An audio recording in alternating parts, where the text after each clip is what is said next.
Hello, everyone, and welcome to the webinar, Wetland Mitigation Law and Procedure. My name is Lane, and I'll be the moderator for the day. We'll be starting shortly, but before we do, I would like to quickly review some important information for all attendees. First, it is very important to be logged into the webinar on your own device using the specific link that was sent to your email. The link that was sent to your email is specific to your name, so by using your own device and login, Half Moon Education may monitor and verify your attendance.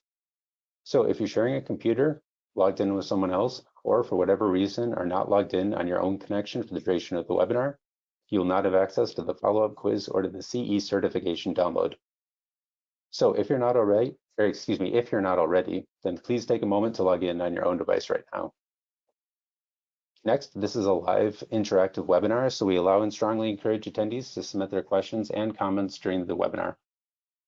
To ask a question or post a comment, please locate the Questions tab of the GoToWebinar control panel on the side of your screen.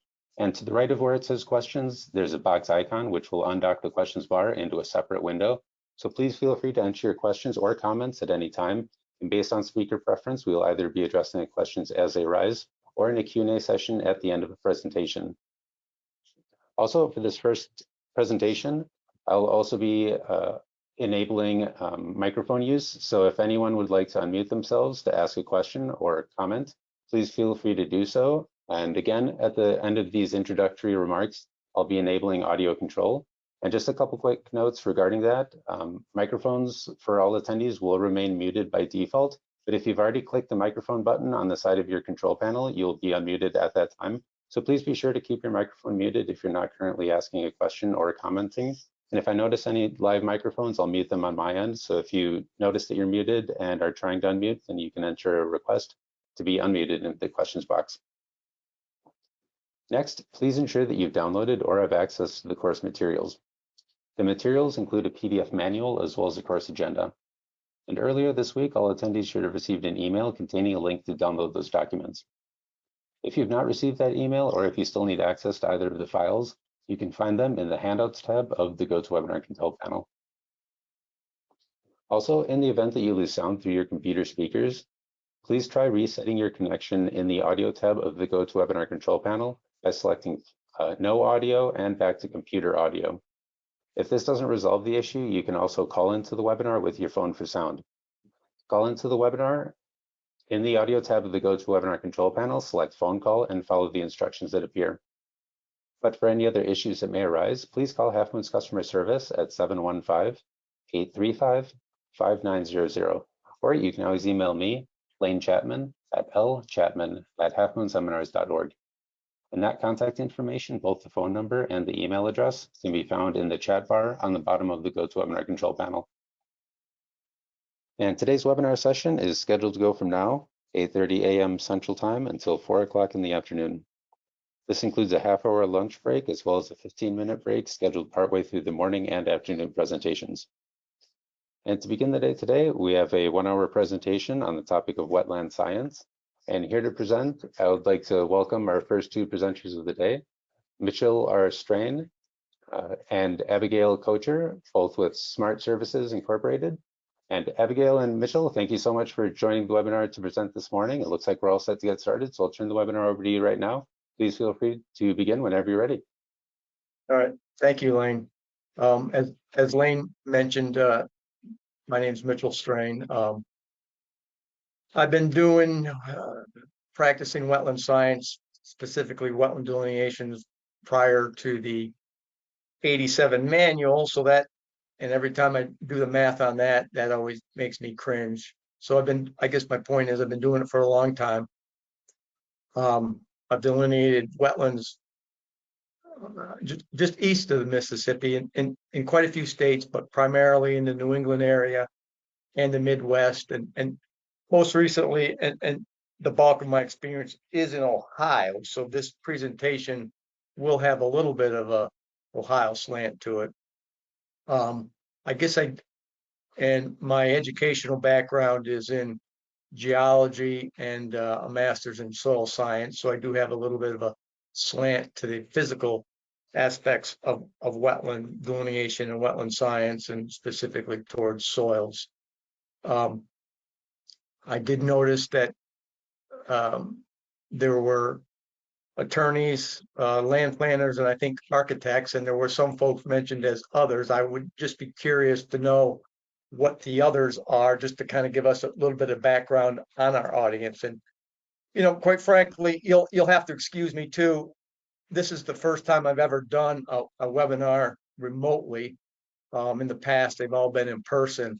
So again, as Lane had mentioned, we would prefer, and I think it'll work out better too, if you interrupt us with questions. I think that would help. I think it'll help. Again, this is my first time, so I guess we're going to find out. If you would interrupt us with questions as we go along, and certainly we will answer them at the end as well. But can the question I had regarding others' professions, can anybody answer that question, or would they like to answer that question to kind of kick off what other professions we have listening in?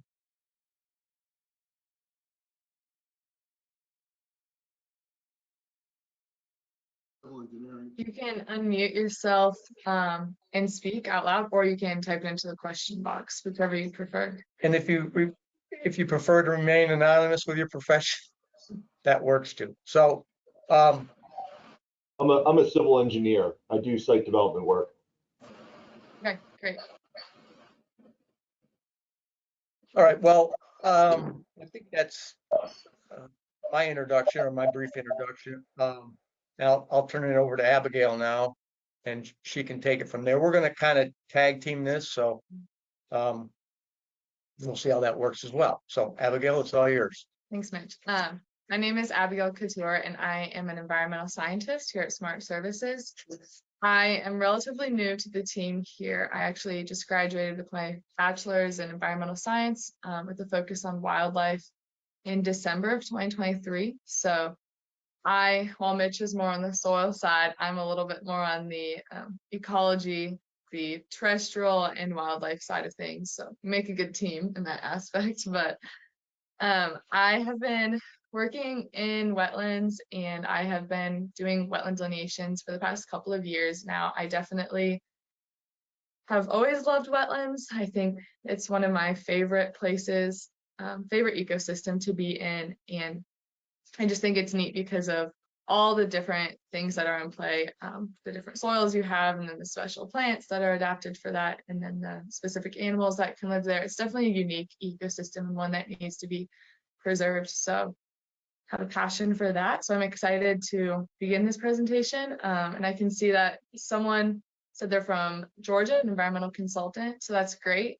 We are here in Ohio. So a little bit towards the end will be geared towards what Ohio is like, and every state obviously has different state laws. So we'll try to keep it brief on the Ohio things, but just it's helpful to give an example. What are other states that everyone else is from? Illinois. Florida. Oh, Okay. man, we're all over the board, aren't we? Florida. Okay. New Louisiana. Jersey. Pennsylvania. New Jersey. Kansas. What else? Kansas. Jeez, okay. Okay, well that's great. We're glad you all are here. What- Everyone. And then obviously, as Abigail mentioned, you could have state laws that, you know, we're not familiar with. The federal wetland delineation theoretically should be the same for all states. However, I've been doing this long enough to know that that's not always the case either. It can depend on what core district you're working in, and quite frankly, what project manager you have for the core district. There can be some, as I'll politely say, some different interpretation of the regulations and delineations and what a wetland is and what a wetland isn't. Again, we're going to gear towards the federal side, but obviously each state has a little bit of, as Ohio does, a little bit tweak on that as well. Right. So with that, let's begin. So just here's where our presentation will be going today. We will first all explain what wetlands are and how you can tell what a wetland is. And then secondly, we'll talk about the importance of wetlands, why it is important that we're even talking about this subject, and how we have to be aware of that. Thirdly, we'll talk about how to conduct wetland delineations according to the 1987 manual that Mitchell was mentioning during his introduction. Spend most of our time there. And then fourthly, we'll briefly discuss wetland permitting. So that would be more of the federal regulations with the Corps. And then also we'll briefly talk about some of the state regulations for Ohio, just for an example of that. But there will be people later on today presenting more specifically on wetland permitting. So we'll give a brief overview and hopefully they can explain it to even more detail today. So first, what is a wetland? Wetlands are, I'm going to read this long quote, so hang with me, areas that are inundated or saturated with surface or groundwater at a frequency and duration sufficient to support, and that under normal circumstances do support, a prevalence of vegetation typically adapted for life in saturated soil conditions. Wetlands generally include swamps, marshes, bogs, and similar areas. So now some of you I'm sure are very familiar with wetlands, but it's easy to think, first thought, what's a wetland? A pond that you grew up near, or a lake, just random things where you think there's areas with lots of water. You look at it and it's clearly full of water, but really wetlands are much more broad than that. They can include areas that might not even look like it has water in it, and that can be a wetland. So it's a bit more, there's a science to it, and so I'm excited to talk about that with you. So you can see that the three areas I have underlined in this quote, they're inundated or saturated. So that's referring to the hydrology or where the water is located. You can see secondly, the next underline is vegetation typically adapted for life. So that's basically saying that there's going to be certain specific plants there that are able to grow in very wet conditions with less oxygen. And then finally, saturated soil.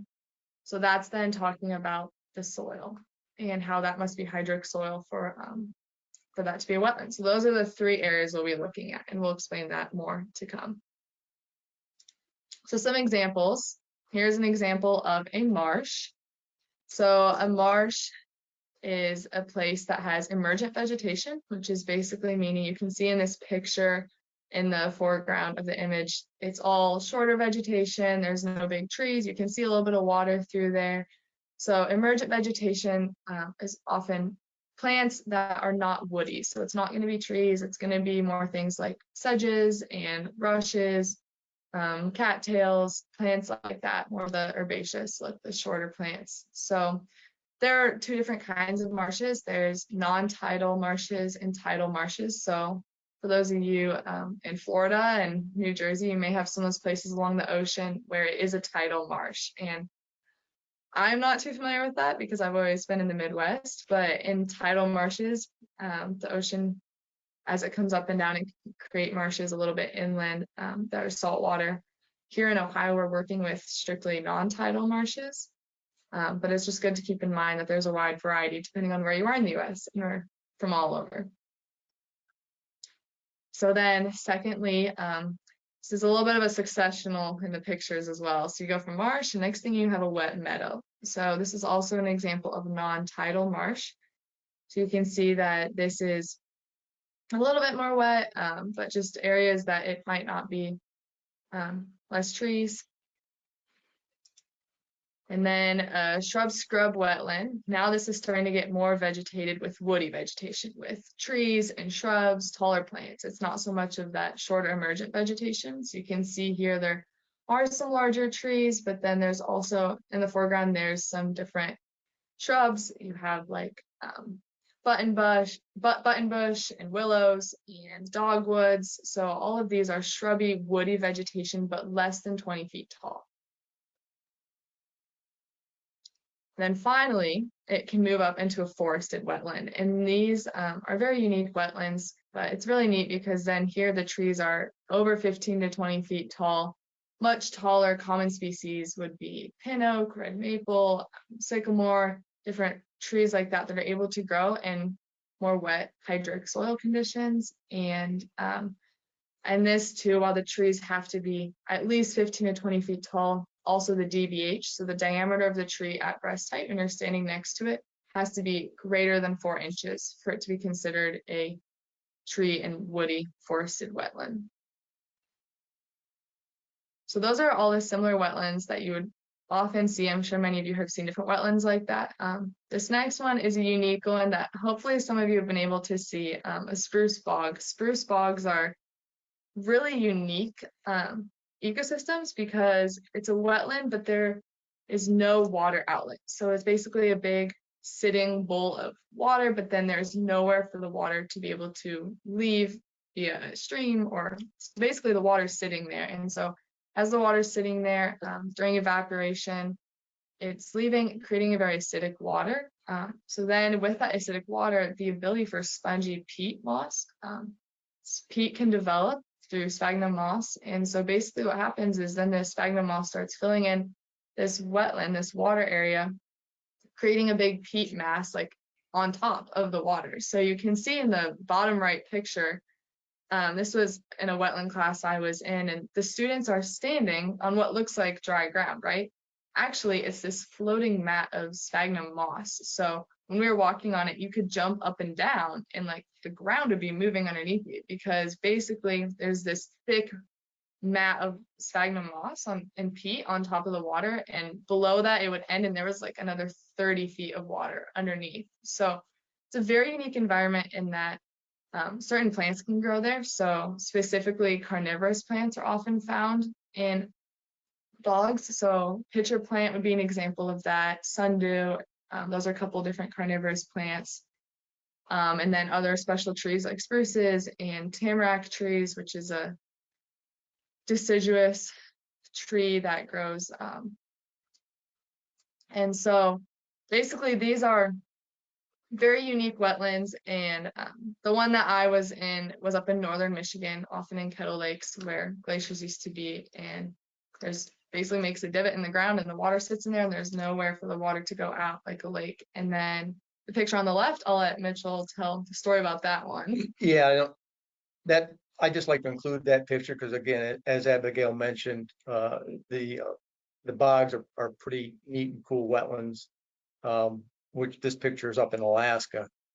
So I've included this picture in all my wetland presentations, and it's a little, I can't really add too much to that, that Abigail hasn't already. I guess the only point that I would kind of close with here on this topic is, you know, keep in the back of your mind that wetlands are forested. You know, wetlands can have trees on them. I don't know how many times I've been told or suggested to me by people that it can't be a wetland because it's forested. Obviously, as you're learning here, that's not the case. The other thing I guess I'd like to emphasize here as well, everything, you know, regarding the wetlands, as far as vegetation and soils go, revolves around the lack of oxygen. The plants have adapted to low oxygen conditions within the soils, and the soils have developed under those low oxygen conditions and either have buildup of organic matter to a degree like we have here in a bog, or just dark surfaces, or just redoxomorphic features, which we'll talk about later. But everything revolves around oxygen or the lack of oxygen, and that's being driven by water. And there's, you know, two things that drive oxygen out of the soil are compaction and water, which is what we're going to focus on today. So that wraps up what a wetland is. So secondly, we want to discuss the importance of wetlands and why this is important to be talking about this. Does anybody have any questions before we go on?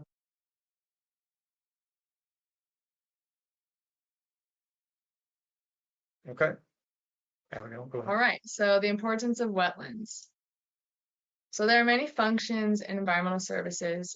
This is why wetlands are protected. And so first you have flood mitigation. So basically wetlands can act as an area to help hold more water to hopefully decrease the extreme flow after flooding and lots of rain precipitation events. This helps hold some water instead of it all just rushing downstream and destroying houses or flooding downstream cities and things like that. It also helps with storm flow attenuation. So it helps filter the water and again helps hold more of that water. So when there is an excess of water moving through a wetland system. It can help hold some of that. Additionally, an aquifer recharge. So basically, a lot of wetlands are actually connected to the groundwater. So when they fill up with more water after a storm event, some of that water can actually go into the ground and help refill aquifers. So that's very helpful for drinking water and just making sure of where the Earth's water supply is at, and definitely helps with the recharge of that. Additionally, wetlands are wonderful for water quality. So the best way to think of a wetland is think of it like a kidney for your body. So the kidneys help filter out all toxic materials and things that come into your body, and they basically help keep our bodies clean, right? So wetlands do the same thing. They help filter out the water. They can store the toxic materials in their sediment and in the ground, and it helps basically create cleaner water systems. So this is why it's so important. When a lot of people are asking questions now of how do we preserve our water? How do we make sure we have enough water in the years and the centuries to come? So wetlands are key to that. So it's very important to be mindful, and this is why there are many regulations regarding how we deal with our wetlands. And finally, wetlands are wonderful for wildlife habitat, and they create environments for very special plants to grow as well. So a lot of endangered and rare plants and animals are dependent on wetland ecosystems. So waterfowl use them a lot, and birds use them, especially when they're migrating. They may not be living in Kansas, for example, for that whole year, but they may be migrating through, and they need places to stop and rest and get food and have that water that they need. So it's great for them. Fish and shellfish, especially along the coast and tidal marshes and places like that, as well as I previously mentioned, all of the endangered and threatened species. So we'll go through a few slides of some animals that use them. So here you can see that here's a beautiful wetland with some moose in it, and you can see if you look carefully, there's a couple ducks in the picture as well. So it shows that mammals use them, birds use them, and it creates lots of food sources for them and water as well. And safety for a lot of animals too. Birds can be safe from predators on the water. Additionally, it's great for our reptiles and amphibians, and these are probably the animals you think of the most using wetlands, because obviously the turtles must be in the water and the frogs need to be near the water as well. Amphibians need wetlands to be able to breathe through their skin. And so we have some pictures here. On the left is a snapping turtle, the common snapping turtle, and then there's a green frog down in the bottom middle, and then painted turtle on the top right. So these are just a few different pictures that we have taken of our time out in wetlands. And then also for insects, this is something that some people are really into insects, and but a lot of people just kind of forget that there are insects that are needing to be protected as well. So if you think of butterflies, so you can see on the left here, it's Eastern tiger swallowtail, and it's on some milkweed right now, but they also need streams and wetland areas and river corridors to be able to survive, as well as dragonflies and damselflies. So this is just one example. The Eastern pond hawk is a dragonfly that I found last summer near a pond, and it's beautiful. It's, this little wetland, and the dragonflies were swarming all around, and if they didn't have that water source, they would not be there. So they're very important for that. And so there's many other animals and many plants, like we mentioned in the bogs, there's a lot of carnivorous plants can't survive anywhere else. So they need that special bog wetland habitat. So it's very crucial to help things not go extinct. We need to make sure that they have the correct habitat. So then finally, we want to discuss a cool wetland, permafrost wetland. And so this is way up in northern part of the world. So this is an alpine habitat. So the soil has a temperature below freezing, so below 32 degrees Fahrenheit for 2 or more years. So a lot of the water is getting stored in the soil as it's frozen.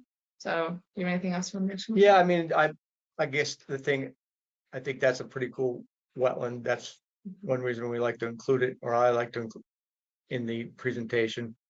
Lean towards the soils again. The soils are not going to be very well developed, as Abigail mentioned, because all the biological and chemical activity that occurs in wetlands like this is basically slowed down to close to nothing. So soil development, plant development is pretty slow, if non-existent at sometimes. The other thing, while I think of it, we should mention too, and we'll talk a little bit more. I'll talk a little bit more about it when we start actually delineating a wetland. As Abigail mentioned in the beginning, we need 3 parameters for it to be considered a wetland: soils, hydrology, and plants. And it's key to somewhat remember that all 3 of those parameters need to be there for it to be considered wetland. And I'll talk a little bit more about that, but the hydrology has to be there during the growing season. So, and I'll get a little bit more into that next. Thanks, Abigail. Without Abigail here, I probably wouldn't. As you can tell, there's an age difference between Abigail and I, and she certainly helps me out dramatically on the not only on the wetland science side of things, but on the computer and technical side of things as well. Because I'd probably have goofed this up already, and we'd be in a little bit of trouble. So thanks, Abigail. So why delineate wetlands?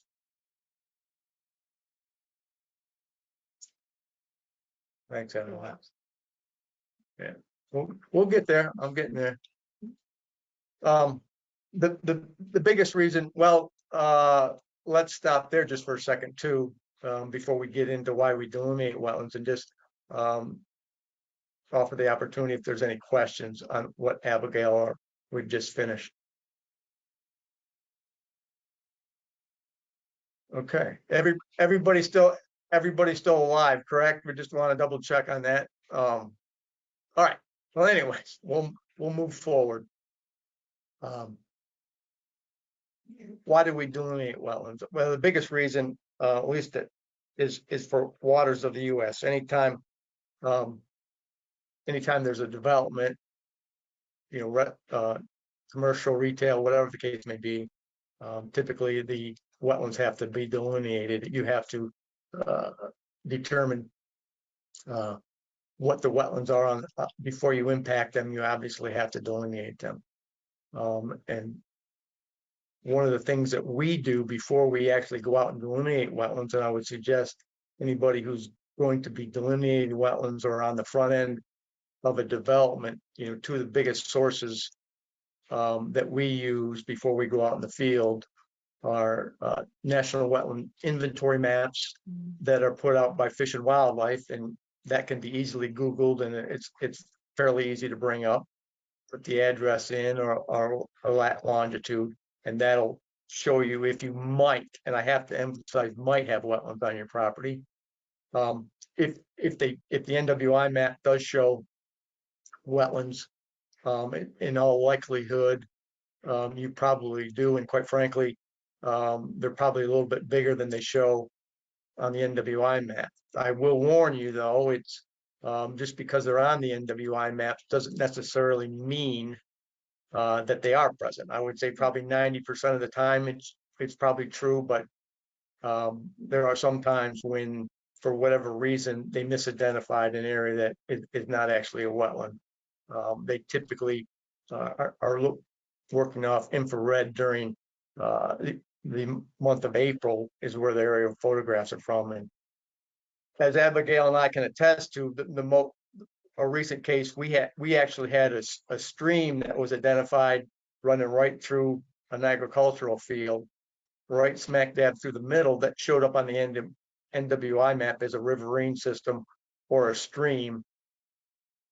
And that, quite frankly, that was a little bit of a head scratcher at first, as why they had delineated that. But as it turns out, we went back and picked up some aerial photographs, historical aerials, and what they were actually picking up, as it turns out, was a large tile drain that was put in, a main stem tile drain, and we saw evidence of that construction, I believe, in a 1950 area. So they must have been picking up some temperature differences or something that picked up on the infrared to identify that as a stream. The other case of delineating wetlands, again, any National Environmental Policy Act to identify any potential impacts to threatened and endangered species, or and then of course you do have state and local requirements as well. Most of, as I mentioned to you before, I got my start in the New England area, and most of those states had home rules, so they had a lot of local wetland regulations that required delineations be done then. And then again, there can be other, resource inventories and studies that may need to be included for delineation of wetlands as well.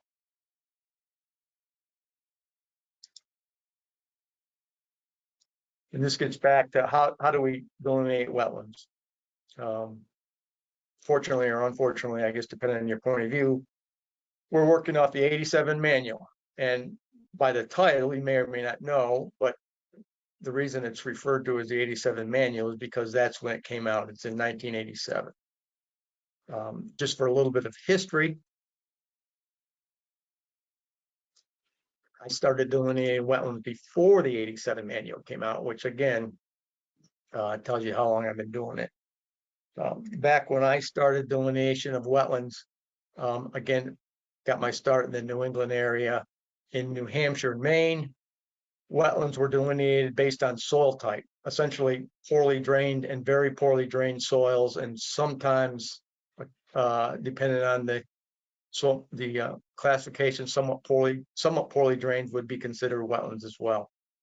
That's how they were defined again in Maine and New Hampshire based on soil type. And then in Massachusetts, they were actually defined based strictly on vegetation, dominance of wetland vegetation.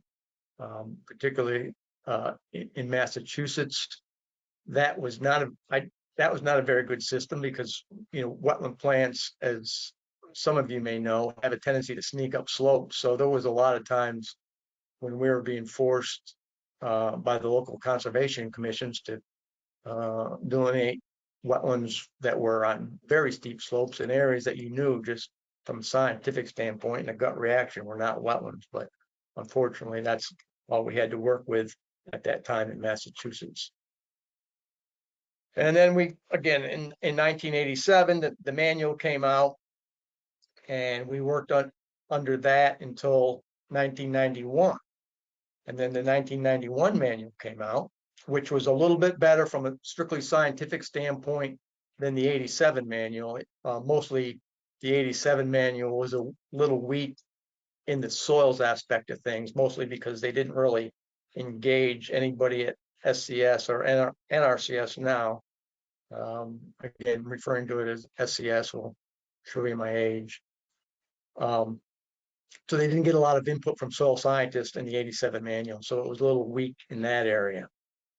The 91 manual came out, and surprise, surprise, in 1991, and that was a little bit better from a strict standpoint of delineation. Wetlands include the hydrophytic vegetation, soils, and hydrology. And at that time, in the 91 manual, all you really needed was two parameters. You just needed soils and vegetation, and then you could assume hydrology. We worked under that for 2 years, and then they they did come out with the 93 manual in draft form. And then between 1987 and the draft in the 1993 manual, they being the Corps of Engineers was sued because when they came out with the new manuals, they didn't go through the correct administrative procedures. So we went back to the 1987 manual and worked under that for many years until most recently, test my memory here, we came out with probably it's been probably in 2000, prior to 2008, early 2000s, the Corps came out with regional supplements, which was essentially kind of an end around a new manual. And it's really the regional supplements are, as the title suggests, for each region of the country. So it helps. It's a lot better, particularly from soils and hydrology aspect of things. I'll stop right there just again for a second to give anybody a chance to ask any questions if they don't like, because I was kind of running on and on. Yeah, what is required for waters to be designated as waters of the U.S.? All right, We'll get there. yeah, we'll Keep going. we'll keep going. Abigail's giving me an elbow in the side that we're running a little bit behind schedule, so we should We'll answer. explain that. We'll Yes. get to that. Okay, so hydrology, as we talked about, you know, you have to have, for it to be a wetland, and obviously a stream too, which again we'll touch briefly on, because again although we're talking about wetlands, we are talking about, to maybe a little bit of your question about waters of the U.S. Certainly streams fall into that, and there's been, you know, many Supreme Court cases regarding that as well. So obviously a wetland has to be wet, and specifically it has to be wet within the root zone, basically the top 12 inches for plants to adapt to those wet conditions. And then you know, soils, again, they have to be saturated within the top 12 inches essentially. And again, the reason that the 3's in italicized is because all 3 of those parameters have to be present. Now, whether that's, you know, and that can change too from year to year. So you have to have the hydrology, the water, you have to have the vegetation, and you have to have the soils for it to be a wetland. And I'll just add that, you know, wetlands are a transitional area, so it's not always black and white. You know, and again, for the engineers in the audience, I know that's probably an issue, because, you know, engineers have a tendency to like things black and white. Unfortunately, delineation of wetlands is not that way. And the way we actually do the routine method is, again, depending on the site, but we actually run transects through a piece of property and then pick up data points. And at each data point, we will collect information on the soils, hydrology, and plans to determine whether that particular point is a wetland or not. And that will give us an idea of where the quote unquote wetland line is, the line between what's considered an upland or non-wetland and what's considered a wetland. Here's the definition of wetland hydrology. Again, I won't get into reading this for you. I guess the thing, if you drop to the bottom, generally it's 12.5% of the growing season, and that's can be critical, that the water has to be there.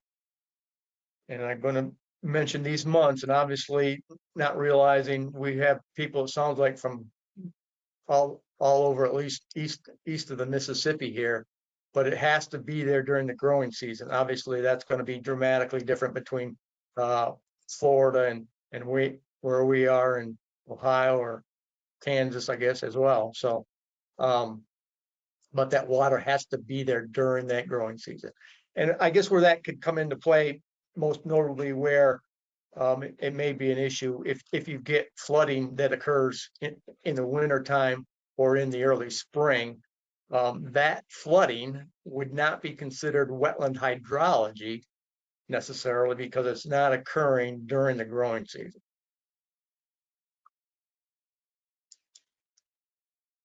And these are field indicators of wetland hydrology. And as you can see by the top of the page there, if it's a primary, you just need 1. And if you're 2, if secondary, you need 2. And I won't read through all these, but, you know, obviously water, they're all showing evidence of water, most of them at the surface, some of them below the surface. You know, I think some of the interesting ones, at least in my mind, that have been added during the regional supplements, are the crayfish burrows. That was actually, I know no one knows him, but Ralph Tyner, he's at the University of Massachusetts and was a big proponent of that, the crayfish burrows. And again, that the reason that's an indicator, as I mentioned earlier, it all comes back to oxygen. Those little crayfish are trying to get out of saturated soils. They need to be able to breathe, so they got to get out of the soil. So they build those little chimneys.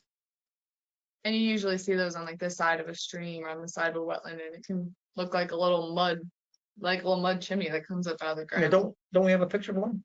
Yeah. Okay. I believe so. We'll have lots of pictures. All right. So again, does anybody have any questions there? All right. Inundation. Obviously, if you're standing in water, there's a good chance that you are in a wetland. And then here's, as Abigail mentioned, the crayfish burrow. Again, the crayfish trying to get out of the soil so that they can have some oxygen and be able to breathe.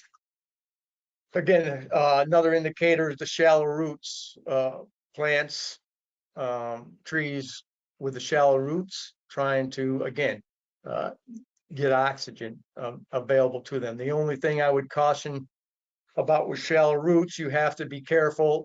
You know, you can get shallow roots a lot of times if your soils have a lot of clay, high clay content in them as well. That will cause shallow roots, as I'm sure a lot of people get with their, depending on what part of the country they're in, with their sidewalks and driveways heaving. A good example of the water line of, water was present basically up to that moss line, and you can see water stained leaves and drift lines and the watermarks here in this picture. And this is a good example of a wetland. Most likely, I don't know exactly when this picture was taken, but I suspect it was based on the lack of water at the time, is probably late summer, August, something like that, maybe even early fall. And then you have sparsely vegetated concave surfaces, which was another listed of hydrology, and it's a concave surface. Obviously, it's going to hold water. Sparsely vegetated because it's saturated and shaded for so long of a period of time that vegetation really struggles to get a foothold here. And then obviously the best indicator of a wetland is when you actually have a sign that tells you that it's a wetland. That happens very rarely, but on an occasion it does occur. This was actually a wetland project that I did up in Central Ohio for Honda, creating a stormwater wetland. So that was just a little humor to add to the presentation. Okay. Oh, we have a question real quick. It says, why primary and secondary wetlands? Is there a regulatory reason, permit for one versus permit for another? So I guess there's confusion there. Yeah, just to make it more clear, when we're saying primary, secondary wetland, it's not a primary and secondary wetland, it's primary and secondary indicators to confirm wetland. So when we, here, do you want to click back to that slide? When we were looking at that slide, basically, we're trying to determine for the hydrology aspect, does it meet hydrology? If it meets hydrology, then it is a wetland. So you can see on the left-hand side, well, all of these actually are just indicators of if these are true, then it is a wetland. So basically, primary is just saying that if one of those in that column is met, then hydrology is met for yes, it is meets wetland hydrology. The secondary is not as good of an indicator for yes, it's for sure a wetland. So two of those are required to meet hydrology. So it's not primary wetland versus secondary wetland. It's more that these are just different types of indicators. Primary, it's like if one of those is met, it's a wetland. Yeah, it's a strong indicator. Yes. Whereas secondary is borderline, so they require you to have at least two. Does that make sense? Does that hopefully help clear that up? Sorry for the confusion on that. That was probably me going over it a little too quick. If you have another question about that, just go ahead and type that in, but hopefully, okay, great. So then to talk about hydrophytic vegetation, so the first thing is hydrology, which Mitchell just mentioned, talk about.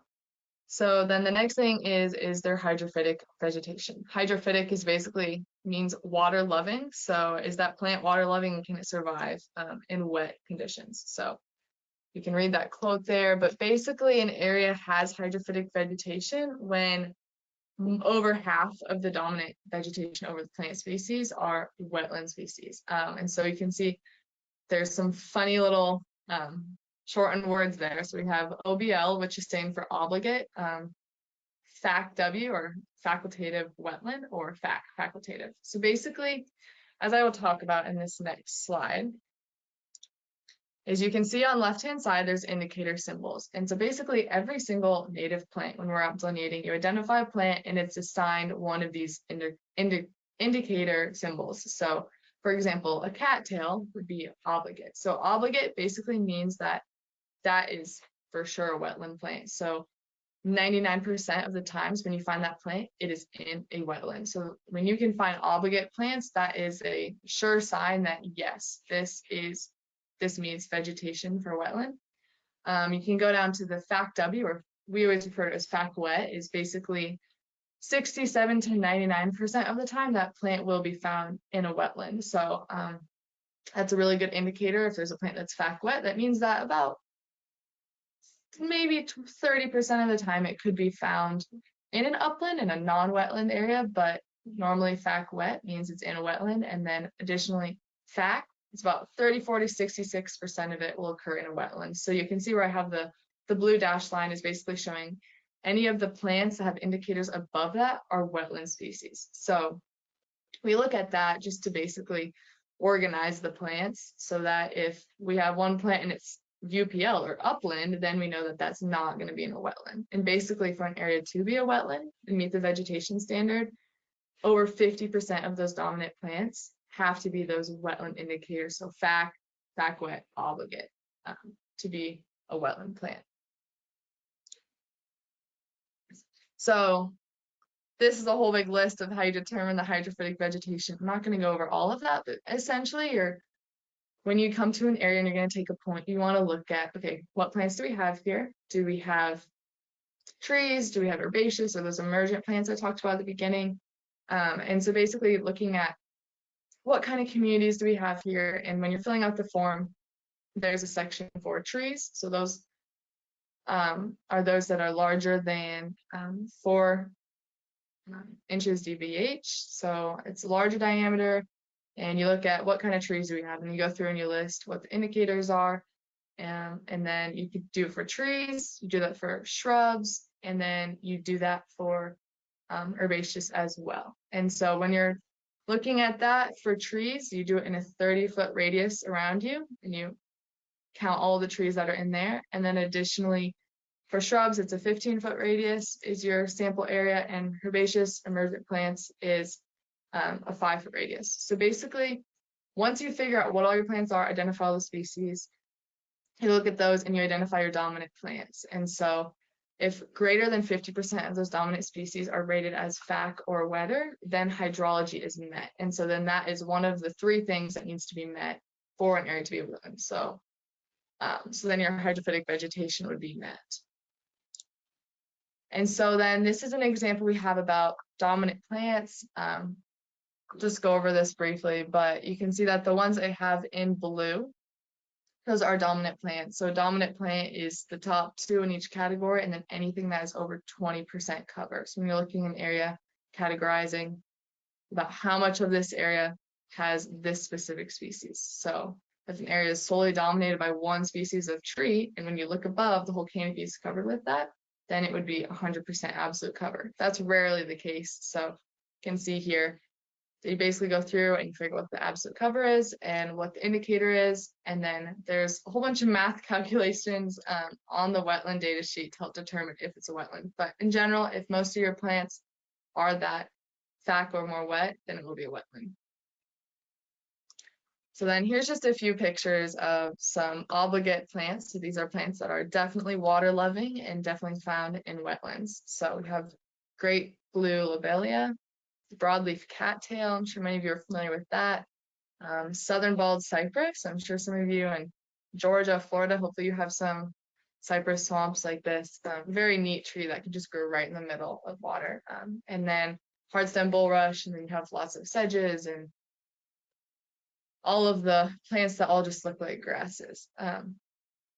So then the last one that you're gonna, so we've talked about hydrology, talked about vegetation, and there's a lot with vegetation. I went over it briefly, but the data sheet helps walk you through it. But then lastly, the last thing that needs to be met for an area to be a wetland is it has to have hydric soils.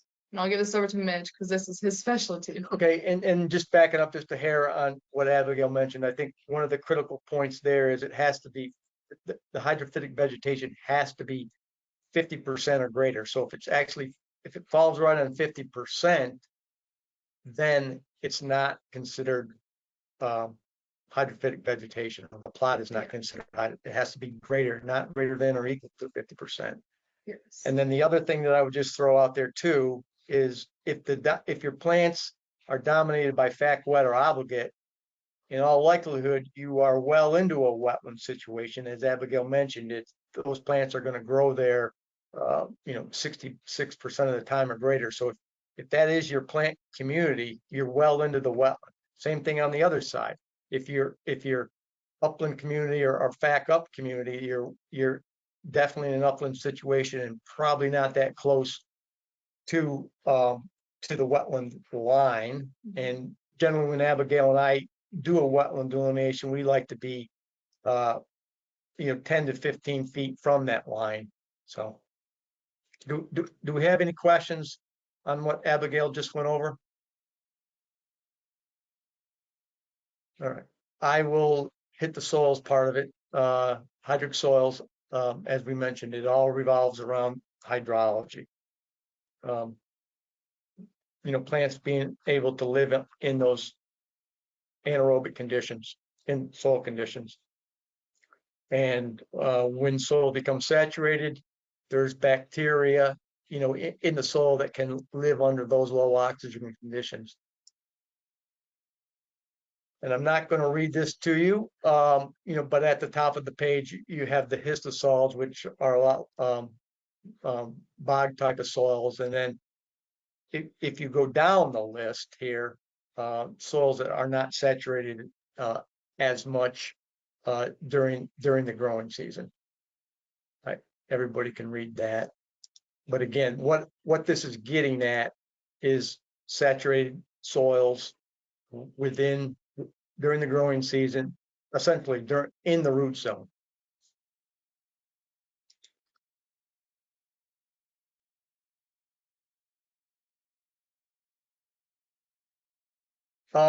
Field indicators and where they've really improved in the delineation was when I mentioned the regional supplements, because again, soils was pretty poor as far as going through and delineating wetlands, at least in the manual. And where they've really upgraded the manual is with the regional indicators, and more specifically soils. All soils, you can see again that in the upper left hand corner, that's getting at the really dark soils. And the reason dark soils, or organic soils, I guess, and the reason they're so dark is because they've had chance to build up of organic matter, and all likelihood water's ponded at the surface or just below the surface. So you get a buildup of organic matter because again, you're getting a reduction in oxygen. So all the biological and chemical activities have slowed down. Sandy soils are a little bit tricky because the colors are going to be a little bit different, and you can the colors can be a little tricky here as well. So you have to be careful working in sandy soils. They're not going to be as reduced because of the sand grains in them that you might get when you have soils that are made up of silts and clays. And then where we deal mostly here, again, in the Midwest, is the loamy and clayey soils. So you're going to get more redox. Again, that's a reduction where the bacteria that I was mentioning is essentially reducing the iron in the soils and precipitating the iron. So you get what they used to refer to as models, those gray blotches in soils. Now it's called redoxamorphic features that makes us wetland scientists and soil scientists just sound a little bit smarter. And here's kind of the Bible. Everything's revolved in soils revolves around color. And make sure we're all on, make sure your brown is the same as my brown and your yellow brown is the same as my yellow brown. We have the Munsell color book. They've got a Munsell color book from everything. I think fashion, geology. I think Munsell makes a color book for everything. But this make sure we're all on the same page as far as, because it'll break it down by hue, chroma, and value. So everybody will know what we're referring to when we say, 10YR32, for example. Here's the redoxamorphic situations that I was talking about, that gray. So what's happened here is the soil was saturated. You had that bacteria basically precipitating the iron out of the soil. So the iron has moved from this location. I don't know if you can see my arrow on the screen or not, but the gray area used to be yellow or reddish or orangish, and then has precipitated out of the soil and accumulated there, where you see the orange or reddish material. Again, another example of that gray layer is an E horizon. That's a spodosol, which is a whole nother type of soil that I won't get into at this point because we're up against time. And then this soil here, I think the only thing that I would bring up to you about this soil is how bright it is, which means that it has a lot of oxygen at depth. So this soil is not a hydric soil.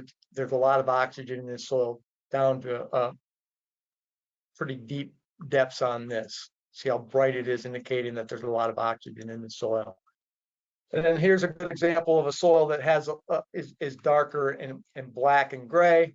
Again, so this soil compared to that last one does not have a lot of oxygen, so you're getting a buildup of the organic matter in this, and you can see how dry the surface is, but you can see water below the pit here. But most of the year, water was probably at or just below the surface. So again, this picture was probably taken late August or late summer, maybe early fall. And again, this soil here is a brighter soil. You have seasonal high water table coming in there probably at about 18 inches, which would not be considered hydric, but borderline. And then we have the wetland data forms that we fill out that has the vegetation that Abigail talked about, and then how we determine whether it's hydrophytic vegetation or not. And then we have the soils portion, again, determining back to the indicators of soils, how we determine whether it's a hydrophytic vegetation. And then lastly, but most importantly, obviously, you got to have a water, and that's that list of hydric indicators that Abigail was mentioning as well. I will run through the permitting very quickly and then get to any questions, because again, I think this is going to be covered. Yeah, this will be covered in future. So I'll go ahead. So you got the 404 and 401 permits. The 401 is done on the state side, and then you have the general permits, which can be nationwide and regional permits, and individual permits, which you really want to avoid because they're very time consuming and can be costly. And then here in Ohio, we have, because of all the Supreme Court decisions that essentially took isolated wetlands out of the jurisdiction of the feds, Ohio came up with a permitting system for isolated wetlands. Mm-hmm. So essentially all wetlands are jurisdictional either at the federal level or at the state level. And obviously each state is going to be a little bit different. That kind of covers the jurisdictional categories that I just mentioned. And I think real quick, one of you was asking about how to tell if it's jurisdictional wetlands or what jurisdictional really means. And it basically, jurisdictional on the US, like they always are talking about navigable waters. So they're thinking of like you think of the Mississippi River or the Ohio River, those big rivers that barges can move down. So basically they're thinking of what's all connected to that. So if you think of the tributaries that flow into the Mississippi, or for us, it's all tributaries in Ohio flowing into the Ohio River. So they're tracing that back, and basically if a stream is connected and it's a perennial stream, meaning that it is flowing year round, if that's all connected to these larger rivers, then there's federal jurisdiction, basically federal protection over that. And then an isolated wetland would basically be a wetland that is not connected to any streams, or it's connected to ephemeral streams. So ephemeral stream means it's only flowing on a rain event. So because of that, there's a lot more to it of how they determine what's jurisdictional or not, but basically that's the gist of it. And that's where most of the Supreme Court decisions have taken Yeah. place, where the difference between isolated and connected to a quote unquote stream. Mhm. Any questions? Yeah, what if wetlands is separated from the navigable waterway by a dam or a dike or something like that? Is it jurisdiction? That's, I guess, that would be a mate.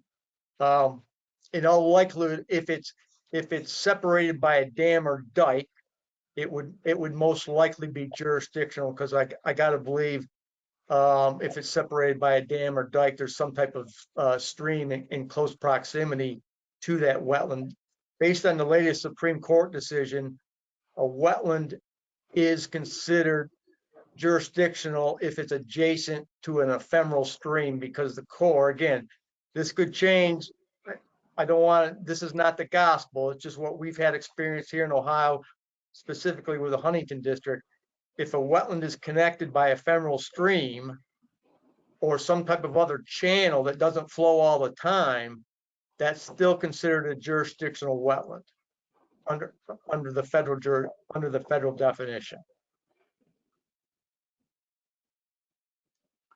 Is that clear? So if I got a levee and it's separating the two waters, and I got a pump that has to pump the water from the protected side into the navigable water side, my connection is through that pump. You know, I'm not going to sit here and tell you whether that's jurisdiction. That's very iffy. So if I understand you correctly, you've got a levee, you got a wetland on one side of it, and you got a stream on the other side? Yes. And your only connection is that pump? Correct. I guess I would make the argument that it's non-jurisdictional. Okay.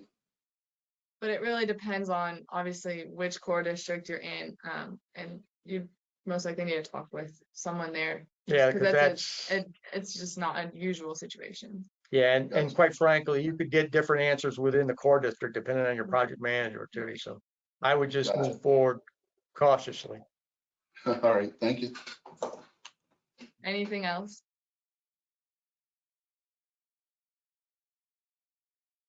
Rachel and Abigail, this is Lane, and I'm also checking the questions box. I don't see any unaddressed questions. So I think we're just about ready to conclude this portion. And I first want to thank you both for taking the time out of your schedule to prepare and deliver this very informative presentation this morning.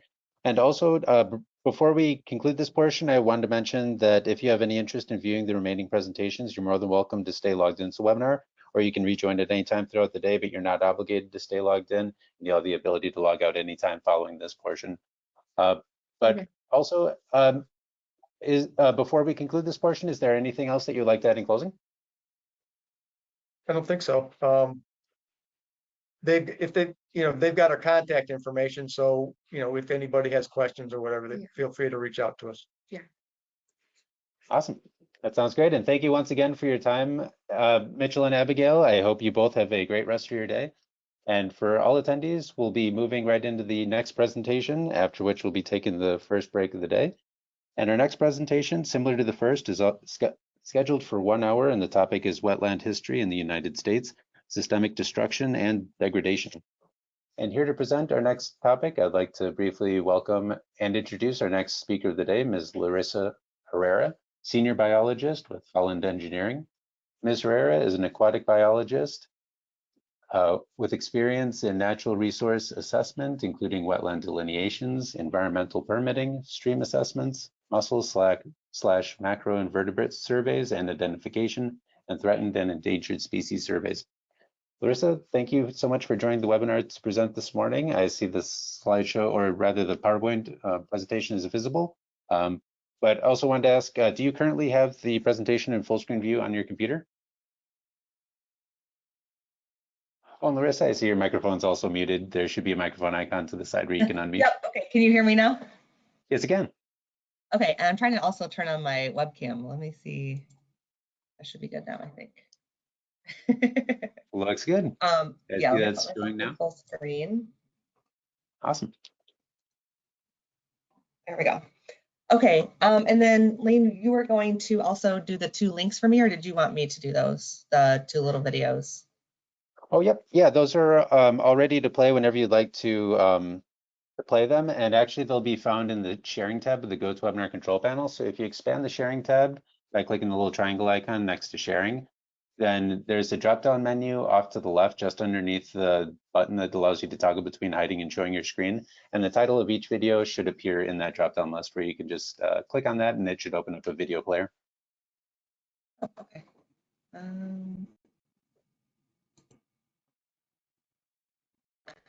All right, I guess when we get there, I don't see it, but all right, I guess when we get there, I don't see it, but so hi everyone, my name is Larissa. I'm going to talk about wetland history today, particularly wetland history in the US, but also in other places.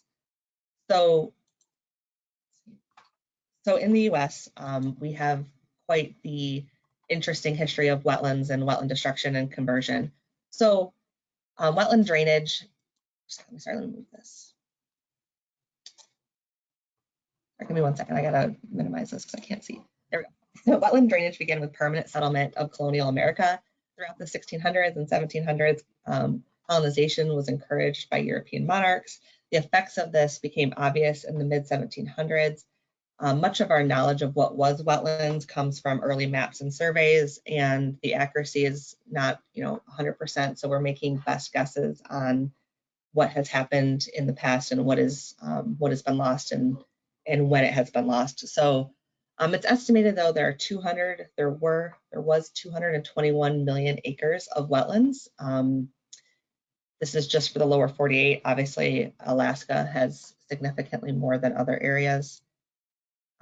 Wetlands were viewed very negatively because they were viewed as something that impeded the travel of early settlers. They weren't good for agriculture, and they were viewed as something that spread diseases. Also, once wetlands are drained, they're very productive, and so wetlands were seen as something that is better to be converted and used versus being left alone. From 1800 to 1860, there were additional acquisitions of land, and so people started moving out west and continued the cycle of conversion of wetlands to agriculture and settlement.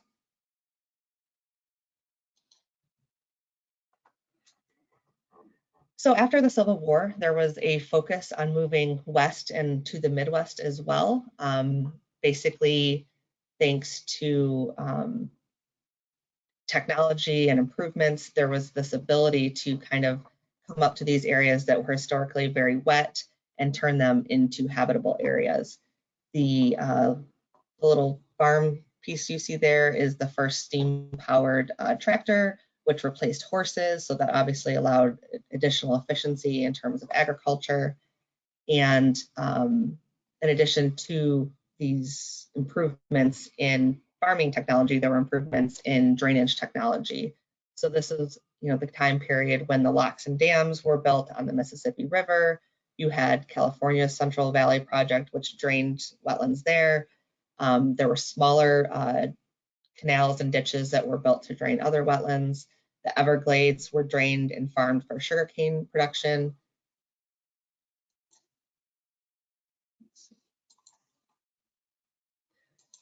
So this created this destruction of wetlands. The US is estimated to have lost over 50% of their original wetlands.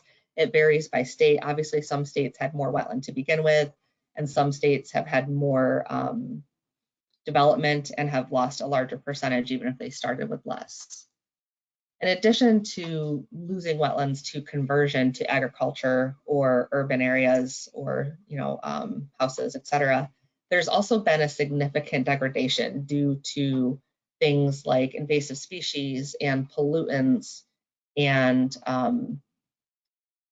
conversion of a wetland type from a more productive type to a lower quality type, such as like a storm basin. However, in recent years, basically since the 70s and 80s, there has been a slowing of the wetland loss.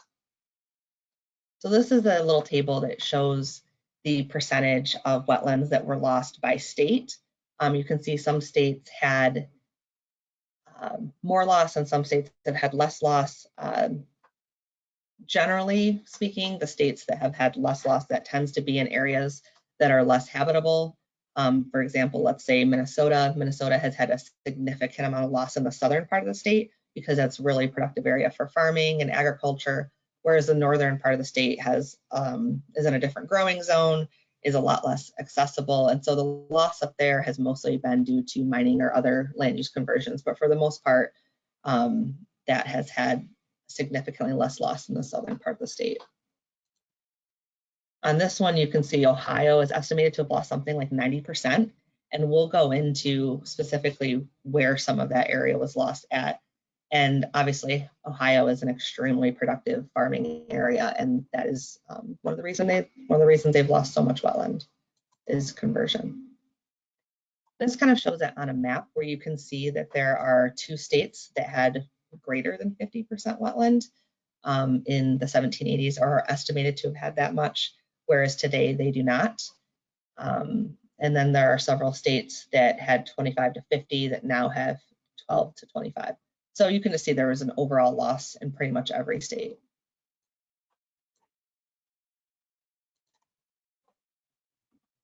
Oh, let's see. Hopefully you guys can hear this. This is a little video about Canada and some of the wetlands they've lost. Oops. Let's see if it'll replay.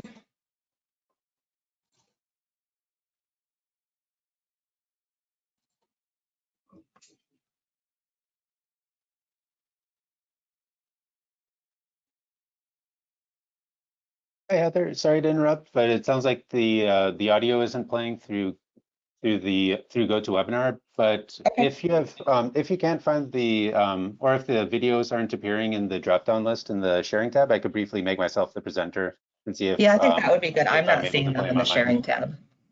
Okay, sure thing. I'll give that a try. Just one moment.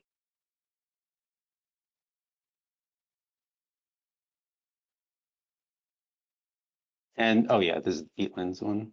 Sounds good.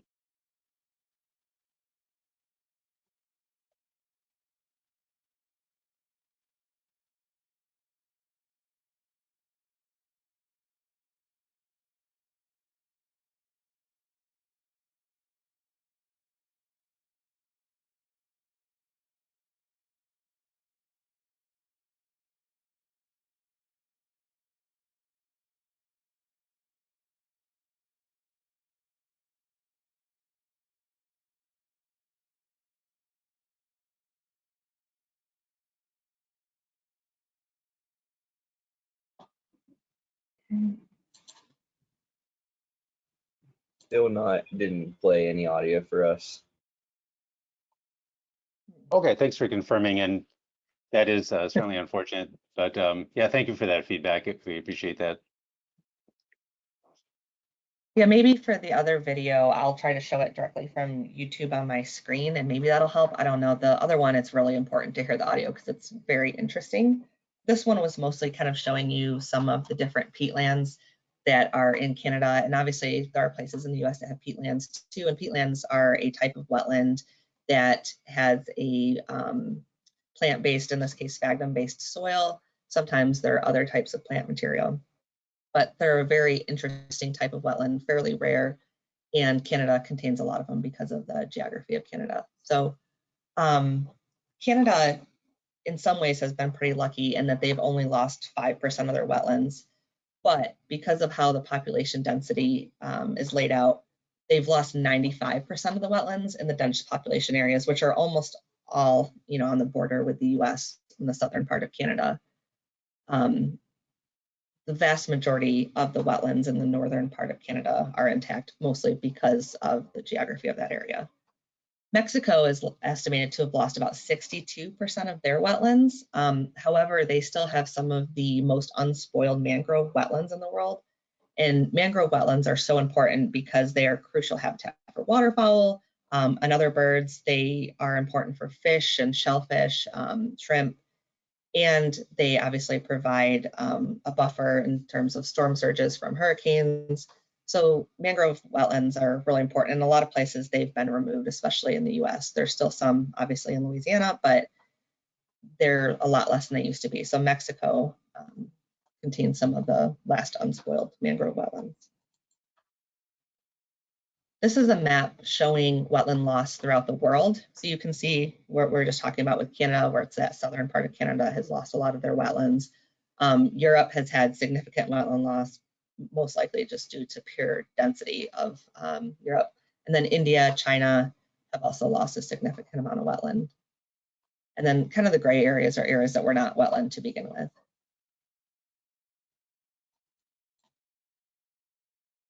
So let's talk about one of the, I think, more interesting stories, the Grand Kankakee Marsh. And that's one of the videos I'm going to show you too. So the Grand Kankakee Marsh is this massive wetland, considered one of the largest contiguous wetlands in the US. It was over 1 million acres. It's mostly in what is now Indiana, but it is a small portion in Illinois as well. The wetlands are centered around the Kankakee River, more or less, although you can see there's a small lake in the southern kind of corner, and that was Beaver Lake, which was once in Indiana's largest, I believe, inland lake. So the Grand Kankakee Marsh was considered kind of the breadbasket of Chicago. It was incredibly productive, both in terms of things like deer, but also for the fur trade, for the bird trade, using the bird feathers for hats. And it's kind of funny, it was also this place that was a hideout for criminals, some gangs, horse thieves, people who were basically preying on settlers moving across the US. So the Swampland Act passed by Congress in 1850 turned the Grand Kankakee Marsh over to the state of Indiana. And then in the 1860s and 1870s, locals basically were draining this marsh and channelizing the river. This severely degraded the ecology, so it was once one of the most biodiverse areas in North America. It is a fraction of what it used to be. So let me see if we go to YouTube, if you guys can hear this or not. Are we good if I actually turn the sound on? Yes.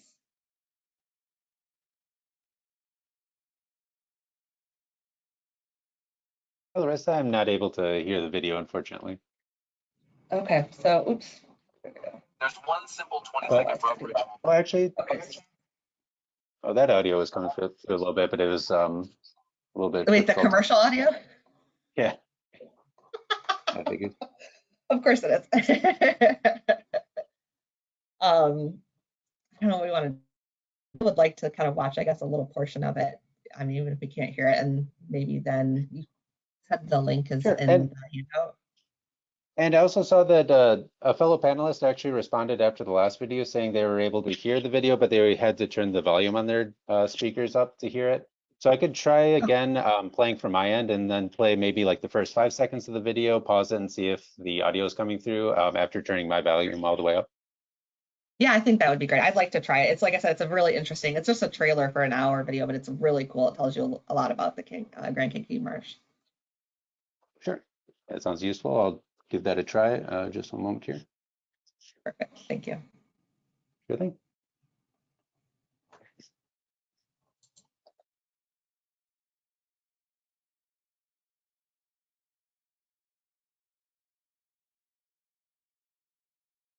Are you able to hear that so far? Yes, I can hear it. Okay, sounds good. I'll let it.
Okay.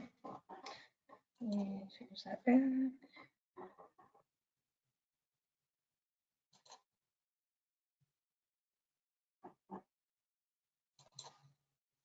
There we go.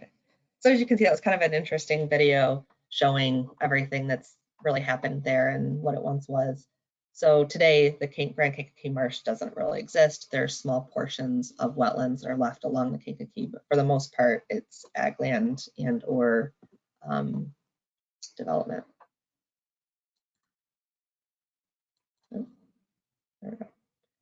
So the video briefly talked about the Grand Kankakee Marsh and its importance with the native people. So the Potawatomi people traditionally use this area for wild rice, fish, and wild game. Their tribal lands did overlap the Grand Kankakee Marsh, and today they are working on restoration. They purchased 1,000 acres or 1,500 acres, I believe, of a site that they are working to restore from farmland to wetland. The Great Black Swamp, probably people in the Midwest know this story. It's kind of interesting. So the Great Black Swamp mostly covers Ohio, but covered a little bit of Indiana and what was a portion of Michigan.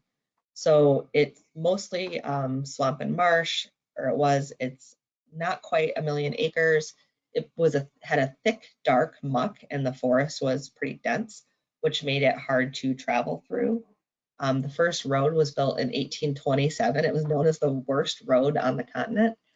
Travelers and their wagons were frequently stuck. There were a lot of stop points because even going a mile through the marsh was difficult. And people's axles, wheels, everything would break as they were going through. In 1959, the Ohio legislature authorized the Ohio Ditch Law, which allowed communities to claim land to drain it. So the Toledo War, which literally was less than a year, was a battle over Toledo between Michigan and Ohio. And the reason they both wanted this area is they wanted this, the mouth of the Maumee River, which connected Toledo with Fort Wayne. So both states deployed militias, but there was very little actual fighting just because they couldn't actually traverse the swamp. Eventually, Ohio won, and Michigan ended up with the Upper Peninsula. So the Miami and Erie Canal connected the Ohio River and Lake Erie. You can see that kind of on this little drawing. And then there were a bunch of kind of smaller canals along it. The canal had a lot of issues, unfortunately, due to the geography of the area. So basically, because the northern part froze, that would damage the sides of the canal. So sometimes they would drain the canal from November to April, and in the winter months, the workers would repair the damage. Despite the difficulties with this canal, the advantages were immense. The cost to ship goods from the East Coast to Ohio and back dropped, which made it easier to purchase those things and easier to move them. The cost to on the canal boat was $1.70 per person, and it remained in operation until the late 1800s. From 1870 to 1920, the Great Black Swamp as a whole was cleared, drained, and converted to agriculture. The legacy of the Great Black Swamp conversion is still seen today in Lake Erie. Because all that area was converted from wetland to agriculture, you have this massive amount of runoff that gets into Lake Erie and causes these harmful algal blooms, which cause fish kills and produce harmful toxins and lead to beach closures.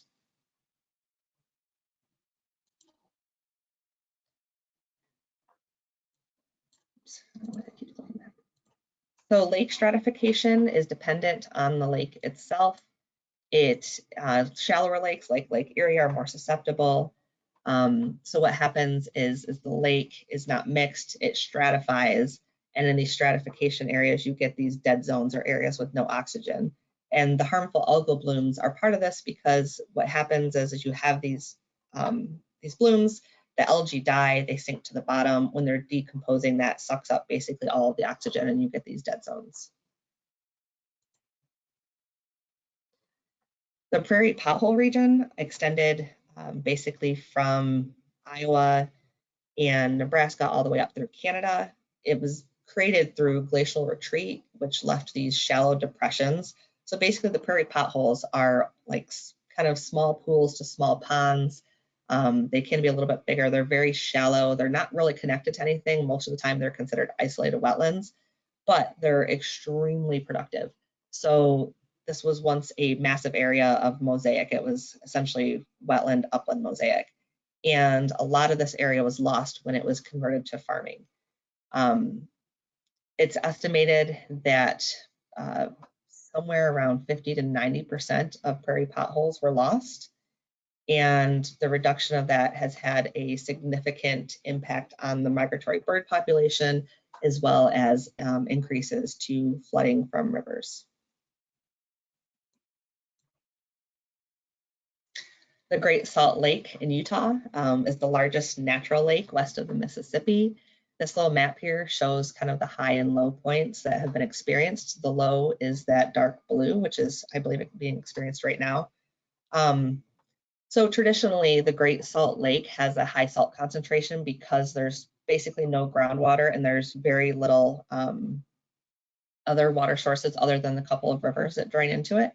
And so as it evaporates, it makes the water sultry and more salty, and it creates this very unique ecosystem.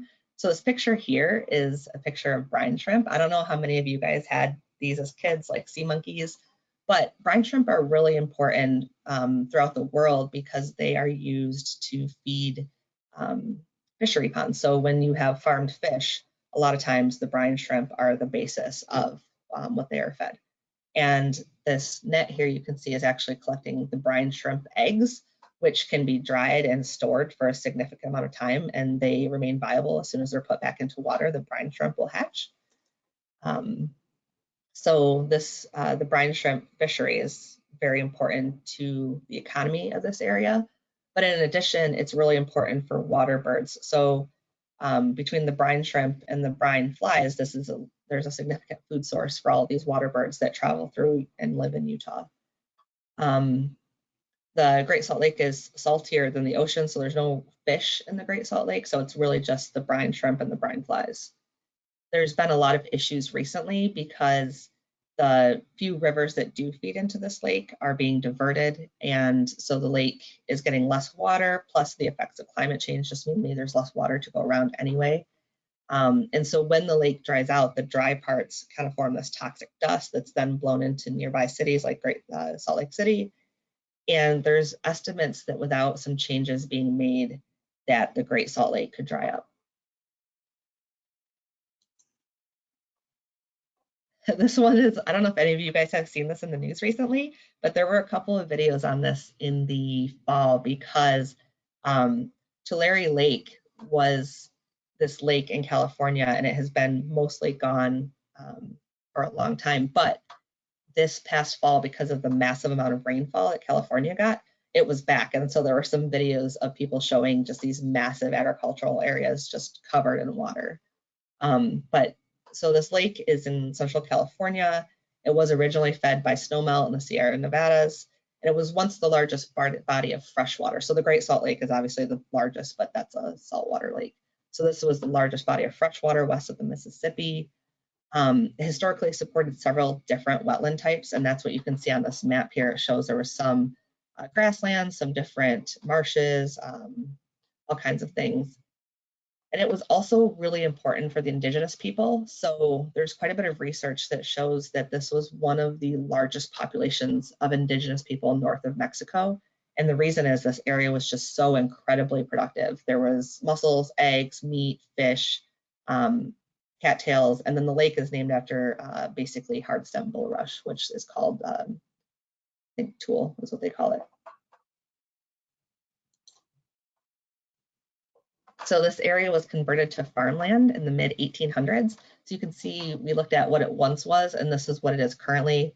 So the green is what is irrigated. This is all farm area, and then the red are the different cities. So you can see there's just very little of the original lake and original wetland left. The region is referred to as the breadbasket of the world. A lot of stuff is grown in this part of California: almonds, dairy, grapes, nuts, walnuts, cherries, eggs. They all generate billions of dollars. Due to the significant agriculture in this area and the draining of the lake, there's a lot of issues here with aquifer depletion, and the ground is literally sinking. Quite a few wells have gone dry. So this area is experiencing a lot of challenges. The Florida Everglades, I think there was somebody from Florida on the list in here, so I'm sure everyone's heard of the Florida Everglades, is kind of aware of some of the history here.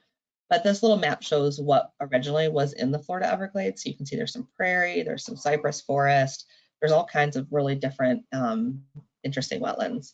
The Everglades used to cover the southern third of Florida, and it was considered inaccessible, inhospitable, all those things, all the reasons why people hate wetlands was a part of this as well. And Florida was once North America's wettest regions with 1,700 streams, 7,800 freshwater lakes, 700 springs. And the Everglades were a unique ecosystem, or are still a unique ecosystem, because the water only comes from rainfall, which means they're kind of independent from rivers. They also have what's called a sheet flow, which is the fresh water that moves as if it was a river, but it's not. So in 1850, the Swamp and Overflowed Land Act, or Swampland Act, basically was passed to take these areas and turn them into settlement. So part of the provisions were that Florida had to drain a lot of this area using ditches and canals, converted these fields to sugarcane, rice, citrus fruits. Over 1,000 miles of canals, levees, and water control structures were built.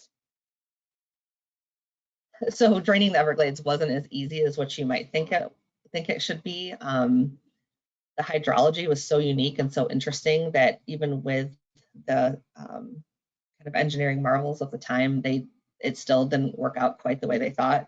One of the kind of interesting things is, as these areas were drained, what was left behind was all of this wetland vegetation that dried out and basically started massive wildfires. So that was kind of a consequence that was not really understood. And then also the soil is extremely lacking in copper and trace elements. So the soil actually had to be changed in order to be suitable for agriculture. And then, even now there's saltwater intrusion into wells because of how, this entire area has, basically changed. You have the saltwater kind of coming in underneath, and the water quality has been pretty degraded. The Florida Everglades have this rich biodiversity with a lot of what's called endemic species, meaning that they really only occur here. The American crocodile is, I think, only in basically the Keys of Florida. It's not really anywhere else. And then you have some of these other species too. So the Everglades National Park was created in 1947, and it's kind of has an interesting story to that as well. So Harriet Beecher Stowe, who wrote Uncle Tom's Cabin, was a resident of Florida since the end of the Civil War. And she actually wrote a book called Protect the Birds, where she blamed northern visitors for traveling across Florida and shooting birds for pleasure, and then trappers killing, all the wood storks and the herons and egrets to sell the birds in the Northeast for decoration, basically for hats. So she wrote this book, and it was really kind of this voice of preservation of the Everglades. 30 years later, in the early 20th century, Florida Governor William Sherman Jennings enacted Florida's first protection law, which banned plume hunting, therefore saving all these wading birds from extinction. Let's talk a little bit about why wetlands are important. I mean, we've discussed some of the things that we've lost since we've lost the wetlands. And when you lose wetlands, you lose all of these functions. Wetlands recharge groundwater, they reduce flooding, they filter sediments, they support this massive biodiversity. They're habitat for waterfowl, birds, mammals, reptiles, amphibians, and they just are important for cleaning everything. There's a number of species that live only in wetlands, so when their habitat is gone, they can't live there anymore. And then there's a number of other animals that need the wetlands, either for part of their life cycle, breeding life cycles, or they need them for food sources or whatever else. So there's a lot of different species that depend on wetlands to survive. There's a couple of really cool federally listed species in Michigan that live in specific wetlands. So there's a lot of different wetland types, and there are wetlands that are more rare than others. And one of those, especially here, are prairie fens and fens. And those are home to two different federally endangered butterflies. And because prairie fens and fens were probably rare to begin with, but are even more rare now, these species are suffering because they are specific to plants and their life cycle is dependent on these types of wetlands. The Heinz emerald dragonfly is a really cool, interesting kind of case where they are in Michigan, I think a little bit Wisconsin, and then Illinois, but basically they live in these groundwater fed wetlands, a lot of times fens, but they basically have to have crayfish burrows because that's where they spend a portion of their life. And so there are only a very few select locations where the species is even known to occur. Hungerford's crawling water beetle, that requires a specific type of stream. They need to have plunge pools and riffles, but the stream has to be under a certain size with groundwater input. In addition to providing wildlife habitat and other ecosystem services, wetlands are important for recreation too. And when we're talking about wetlands, like wetlands and streams are kind of one and the same, right? They're these water bodies that are connected and they, you know, are together, right? And so a lot of times when you have something like these wetlands that are along the streams, like that creates a lot of the recreation opportunities, like people who want to look at birds and want to go out and see different wildlife through kayaking. I mean, that's what you need. And in addition to what the different recreation opportunities that are important, they also provide economics because a lot of people like to go out and fish and hunt and trap, and all of those things are related to wetlands and streams and the services they provide. There's also several studies that show spending time outside is linked with less stress, and that blue areas are really important for that. So lakes, oceans, rivers, pools, they're just really important for people's mental health. There's a couple of commercial crops, and I love talking about this because, you know, blueberries are one of my favorite things, and it's really fun when you're out doing a wetland delineation or out in the forest and you find wild blueberries. And they look so similar to what you see as a commercial blueberry. So I was actually out with some friends yesterday, and they were talking about they had found a patch of wild blueberries, and they basically opened the wild, they were moving one of the plants to the side, and all of a sudden there was a bear face there because the bears were eating the blueberries too. So lots of animals like blueberries, we like blueberries. And the blueberries that are grown in Michigan or that are native to Michigan were some of the ones used for the cultivars that are used to grow commercial blueberries now.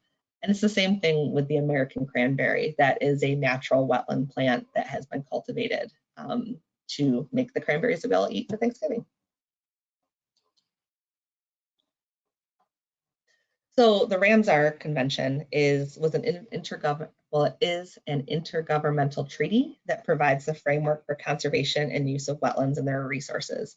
It was adopted in 1971 and came into force into 1975. So this is a really cool tool that that advocates for the protection of wetlands. The US has 41 sites. There are 2 that I know of near me. The Illinois Beach Lake Plain is, I think, just north of Chicago. And they're doing a lot of really cool restoration work up there to maintain that area. And then the Humberg Marsh is over here in Michigan, and that one's cool as well. It is the last stretch of natural shoreline on the US mainland connecting the lower and upper Great Lakes, and it provides habitat for a number of species, like the peregrine falcon and migrating raptor species. And there's actually a couple of spots where if you go, you can see the raptor migration, which is really neat. So the Ramsar wetlands have 9 criteria to be nominated and become a Ramsar wetland. So they have to be either rare or unique wetland types, support listed species, support species that are essential to maintaining a biological diversity, like a keystone species, support 20,000 or more water birds, support 1% of individuals of a population, support indigenous fish, shellfish in various life stages, or support 1% of individuals in the population of one species or subspecies of a wetland-dependent non-avian animal. So this is a map of all the sites throughout the world. You can see there are some areas that have, you know, a lot more than what we have. The US actually, considering our land mass, has very few, which is a little sad. So of the sites that are in the US, so there's 41, 23 of them are Fish and Wildlife Refuge.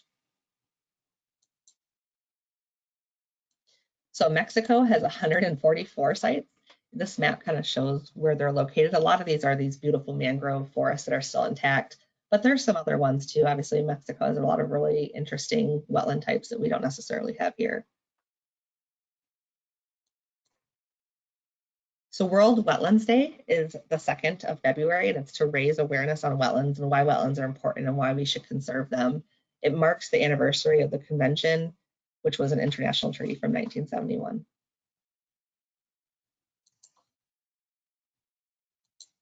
So what have we done in the US for wetland preservation? I think the last group kind of talked a little bit on the permitting that goes along with these, but the Federal Clean Water Act, I think, is the most important one, and that established a basic structure for regulating discharges of pollutants into waters of the US. And we kind of talked about what's considered a water of the US a little bit earlier, and I think the next presentation will as well. And the reach of the Clean Water Act changes a lot based on who is president and different court cases that have come through, but it is meant to protect and preserve wetlands and streams.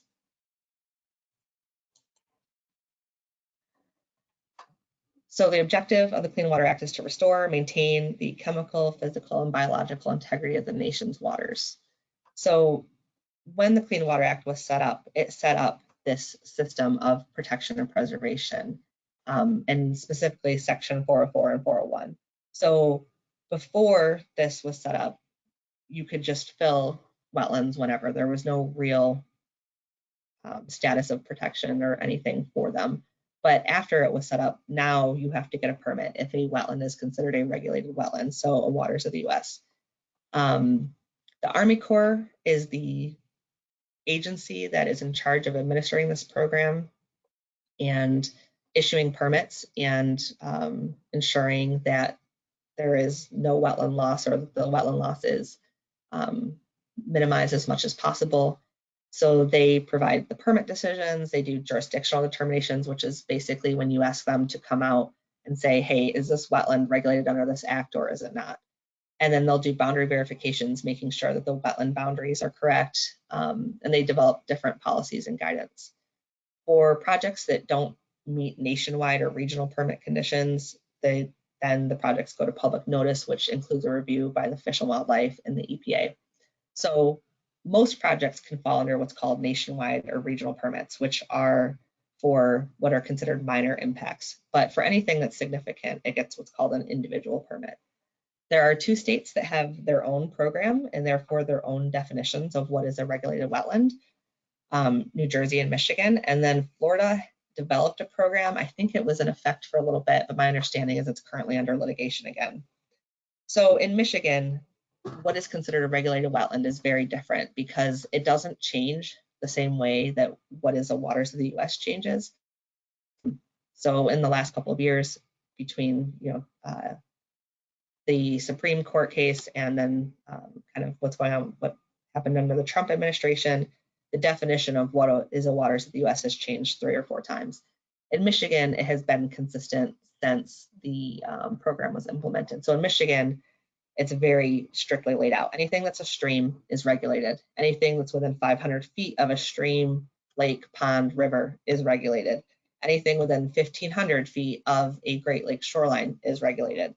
Anything over 5 acres in size is also regulated. So permitting is a little bit different here because it doesn't get submitted to the Army Corps of Engineers. It gets submitted to the Michigan Department of Environment, Great Lakes Energy, or EGLE. So NEPA, a lot of us have probably worked on projects that are part of NEPA. So NEPA, it happens when there's what's considered a major federal action. So actions including new and continuous activities, projects and programs entirely or partly financed, assisted, conducted, regulated, or approved by federal agencies. So when there is a project that, it's a little more simple. When it's either done by a federal agency or funded by a federal agency, you have to go through the NEPA process. And part of the NEPA process is ensuring there are not, or ensuring that that impacts to resources are minimized. Obviously not eliminated, but minimized. And so that usually involves several different areas that the team reviews. So cultural resources, SHPO, tribal, also wetlands, endangered species, noise, air, all of those things are covered under a NEPA review. The Swamp Buster, which was the Food Security Act of 1985, that was created to discourage conversion of wetlands into non-wetlands, specifically in agricultural areas. So part of that program is that basically if a wetland is converted to from wetland to farmland, then that farm is not eligible for farm program benefits. So this helped preserve a lot of wetlands that would normally have been drained and farmed. Executive Order 11988 was issued by President Carter in 1977.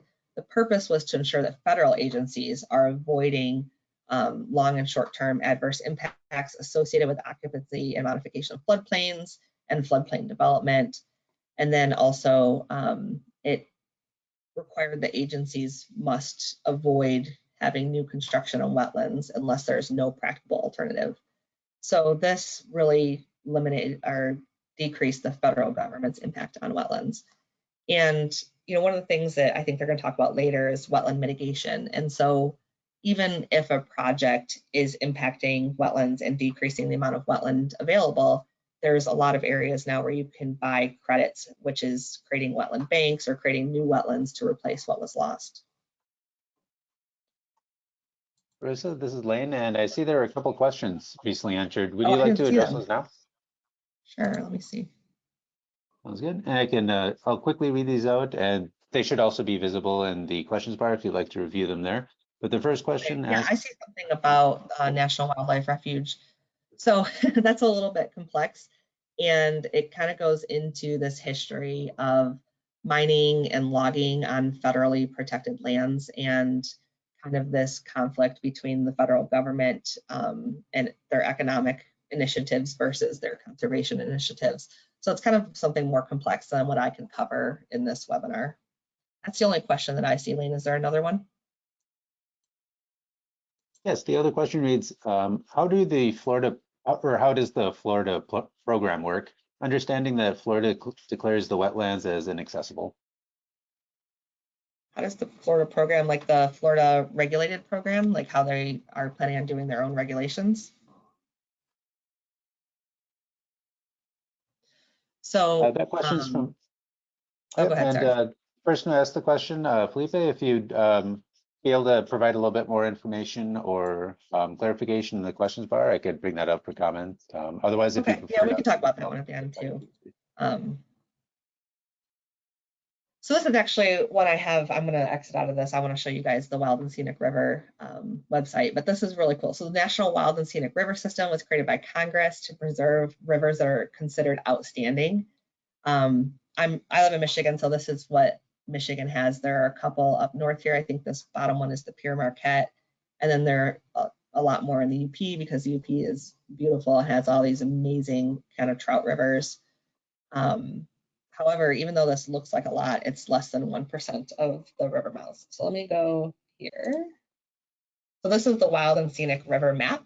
And so you can see where all of the wild and scenic rivers are in the United States. You can go to your state, zoom in and click on it, and it'll tell you why that one is considered outstanding. So this one says cultural ecology, geology, paleontology. So there's a lot of interesting things here. I don't know very much about Nebraska, but this one is, here. Let me see if I can go back out. So if you are interested, you can go to this website and look and see what wild and scenic rivers you have in your own state, which I think is kind of cool. It's completely interactive. Let me go back to this. And then there are local laws and programs that are for wetland preservation and enhancement. Here, there are quite a few townships and cities that have created their own wetland regulations. So I was talking about how in Michigan, anything over 5 acres is regulated. Well, in some townships here, they regulate things from 2 to 5 acres. So things that are not necessarily connected to streams. So this would be more of an isolated wetland, and they kind of cover part of that gap. So if it's over 2 acres, but less than 5 acres, it would be regulated by the township, not by the state. Other programs they have are wetland and tree ordinances. We're trying to preserve a lot of these old trees that were lost, or to keep them from being lost. Obviously, a lot of states, Michigan included, had massive logging, and so we have very few old growth forests. So they're trying to preserve what we do have left, a lot of these really big trees. Quite a few townships and municipalities have noxious and invasive species ordinances. There are quite a few invasive species that are not only bad in terms of the biology, but have human consequences, like hogweed. And then there's also these cooperative agencies. So this one is MISN, Midwest Invasive Species Information Network, and that's just trying to track the invasive species movement throughout the area. So the goal being that if there's something new moving in and we can go and eradicate it before it moves further, then we're doing a net positive. We're stopping something early, because it's very difficult to remove an invasive species once it's thoroughly established. This picture here is actually a mussel that's covered by zebra mussels. So zebra mussels were brought in a long time ago, I think through ship ballast water, and they just cover the Great Lakes, and they cover a lot of inland lakes. And you can see here, they're killing this native freshwater mussel. So it would have been ideal to have eliminated them a while ago, but since they're established, they're here now. So all we can do is preserve what we have left in terms of the native mussel communities. And I think that's it.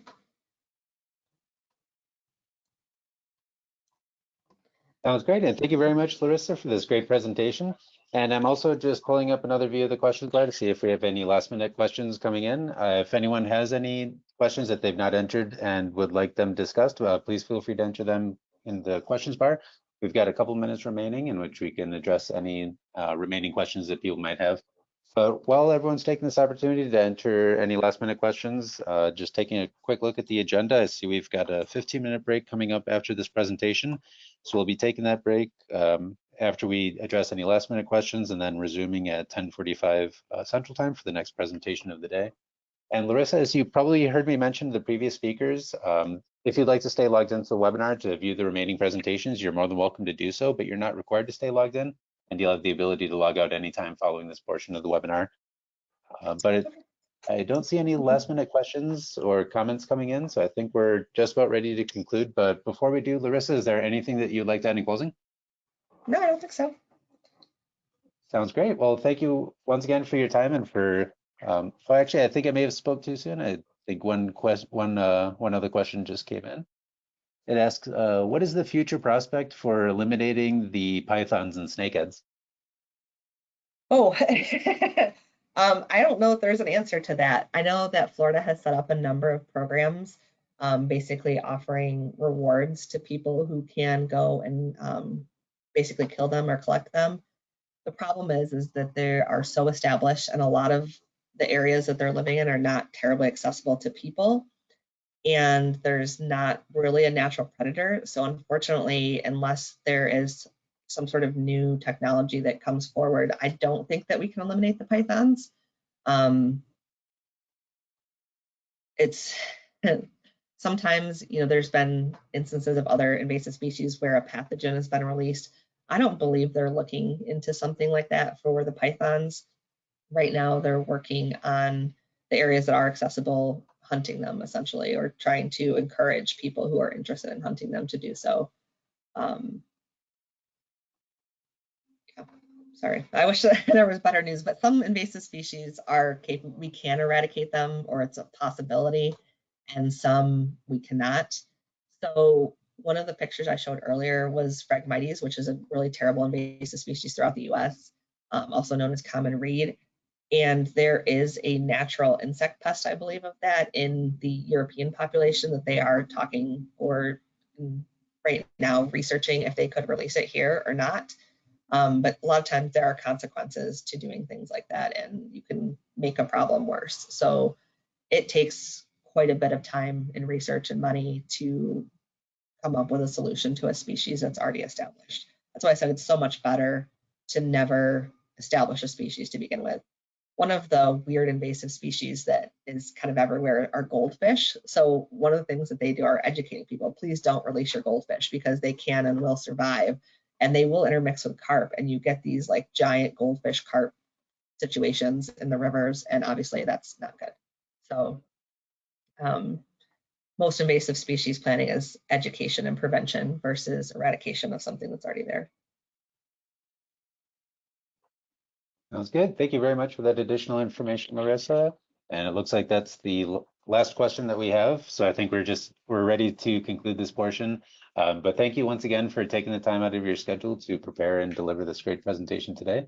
But one final check before we begin the first break of the day. Anything else that you'd like to add in closing?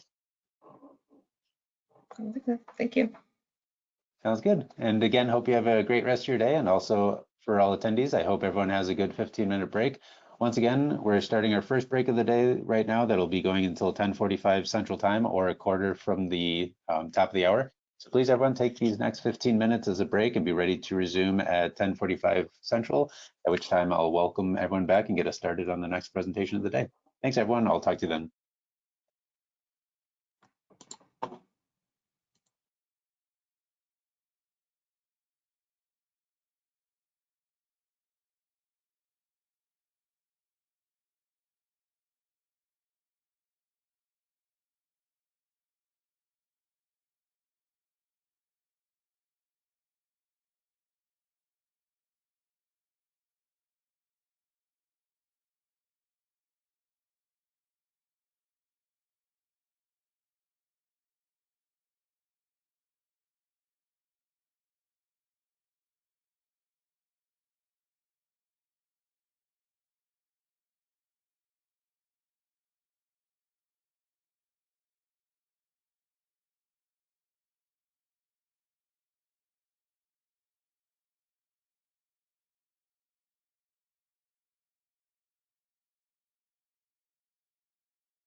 Hey Lane, are you available?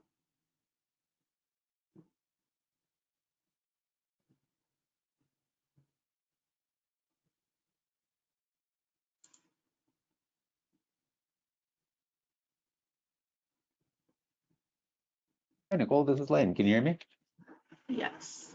I wanted to make sure, so I'm about ready to share my screen. Maybe you can see it now. Can you see my presentation? Yes, Ken. I see the first slide in full screen view. Okay, good That deal. looks great.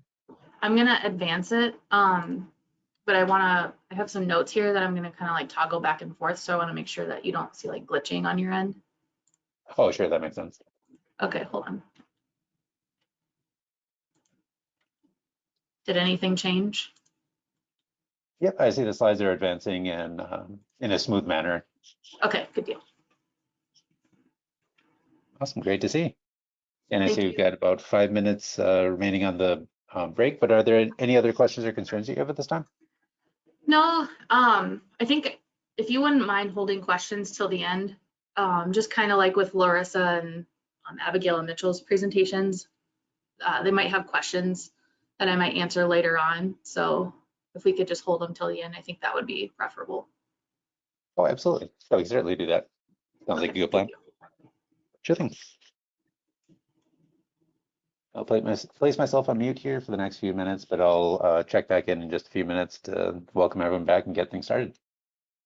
Okay, sounds good. Thanks, Nicole. Talk to you.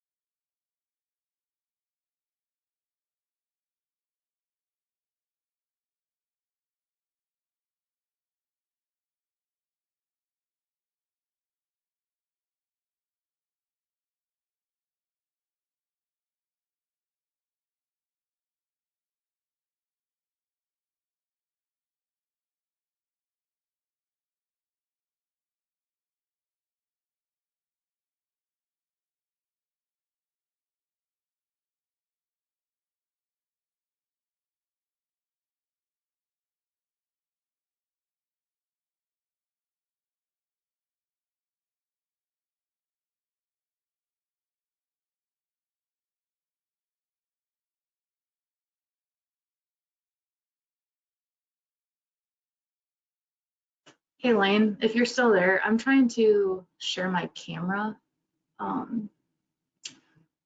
So it's at the top of the presentation menu or on the screen, I guess. Yeah, the button for toggling between enabling and disabling the camera should be right underneath the microphone icon, and it looks like your camera's turned on right now, and I see both the slideshow and your camera right now. Oh, good deal. Okay, because in the audience view, it just shows my presentation and I can't actually see my camera. So is it at the top then? Yes, it is. Yeah, the attendee view by default is both views are appearing in one window with the large view of the presentation on the bottom and then a smaller image of your camera appearing above that. Okay, good deal.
Right, I see we're nearing the end of the break, so I'd like to welcome everyone back to the webinar. I hope all attendees had a good break and are all prepared to begin the next presentation of the day, which is Wetland Mitigation, Objectives and Processes. And similar to the first two presentations, this next topic is scheduled for 1 hour, and we'll be concluding at 11:45 for the half-hour lunch break. And just a couple quick notes regarding this next presentation. For questions, we'll be addressing questions in a short Q&A session at the conclusion of the presentation. But if people would like to continue to enter their questions as they arise to ensure that you don't forget about a question, feel free to do so. Again, I'll be saving them for a Q&A session at the end of the presentation. And here to present our next topic, I would like to welcome and briefly introduce the next speaker of the day, Nicole Church, who is an environmental scientist with Snyder and Associates, and she has over 14 years of professional environmental experience, and her area of expertise focuses on wetland delineations, stream assessments, Section 404 permitting, and wetland and stream mitigation banking documentation. So Nicole, welcome to the webinar, and thank you so much for joining us today. It looks like we're all prepared. I see the slideshow and cameras are viewable to attendees. So I'll turn the webinar over to you right now. So please feel free to begin the presentation whenever you're ready.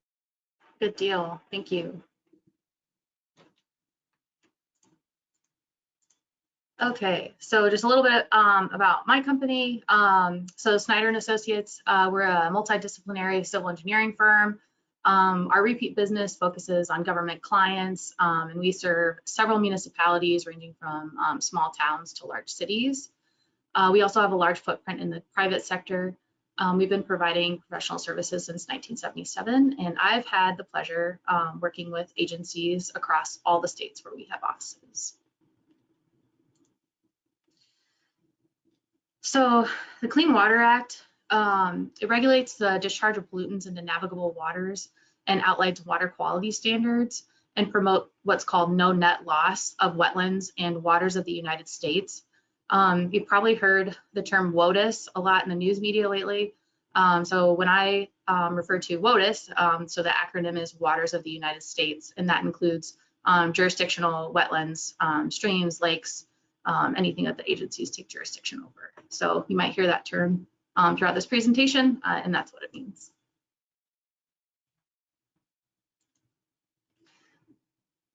So Abigail and Mitchell did a great job covering what is a wetland during the first presentation, but I just wanted to remind everyone. So wetlands have 3 criteria: hydrophytic vegetation, hydric soils, and hydrology. That's also just kind of a recap. We have 3 general types of wetlands. So emergent, scrub, shrub, and forested. Those emergent wetlands are comprised of herbaceous vegetation, so a lot of grasses, might have some open water. Scrub shrub wetlands are, just like in their name, full of shrubs and woody vegetation that's shorter. A lot of sparse open areas might have herbaceous vegetation in them as well. And then your forested wetlands are going to be dominated by 50% or more canopy cover with trees that are 15 feet or taller. Types of streams, you've got our ephemeral streams. Ephemerals basically just flow right after rain events. They might also be tile fed.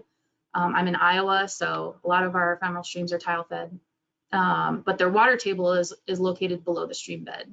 So they are very much relying on that precipitation runoff and tile flow. Intermittent channels, they are flowing most of the year, but they might only flow during the wet season. They don't have to flow year round, but they do have a groundwater connection. So that hydrology is there, so they don't always have to rely on precip and runoff, but that they do provide supplemental flow. And then perennial streams, they're continuously flowing, they almost never go dry, and their water table is located well above the stream bed. And their source of flow would be groundwater, precipitation, and runoff. Okay, so now that we've kind of recapped all of that, I'd like to talk to you about what is jurisdictional. And obviously that's been in the news quite a bit lately. So jurisdictional features, waters of the United States are regulated by the U.S. Army Corps of Engineers and enforced by the Environmental Protection Agency. So again, the Clean Water Act prohibits the discharge of pollutants from point source waters into navigable waters, which are referred to as WOTUS. So the definition of WOTUS really sets the boundary for the Corps and EPA's authority, or what is known as their jurisdiction. Larissa did a great job covering regulations in her presentation, but we're just going to talk about what's really happened in kind of the last decade. So I'm just going to kind of summarize a recap. In 2015, under the Obama administration, the Clean Water Rule was implemented, and federal courts determined that waters of the United States was too expansive. And then in 2020, under the Trump administration, the Navigable Waters Protection Rule came into play, and that regulation removed ephemeral streams from being jurisdictional. So now we're under even newer regulation, which is post Supreme Court ruling of the Sackett versus EPA case that involved a couple from Idaho who were building a house near a lake, and they started to fill in a portion of land that the EPA stated had jurisdictional wetlands. Before Sackett, the Army Corps of Engineers could take jurisdiction over wetlands within the landscape if there was connectivity to WOTUS through direct connectivity, or what they called significant nexus. So that means that there was a physical, chemical, or biological connection to navigable waters. So the Supreme Court, through the Sackett case, they rejected significant nexus because it proved too difficult, if not near impossible, for landowners to determine whether or not the Clean Water Act would apply to their property. Additionally, it was thought undesirable for landowners to face fines or penalties, for negligent violations due to significant nexus. So the Supreme Court ruling forced EPA and the Department of the Army to update their guidance, and in August 2023, they issued a rule to amend the final revised definition of waters of the United States, and that conforming rule was published in the Federal Register in September of 2023. So, kind of in the middle of my slide, this is where relatively permanent watered standard comes into play. This is essentially a test that the agencies use now to identify permanent standing or continuously flowing waters and assert federal protection over those waters. So intermittent and perennial streams meet this definition, but ephemeral streams do not, so they are still currently non-jurisdictional. Additionally, floodplains are now identified as areas that may contain waters and wetlands that would be near or adjacent to WOTUS, and wetlands must have a continuous surface connection to such relatively permanent waters. Okay, our laundry list of non-jurisdictional features. Hopefully you guys make it to the end there and that makes you laugh. It is a broad list. Again, basically anything that's not considered a wetland by definition or does not have a defined bed and bank that could be likely to be determined as a stream is non-jurisdictional. Also, if it lacks that direct connectivity to a jurisdictional feature, then it is non-jurisdictional.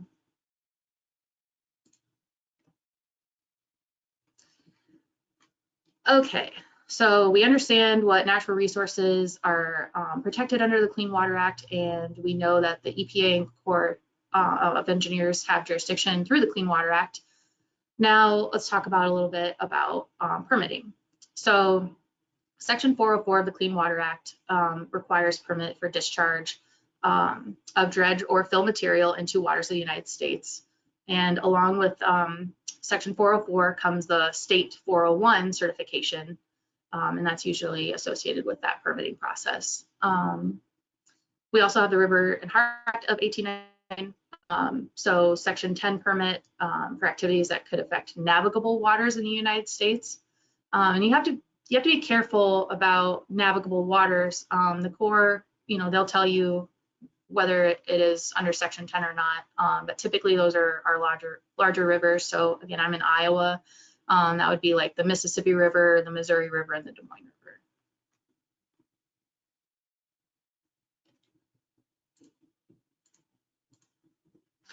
And then here's a map of the United States, kind of showing where the Corps of Engineers are at in the world and who has jurisdiction over what. So again, you can see Iowa right here in the middle of the Midwest.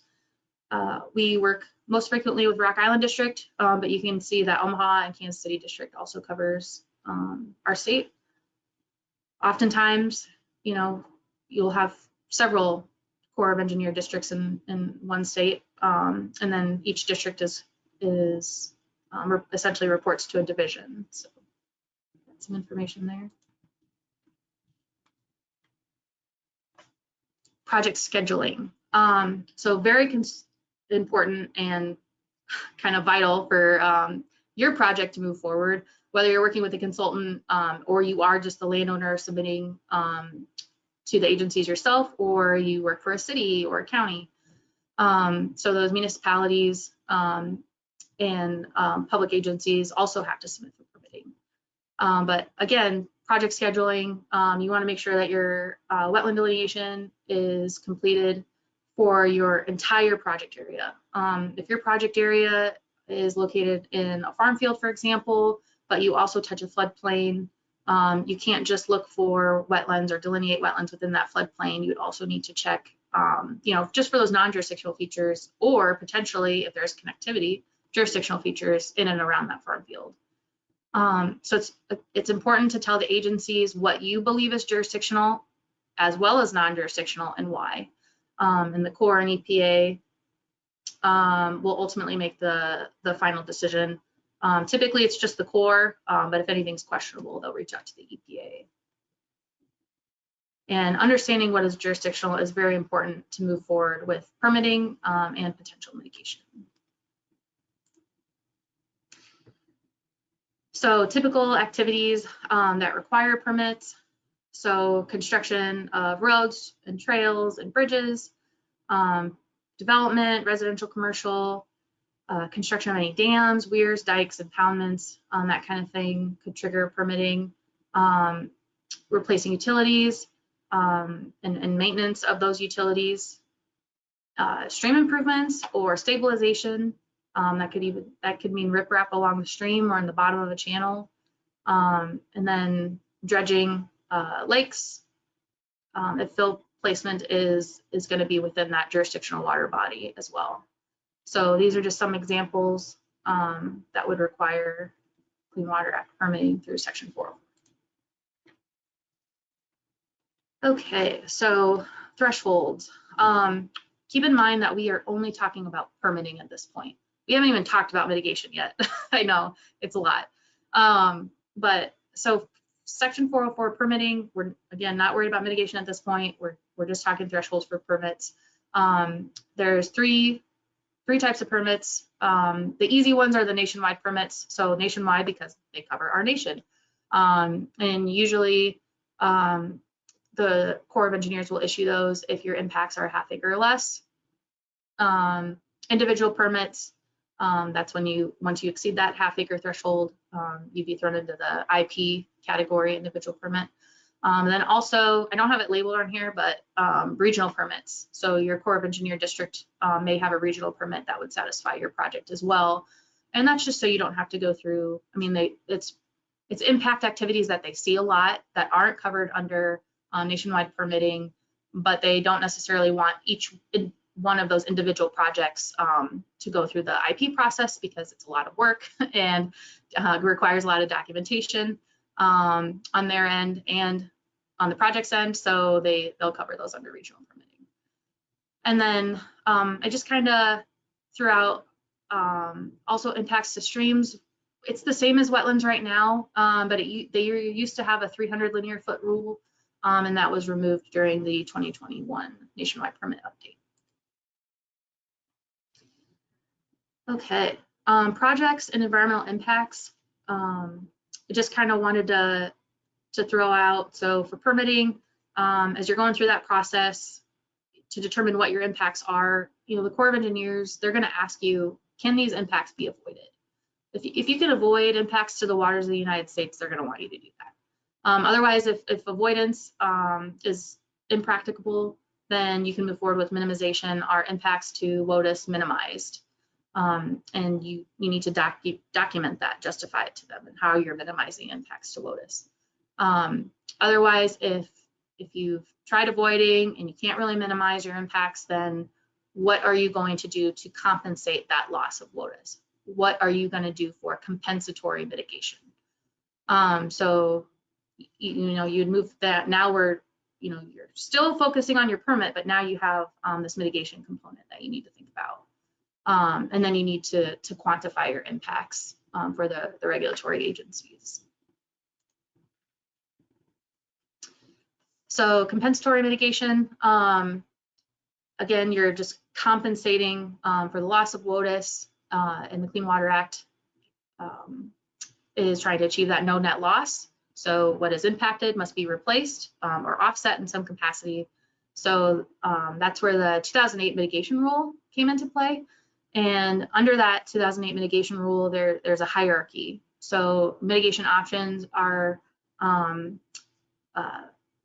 purchasing credits from a mitigation bank if they're available, or using an in-lieu fee project in those credits, which not all states have in-lieu fee. Iowa does not. And also permittee responsible mitigation would be your third option if a bank or ILF is not within your service area. And what are, other than no net loss, what are some benefits that wetlands provide? So we've got native species diversity, getting rid of those invasives, and promoting our natives, which have supplemental benefits for wildlife and can provide wildlife foraging habitat. We got improved soil health, recreational opportunities, flood storage capacity, increasing that, and carbon sequestration and nutrient reduction.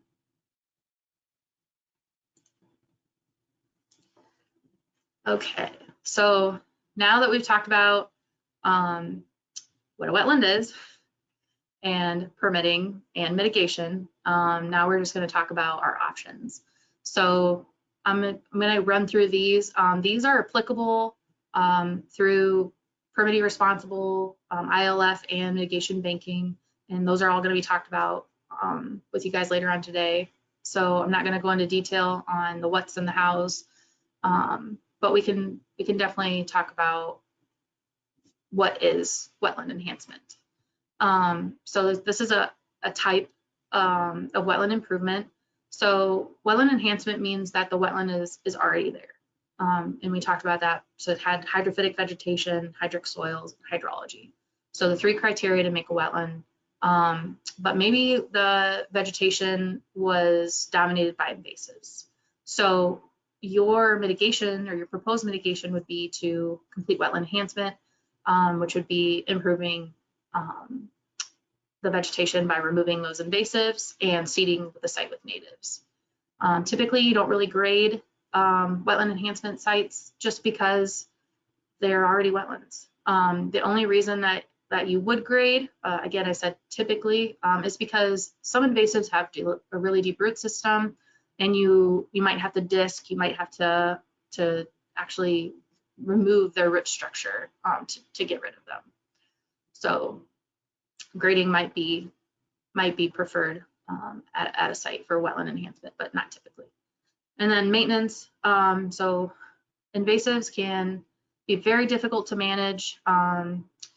So a lot of invasives will outcompete our native species pretty significantly, and so that could be mechanical removal, that could be herbicide treatments, that kind of a thing. Could be, maybe have prescribed burning and mowing. So that's where maintenance comes into play. Mitigation sites, depending on your location, if it's inundated with water, it could be pretty difficult to manage. And those costs could add up for maintenance. And then monitoring. If you're proposing wetland enhancement as a mitigation option for your project, then you're going to have to monitor that wetland. Typically, it's around 5 to 10 years, depending on if you have emergent or if you're trying to establish a forested wetland. But the agencies will tell you the duration of monitoring that will be required for your project. So the good news is with wetland enhancement, you don't have to worry about that hydrology. But if the site fails, so You know, if you can't meet your invasive species thresholds, or you know, the maintenance just isn't taking, then that's considered failure, and the agencies might force your client or the applicant to offset mitigation in another capacity, even after you've already gone through the maintenance and the monitoring. So those are some pros and cons of wetland enhancement. Wetland restoration. In the landscape, wetlands may have been there historically. So this picture on the screen that I'm showing you is wetland restoration. And you can kind of see that we're sloping downhill towards the stream floodplain, which is located off screen to your left. And the water that you're seeing there, you can't see it very well, but this right here is a tile outlet. So that's what that is providing hydrology to basically the edge of the upland slope. So where the wetland starts for this restored wetland site. And hydrology is obviously one of our 3 criteria. You can't have a wetland without hydrology. So hydrology is important, and rather than outletting tile to streams, and I mean, there's a whole laundry list of issues with that, but you know, if you outlet it to a wetland, you know, that wetland's going to treat nutrients, so you have water quality improvements. Not only that, but the tile outlet, so we have a stilling basin right here, and the stilling basin just ensures that the tile water that's exiting from the tile doesn't erode the wetland. So it's allowed to overland flow down through the wetland and then through riparian buffer and into the stream. So a lot of benefits by daylighting tile higher up in the watershed, other than just outletting them directly to the creek, but that costs money. So you know, a lot of tiles are very deep, you know, averaging like 3 to 4 feet. Some go 6 feet. So to restore hydrology, it can be expensive, especially for like anything that's not a depressional wetland, if it's associated with the floodplain and that kind of a thing. And then maintenance. So through restoration, you're probably starting over, and there might have been a little bit of grading, especially to daylight tile if that was your hydrology component. And then that gives you a clean slate for veg, which is great, because most floodplains they're just a cesspool for invasives, and sometimes they're really difficult to manage because they flood. So the clean slate helps get your seed down before the site's flooded, and start from vegetation management, essentially from seedlings. And then monitoring with groundwater wells. In this picture, you can see that's a barometric pressure well, so that's actually not in the ground, it's on a T-post. And we use that for our groundwater monitoring wells, which the well's actually right behind me in this photo. So groundwater wells and hydrology restoration, the Corps could ask you to monitor that to ensure that hydrology was restored. And if you have a sand seam or something that's going to prevent you from restoring hydrology, that's considered failure. And they could ask you to mitigate either through purchase of credit sales or finding another site for mitigation. Wetland creation. If you're trying to satisfy mitigation requirements by creating wetlands, you are likely already have a hydrology source, and there likely was one historically. However, maybe you're just outside the floodplain. If you do create wetlands, just make sure that the hydrology component is considered thoroughly, and you're able to complete maintenance and monitoring, because again, that will be required, and failure is still on the applicant. So just word of caution, it's easy to dig a hole, right? Everybody says that, it's easy to dig a hole and create a wetland, but there's a lot that goes above and beyond just digging a hole. Wetland and buffer preservation. So we've talked about wetland enhancement, restoration and creation, and preservation. I've seen this used once in the state of Iowa. It is not allowed very often. So just caution. You can always suggest it. You can always provide justification on preservation to augment, a buffer and improve buffer connectivity. But it's up to the agencies on whether they'll allow buffer preservation. So preservation is just like it sounds. You don't really have to do a whole heck of a lot. There might be vegetation requirement for maintenance and performance standards of the wetland in the preservation area. If it's wooded, maybe that's, they want you to remove all the honeysuckle, or, keep that out. Maybe burning is in your management plan for like a preservation site. But preservation is the instance that I've seen it used. It was to expand a buffer for threatened and endangered species habitat. And that was really important. So as a partnership project in permit coordination between the U.S. Fish and Wildlife Service and the Army Corps of Engineers and EPA. And then they did allow that buffer preservation. But preservation is, you're gonna have to come up with a lot of acres, and they'll only give you a little bit of credit for it. Credit being your mitigation offset. So I won't get into that in much detail, because again, I think the presentations later on today will cover that in pretty good detail, but I just wanted to let you know that it is an option. And especially if you have threatened and endangered species and you're trying to provide that habitat connectivity, it might be beneficial to ask if preservation would be considered. So wetland and upland buffers,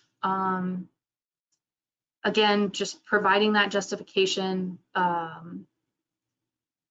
for expansion of, we're not even really talking about preservation anymore. This is just the buffer associated with a wetland. So wetlands are great. They treat nutrients, they can improve water quality, they provide several other benefits that we kind of already went over. But having a buffer around your wetland is important for overland flow and runoff. And the agencies will likely ask for an upland buffer component if you do have to proceed with mitigation for your project. So kind of a quote there about buffers and their benefits. The area around, how much area you would be credited for mitigation for an upland buffer is really up to the agencies. I've seen it, different ratios, and accrediting different acres across a couple core districts.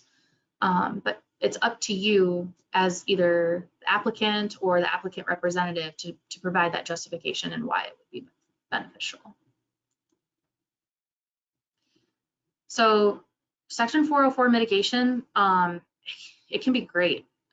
You're taking a natural resource that's either low quality or needs some help. It was farmed and you're restoring it, but you're improving it. And that's really what mitigation is about. You're improving and offsetting that loss from permitting. And at the end of the day, the agencies, most of the time, will listen to reason. They will listen to your justification. They might not always agree with it, but they will.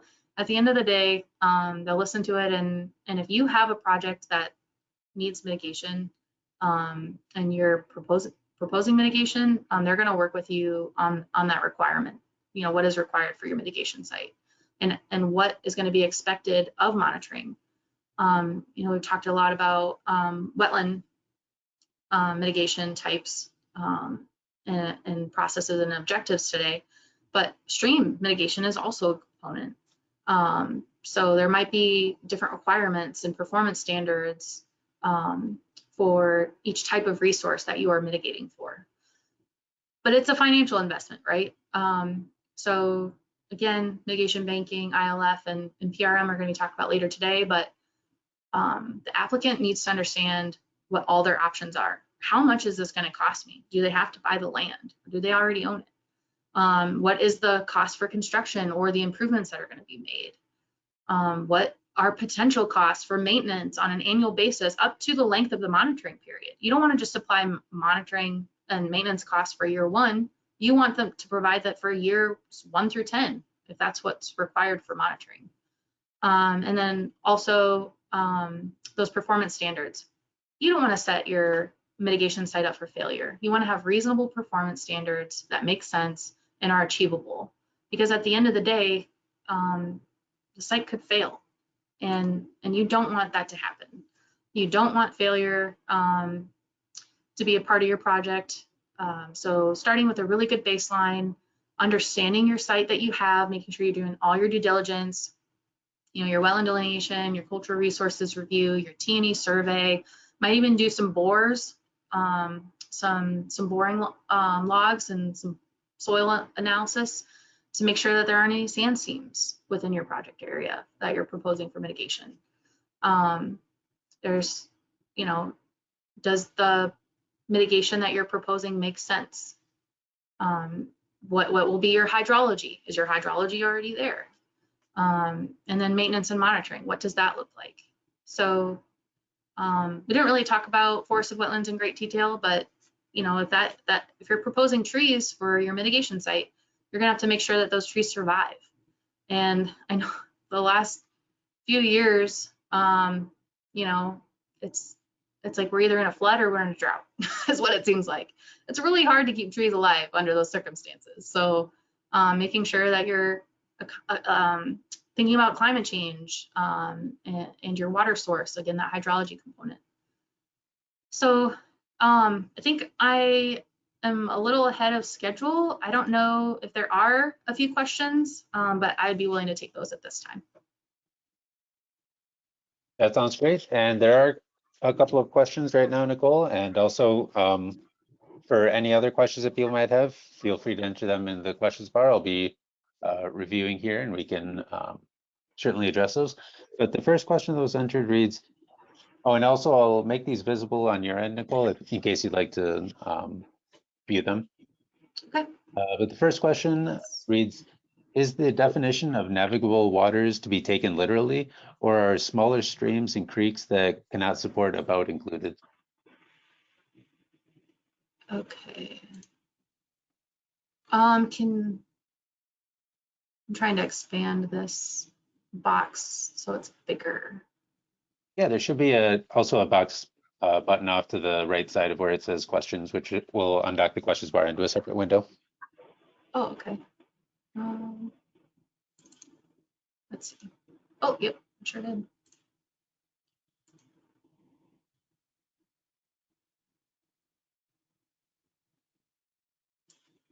Okay. I see it here. Is the definition of navigable waters to be taken literally, or are smaller streams and creeks that cannot support a boat included? A boat, I think, is what it was meant there. So that's a great question. So the Corps of Engineers has authority over anything that contributes. So the biological, chemical, and physical contributions to navigable waters. So they do have regulatory authority over navigable waters, but they also have jurisdiction over, yes, the tributaries to navigable waters and the tributaries to tributaries of navigable waters. Under the jurisdiction slide that I had shown, or jurisdictional water slide that I'd shown, that's where I kind of hit on the relatively permanent standard. So those intermittent streams and perennial streams, they all flow into each other, right? Everything's connected and it eventually feeds into a navigable waterway. And that is how the Corps of Engineers takes jurisdiction over those features. So waters of the United States includes, it can include ponds, lakes, intermittent streams, perennial streams, and everything that's relatively permanent, anything that would fall under that relatively permanent standard. So it has to have, like right now, post 2023 ruling of the Supreme Court, it has to have that direct connectivity, or it has to be connected by some way. So I think during the first presentation, there was a question about what would be jurisdictional, and there was an image of, it kind of looked like a map, and showed like a wetland, and then maybe like some overland flow, and then maybe, I can't remember if there was a culvert outlet or not, but that culvert is your connection point. So the Corps of Engineers would use that connection point to take jurisdiction potentially over the wetland that was delineated. So the answer to that question would be yes. It's a kind of a long answer. Sounds great. Thank you, Nicole. And the other question reads, is it possible to implement NGBS certification strategies to accomplish wetland enhancement or restoration?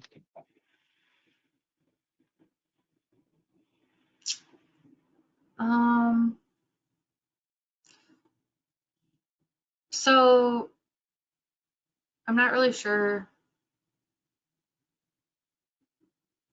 I'm not really sure what this question's asking, but I can elaborate a little bit more about accomplishing wetland enhancement and restoration,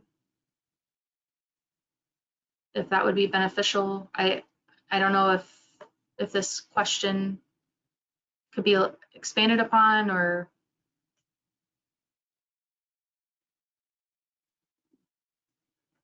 if the person asking the question could elaborate a little bit. Otherwise, well, you know, if you can just add a little bit more, I can just kind of briefly touch on wetland enhancement and restoration, you know, to accomplish that a little bit better, and provide a summary of meeting performance standards, if that would be helpful. Lane, do you think that would be helpful?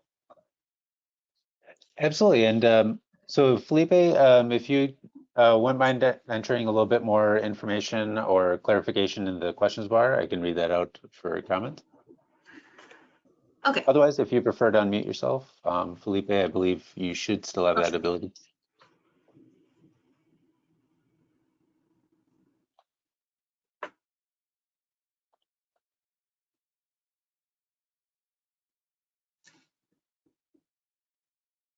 And I'm not seeing any information coming in just yet, but I'll keep an eye out for. That's okay. I'll just kind of touch on the performance standards. Maybe that was the component for that question. Oh, and he mentioned, wait a minute, so I think he's still typing. Oh, okay, good deal. That sounds good. Thank you, Felipe.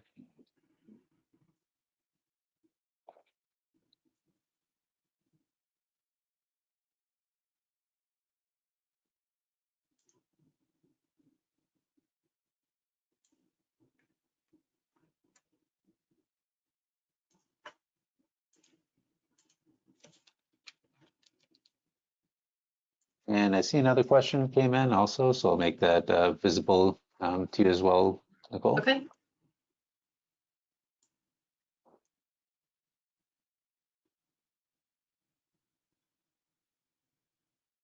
And thank you everyone for your questions. Feel free to continue to enter them and we'd be more than happy to discuss.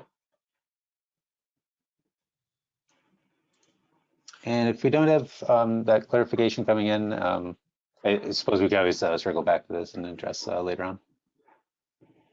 So who typically sets out to create a mitigation bank? Is this a separate question? Should we wait to answer this one? Yeah, it looks like that question is separate from the previous one.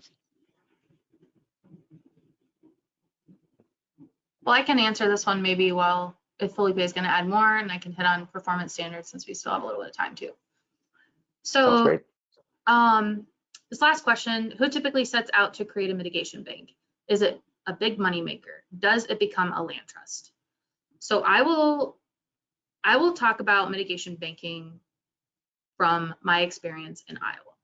And I've worked on over 14 mitigation banks, so got some experience. But I have mitigation banks that are owned by private clients, and I have mitigation banks that are owned by public clients. Is it a big money maker? I I mean, if your overall goal is restoration of a project, like say you're a public entity, you know, you're a municipality or you work for a nonprofit, maybe your goal isn't to make money. Maybe your goal is just to offset the costs of your restoration project. So we've worked with a few nonprofits on mitigation banking, and one city and one county. And so for those projects, their goal was restoration. So is it a big money maker? I mean, I also think that competition in a service area, which again, mitigation banks will be talked about later today, but if you have a lot of competition, I mean, just like think about driving to a gas station. You know, you could go to any gas station that you're driving on and say there's like 3 on a street. Which one are you going to go to? Well, if they're all the same price, it doesn't really matter. But if one's a couple cents cheaper, you're probably going to go there. So as far as becoming a moneymaker, I mean, I think competition in your service area really also depends on that as well. And then does it become a land trust? I've worked on private mitigation banks that are still owned by landowners, so they are private property. And also for the public mitigation banks, it's public property. So it does not always become a land trust. Looks like we've got a couple, looks like Felipe added, NGBS evaluates the viability of a construction project by reviewing the protection of the environment, taking into account the vegetation and soils. These strategies are pretty similar to the ones that you mentioned before. So it evaluates the viability of a construction project by reviewing the protection of the environment. So potentially yes then, is it to implement an NGBS certification. I mean, if that brings value to your project, and the agencies that you're working with thinks that, you know, they would like to see that certified, you could always offer that, but is it going to be required? No.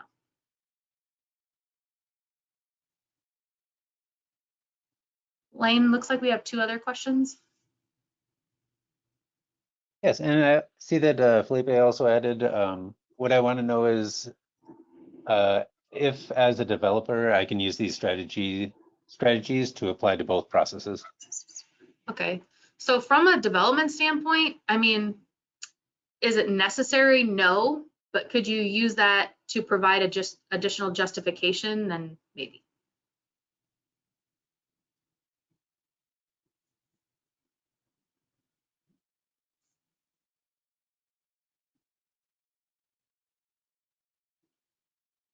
It looks like Donald has a question. Yes, that question is there an easy way to differentiate intermittent versus ephemeral streams? That's a great question. So post-SACIT, just through my experience working with the Army Corps of Engineers on permitting, you might be required to justify if a stream is questionable, and it looks like it could be potentially intermittent. They might ask you to complete groundwater monitoring for a project if you're trying to classify your stream that you delineated as ephemeral. Typically, our ephemeral, you know, like ephemeral ditches higher up in the watershed that are dry most of the year, they're going to be a lot easier to identify and to let the Corps know like it's an ephemeral stream, and concurrence would probably come pretty easy with photographic documentation and that kind of a thing. Intermittent streams, how do you get to become an intermittent stream? Water all runs downhill, right? So chances are the intermittent stream is formed from an ephemeral stream. There was probably, you know, did it just start right away as being intermittent? Probably not. And those streams are a little bit tougher to delineate, but we can use, so there's ordinary high water mark delineation. You can also visit the site several times to verify hydrology. It's real easy to tell ephemeral from intermittent, especially if it's a complex, it's complex meaning it's all tied together as one channel. If the ephemeral stream portion is dry and the intermittent stream portion is wet. But it's not always easy. So I guess that would be my answer. Sounds great. And thank you very much for that information. And thank you also everyone for your questions. Those are all the questions that we have so far, but we do have remaining time to address any other questions that people might have. So once again, take this opportunity to enter any other questions you might have for this latest topic in the questions bar, or if you prefer to unmute yourself. Everyone should still have the ability to unmute if they prefer to do so using the microphone button off to the side of the control panel. But if we don't have any other questions coming in, Nicole, is there also for timekeeping, it's important to not end too far ahead of time. So we'd want to get to within about 10 minutes of our scheduled time. So if we don't have any questions coming in the next moment or two, is there any other information that you'd like to review, such as case studies or online references or resources? Sure. So from a permitting standpoint, wetland delineation standpoint, and then obviously we're talking about mitigation. So if you don't feel comfortable asking questions now, my contact information is on the screen. I'd be happy to, I'm a consultant, so I'd be happy to take a look at a project and let you know what I think. I don't mind doing that. So if you still have questions about a specific site and you're curious, would I need to complete a wetland delineation here? Or do you think this would be jurisdictional? I don't mind looking at, photographs or a Google Earth location on a map kind of a thing. If at the point you think that your project might need a delineation and 404 permitting, then we would provide a proposal for that. So typically that's how it works. I know sometimes it's hard to pick a consultant to work with. And I feel like there's a lot of, if there's social media and everybody claiming that they're an expert at everything these days, it feels like, sometimes it can be frustrating. So if you don't feel comfortable reaching out to a consultant, maybe talk with your county. Talk with your local Corps of Engineers regulatory branch. So at the Corps, your local Corps district, contact their regulatory. Most of the time they'll, you can jump online, find their website and send them a quick email. That's what they're there for. They're willing to do that too. Use the resources that are available to you. If you have a State Department of Natural Resources, maybe that would be your avenue to ask questions, or again, just your local county might be able to help you out. But if you're going to ask the question of, do I have a potentially jurisdictional feature on my property? Chances are you're going to want to reach out to the Army Corps of Engineers because they regulate that program.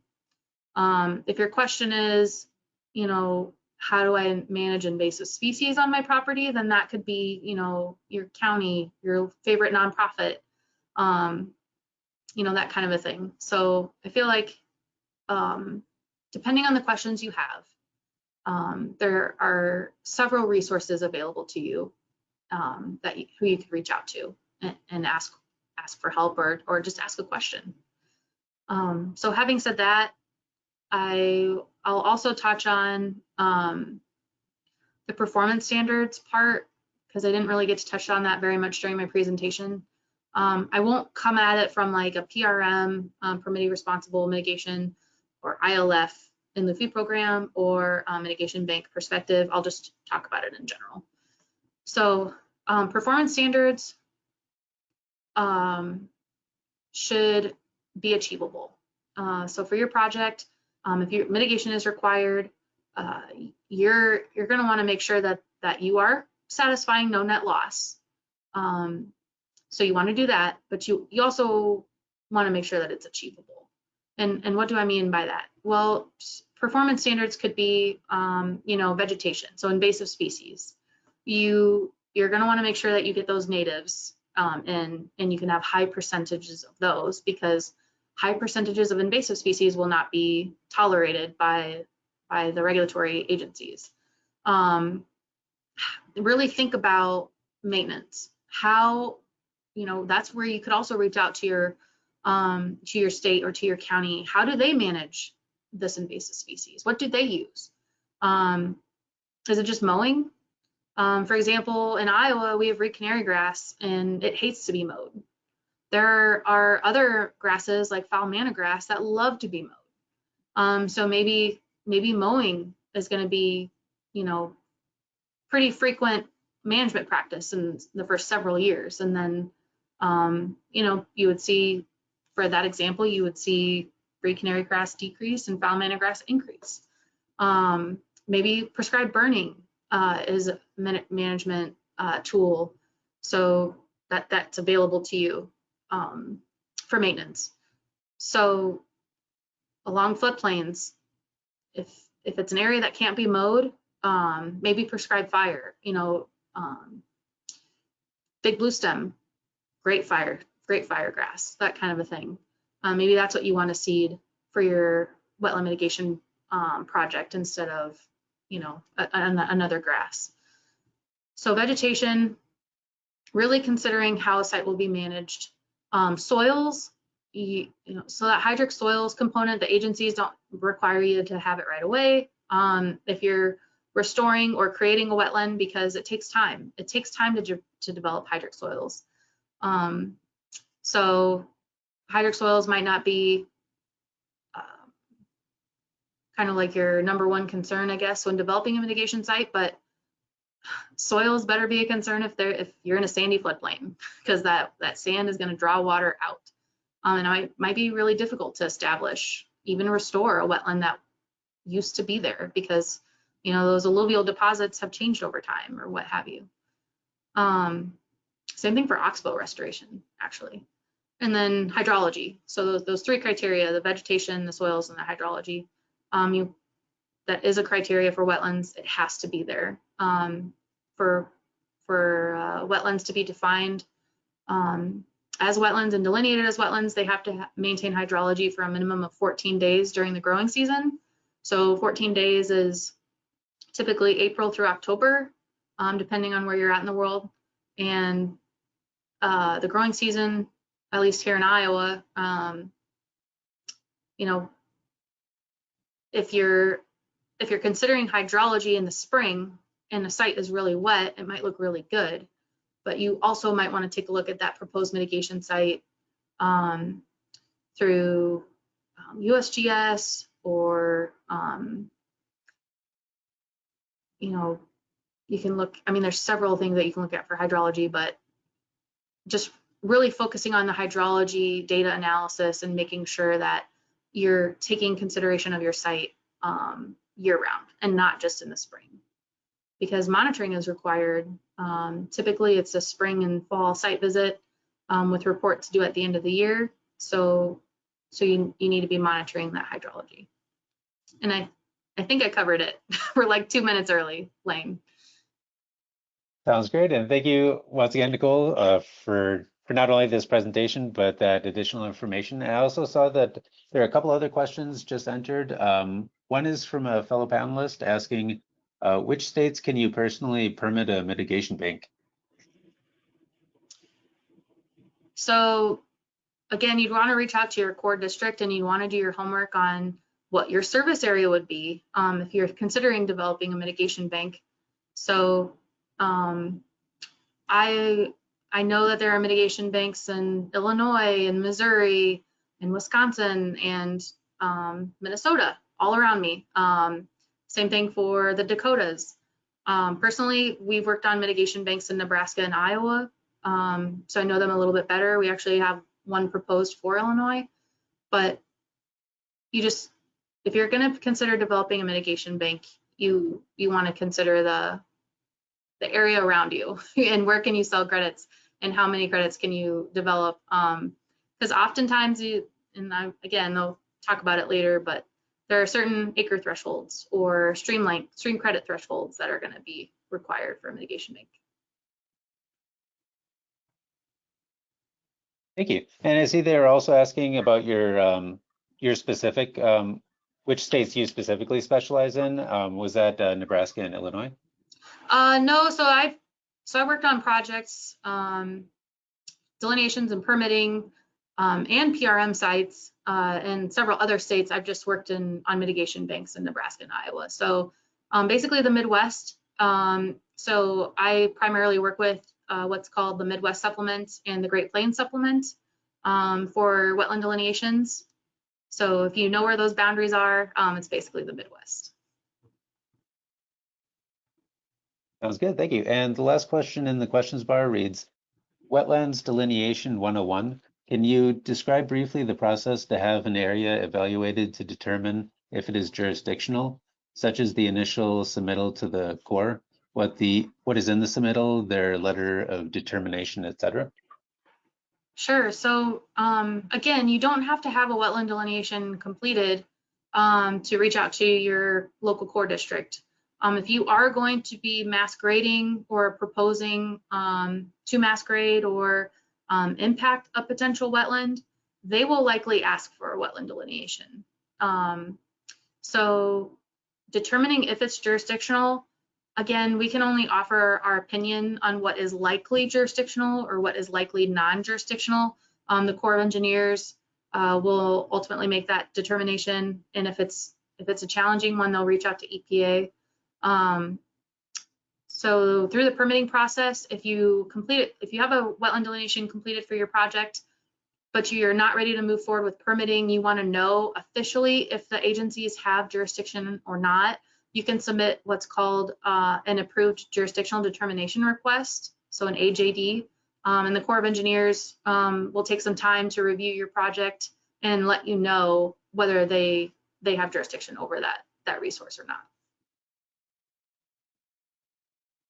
Thank you very much. And it looks like those are all of the questions that we have. So I think we're just about ready to conclude this portion. But thank you once again, Nicole, for taking the time to prepare and present today. And as you likely heard me mention to the previous speakers, if you'd like to stay logged into the webinar or be joined at any time throughout the day, you're more than welcome to do so, but you're not required to stay logged in, and you'll have the ability to log out anytime Awesome. following this portion. And before we take the lunch break, is there anything that you'd like to add in closing? I can't think of anything else. Sounds great. Well, I hope you have a great rest of your day. And taking a brief look at the agenda here. Oh, and actually, I see there's one more question that actually just came in asking to determine whether you can build on a lot that is likely wetlands. One would apply to the U.S. Army Corps of Engineers. You would want a delineation completed if there are likely wetlands before you talked to the Corps, but you could always reach out to the Corps and ask what would be required. Great, awesome. And that is our last question for this portion of the webinar. Thank you again, Nicole, for your time and expertise today. And hope you have a great rest of your day. And also, again, we've got a half-hour lunch break coming up for all attendees, so please take this next half hour as a break and be ready to resume at 12:15 Central Time or 15 minutes past the start of the hour. So hope everyone has a good lunch break. Once again, we're resuming at 12:15 Central Time. I'll be welcoming everyone back at that time. Thank you.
Victoria, this is Lane.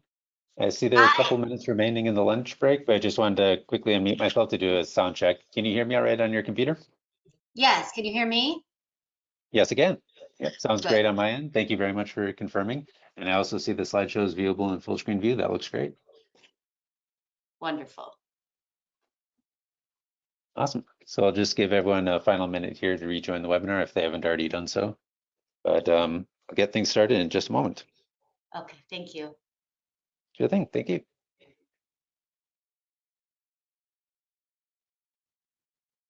Can you see me? There we go. Yes, again.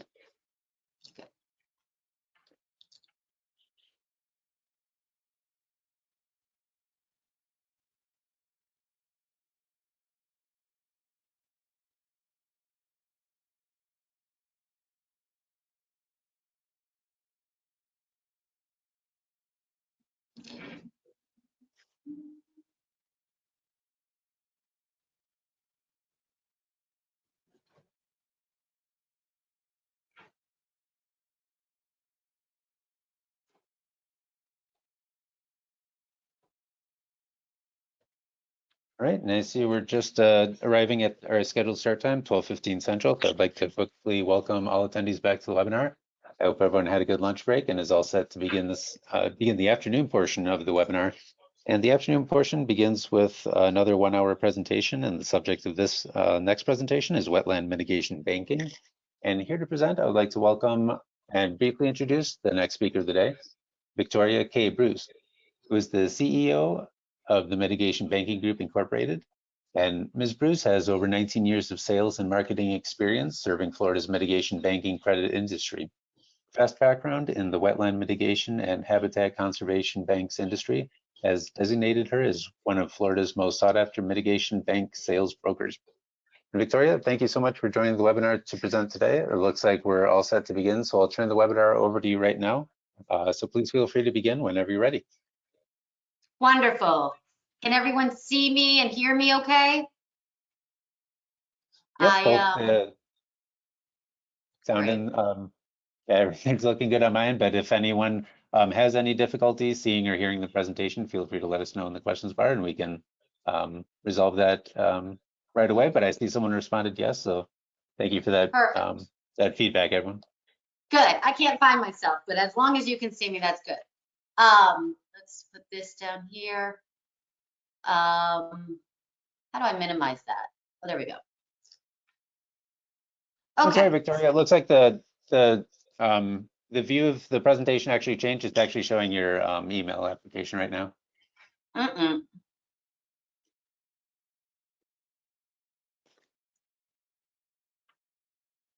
Yeah, so the selection for changing that is in the sharing tab of the control panel. If you expand the sharing tab, there should be a drop-down list off to the left side where you can select the specific view. And in this case, it should be the should see the title of the slideshow presentation in that drop-down list.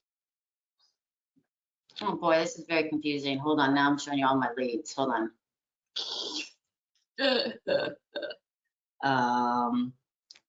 Go over here, audio, webcam.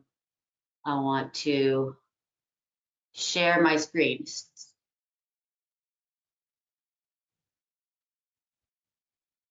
I don't want to do it. And I'll actually just try resetting the connection really quick. I'll turn back over presentation controls. So you, in just a moment, you'll be seeing another pop-up asking if you'd like to enable screen sharing.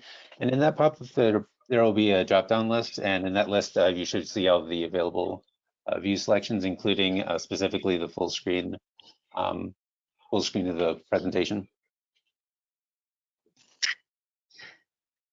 And right now it's showing Excel.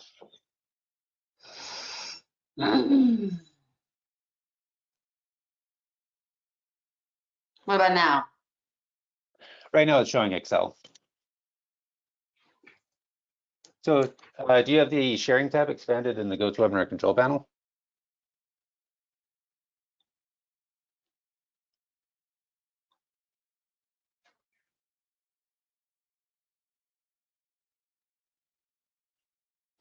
Victoria, do you have the sharing tab expanded in the GoToWebinar control panel? Yeah, I'm trying to look for it. Give me a minute. Okay.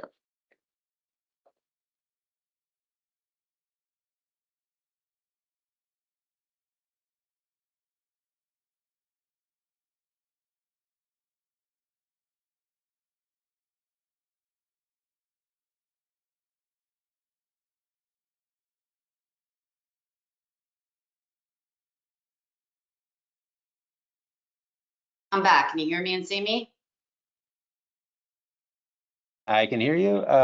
Can't see you yet. I think you'll have to turn back on your camera in order to enable that feature. But right now I see the connected to GoToWebinar webpage.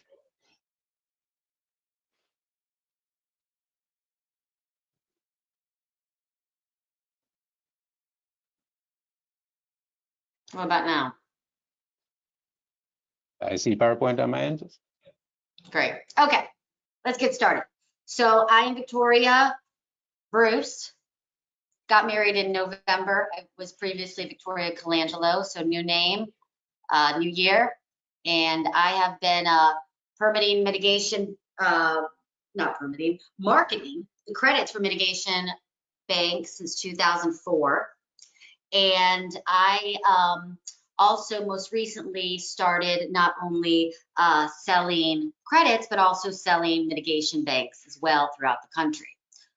So a little niche of a niche. I act as the liaison between both parties, the developer and the mitigation banker.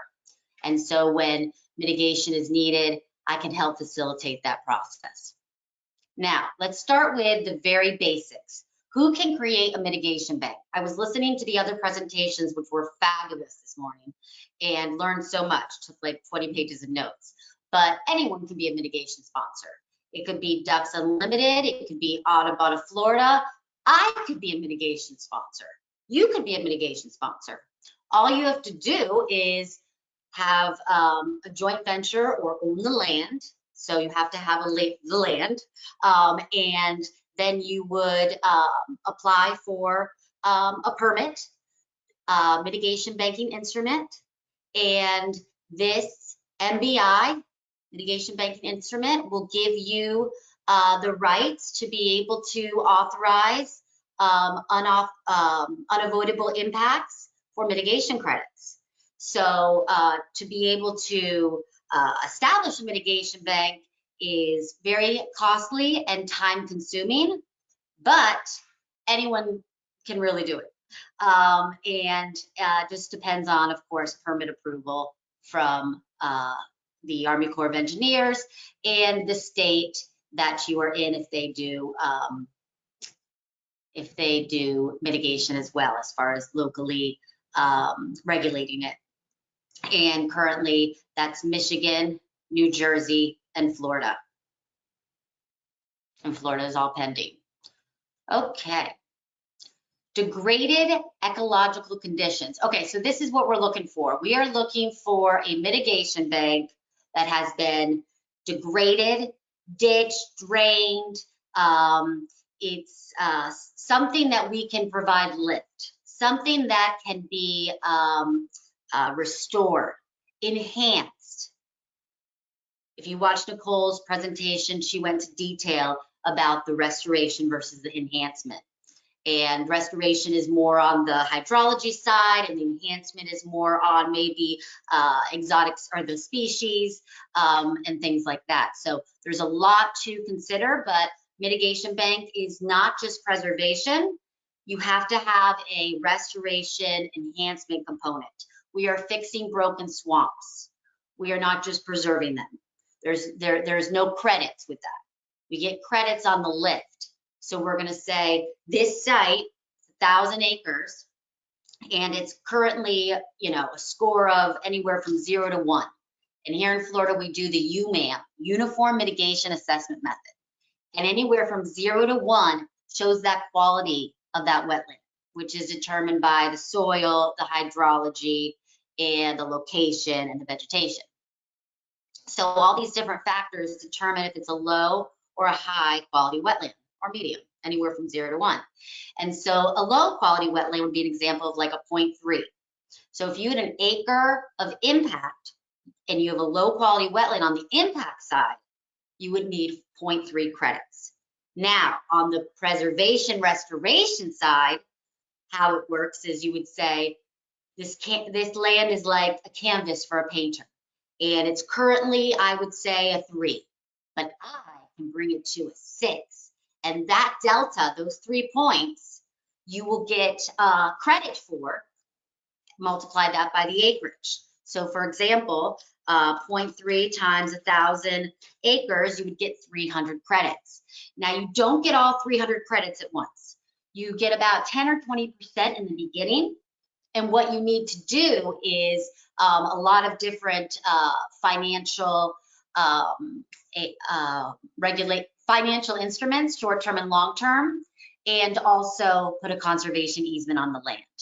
And then as you go, you'll get more credits when you show the performance or the activities that are being done that conform to the permit. So you don't get all 300 credits at once. You'll probably get 30, and then maybe another 30 the next year. And we can look at a credit release schedule in a few moments to kind of explain that. And they're all different, but this is just an example. So degraded ecological conditions, ecological and hydrological issues, adjacent to conservation land. So these are really the main things that we're looking for. And they say if you look at 100 properties, one may be a potential mitigation bank. They're not easy to find because, you know, we're looking for the diamond in the rough, really. And the Army Corps of Engineers and or the state and local regulators will give you more lift, more credits, if you're adjacent to other conservation land. And that means that you would create this missing corridor. So if the state of Florida owns here, and you have this, you're creating that missing corridor. The one thing I'd love to say about mitigation banking is it's basically the preservation and restoration of land, which, for example, here in Florida, I'm in Florida, we have the Florida Forever program. And so our taxpayers' money actually goes into an account, and then they go and find land for acquisition, they purchase it, and they leave it as preservation, which is great. But mitigation banking allows the private sector, no tax from the residents, and to do their own preservation and restoration of land. And so this is so important because we're able to, on a larger scale, be able to do what the state and federal government want to do as far as acquiring more land.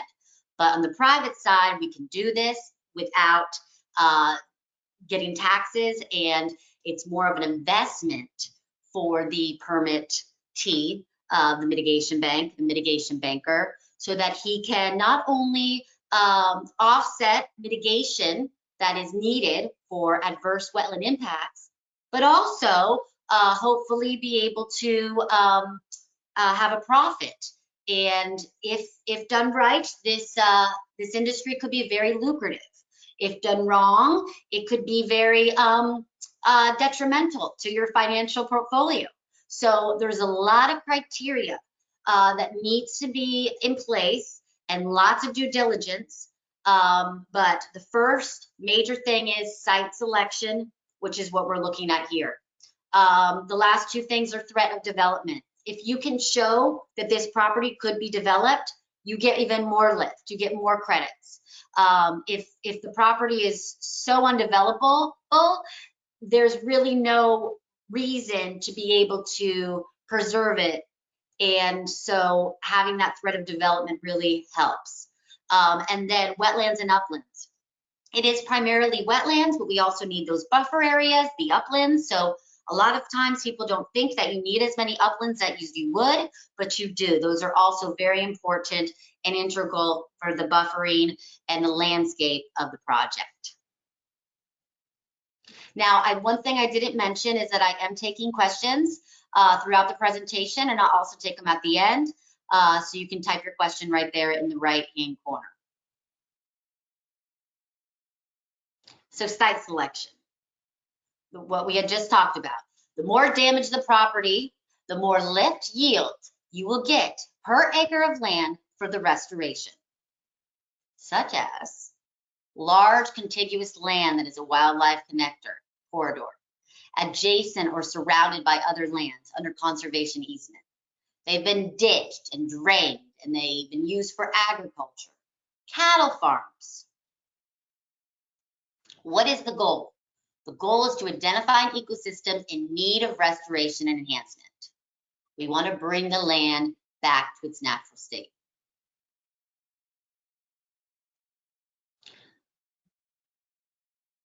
The first step is have an environmental consultant that permits mitigation banks, evaluate the land to see what ecological projects can be done to reestablish the ecosystem structure and functionability by creating habitat value. The value of these credits are determined by quantifying the wetland functions or acres restored or created. And basically, all you really need is your parcel identification numbers, and give it to an experienced environmental consultant that permits mitigation banks. And those companies and individuals are rare. Here in Florida, there's probably 4 or 5 companies that do wetland mitigation or conservation bank permitting. In the country, you know, there's not that many more per state. There's probably 5 companies per state, maybe more. I'm not sure. It'd be good to know if you have any opinions on that. But it's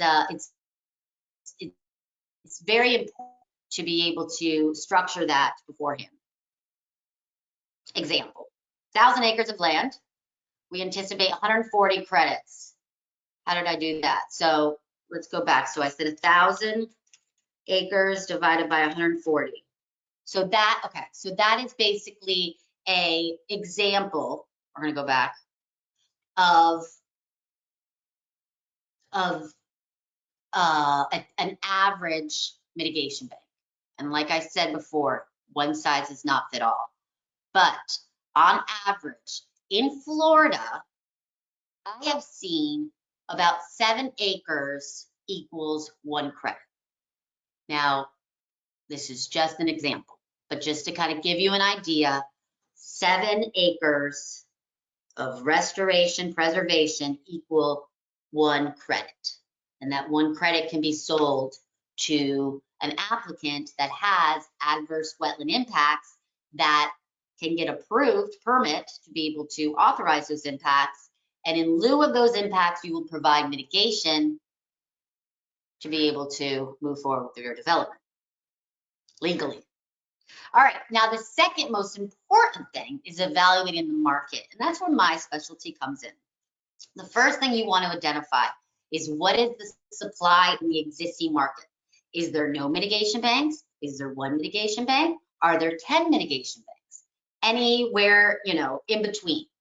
And so this is very important to be able to find out, and you can do a little research. Rivets is a wonderful resource to find out how many credits have been sold within a mitigation bank, and you can take the ledgers, which specifically show how many credits for which permit / project are needed, and it's filtered by the year of deduction. And so you can kind of get an idea of doing an average analysis on how many credits are sold a year. And then you can kind of get an idea of what the supply is and how much more supply is in this market currently. So if I didn't enter this market, is there 2 years of supply left because it's, you know, 10 credits sold a year and there's only 20? Or are there 100 years left of supply if I didn't enter this market? That's a big factor that needs to be considered. Now, you can't consider that alone though. Most important part of it all is, of course, the demand. And so if the demand is high and the supply is high, you still might want to enter it. And so the demand part is also my specialty, and that's regarding, let's go back. That's regarding dense populations, going through the ledgers and finding out how many credits are sold on average. You know, 1 year you might sell 1 credit, the next year you might sell 3 credits, and the next year you sell 100 credits, and then you go back to square one. And so it's very fickle and fluid. But my advice is historical data predicts the future. And so I don't have a crystal ball. I can't make somebody impact a wetland. But as far as the demand for the credits, I can look at the ledgers on Ribbits, and then also the state also has them here in Florida. And you can do an analysis and see, you know, this is where mitigation is needed, or they haven't sold the credit in 10 years. So it's very, very important to understand all those factors. You're also going to want to understand if there is a competitor, what their pricing is, and you'll want to meet it or beat it. And those are very, very important parts of evaluating the market. Any questions? Okay. Players within the same mitigation service area. So who are your competitors? Your competitors are whoever is in the same watershed, drainage basin, HUC code. And that is how the mitigation service area, also known as MSA, is established. So if you're in basin 1 and your applicant that's impacting wetlands in basin 1, you can service each other. But if you're in basin 1 with your restoration mitigation bank and you have a developer in basin 2 that needs mitigation, unless you have very, very, very interesting circumstances, you're not going to be able to mitigate in another basin. When I say interesting situations that you might be able to go out of basin is if there is nothing in the existing basin, you may get approval to go out of basin. Very rare, but if it does happen, it's highly scrutinized. And you have to do a cumulative impact assessment, CIA, cumulative impact assessment.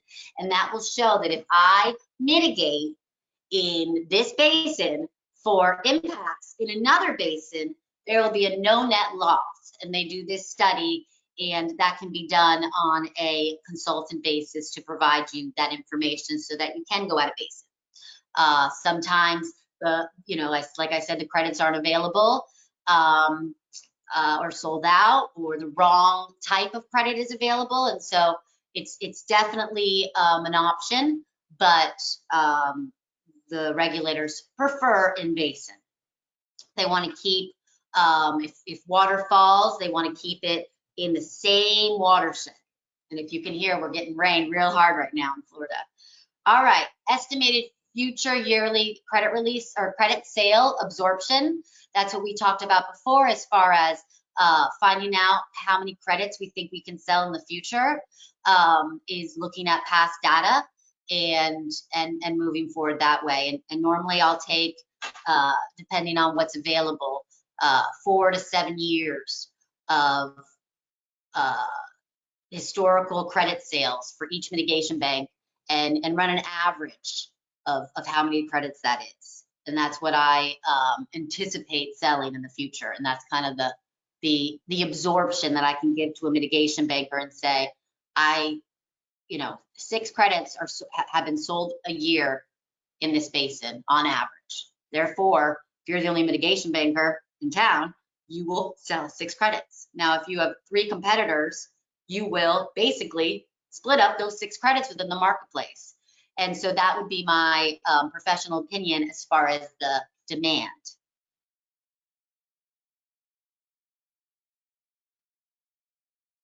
The service area of a mitigation bank is in the same watershed where a bank is located.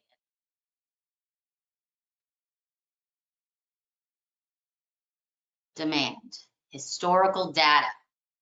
Identify the mitigation banks that are within the same watershed. Ledgers on Ribbits and the state agency ledgers. They're all public records.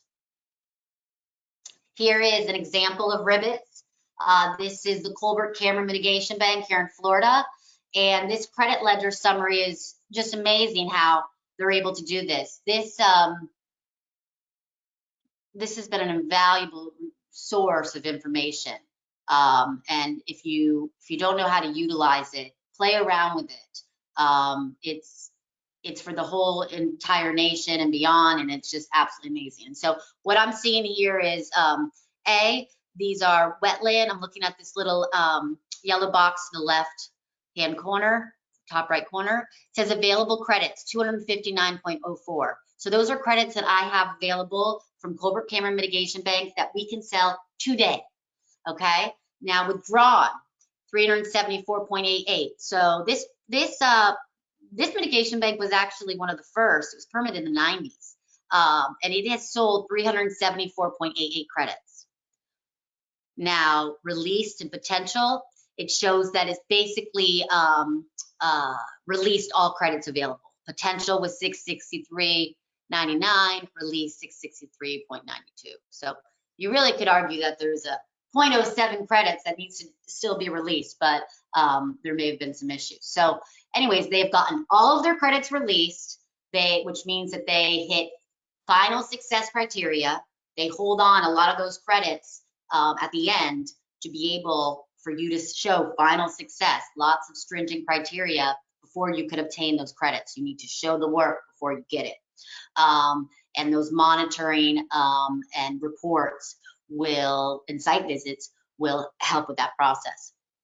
And so further on down, this is the ledger. As you can see, the last withdrawal from this ledger is, and I wonder if this is up to date. It looks like it is, April 6th. So this bank has not transferred a federal credit since April 2022. So it's been a year. And then they bought 0.01 credit at that time. So you can see, you know, the credit sales, you know, they're not all of them are big. A lot of them are 0.1, 0.2, 0.3s. As you can see here, the different types of projects that need mitigation. And you will see that in 2022, 0.01, 0.75, 0.1, 0.11. I'm looking at the credits. So 0.97 credits. So about 1 credit was sold in 2022. Now, is that a true or false answer? It's a trick question, actually, because you can't actually deduct a credit until the applicant who's impacting has their permit issued and paid for the credits in full.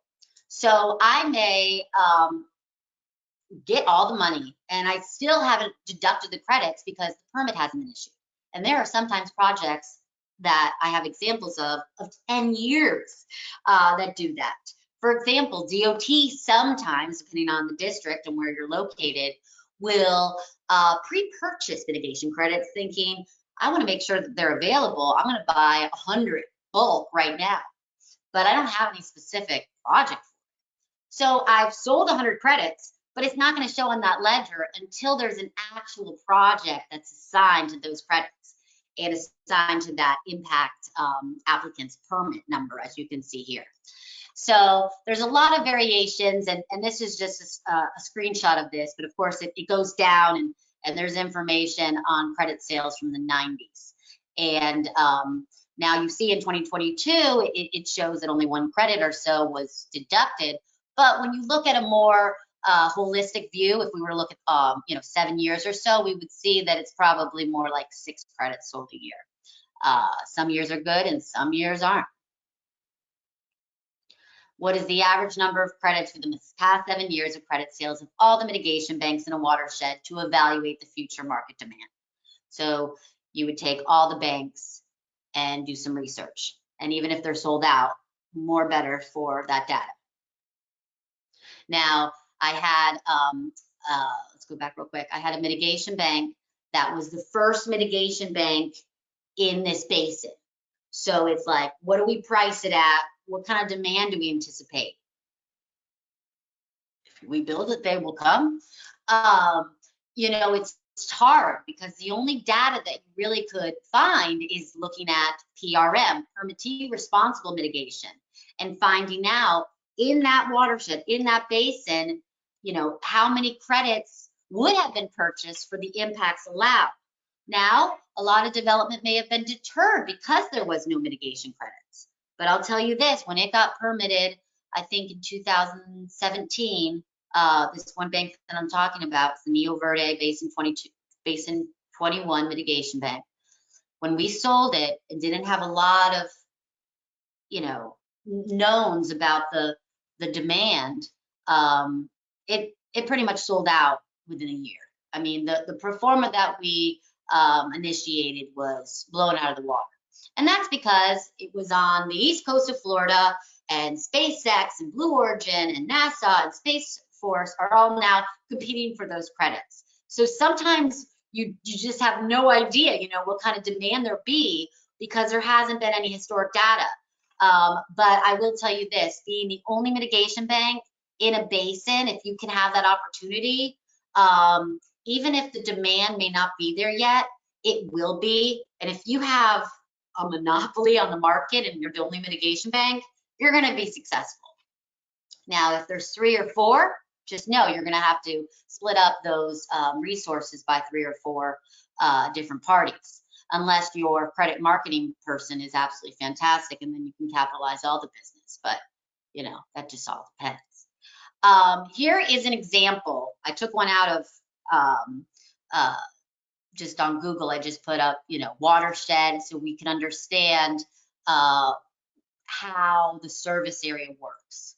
Okay, and so this is a watershed, and basically if you are in this blue area, then you can service this entire blue area. And if you're in this orange area, then you got to find a mitigation bank in that orange area. So it's all specific on the different basin, watershed. And here, you know, it's called the James River, the York River. Here in Florida, there's 86 different drainage basins. And so that means that there's 86 different markets to sell credits.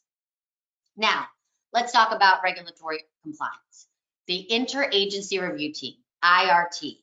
Now, it's not just the Army Corps of Engineers that's going to have their hands on this permit. It's also going to have to be evaluated by potentially National Marine Fisheries, U.S. Fish and Wildlife, and the EPA, and they'll sign off on it. If the U.S. Fish and Wildlife sign off on the permit, then that provides an extra layer of assets, really. So now you can accommodate threatened or endangered species and be able to provide that compensation as well, such as for wood storks or the great heron potentially, or the bonnet bat is in talks of possibly being regulated. All right, financial assurances.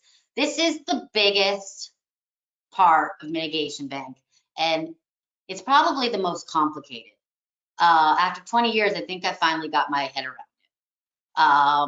it. But now it's pretty simple. But it's very, very important because this is either sink or swim kind of stuff, okay? So there's 2 different financial assurances that have to be established before the bank gets 1 credit. You don't get anything until these 2 financial funds are secured and implemented, okay? The first one is the short term, which is also the construction account. So depending on, we were talking about that lift, that restoration value. How much is it going to cost me to go from 0.3 to 0.6 to get that lift?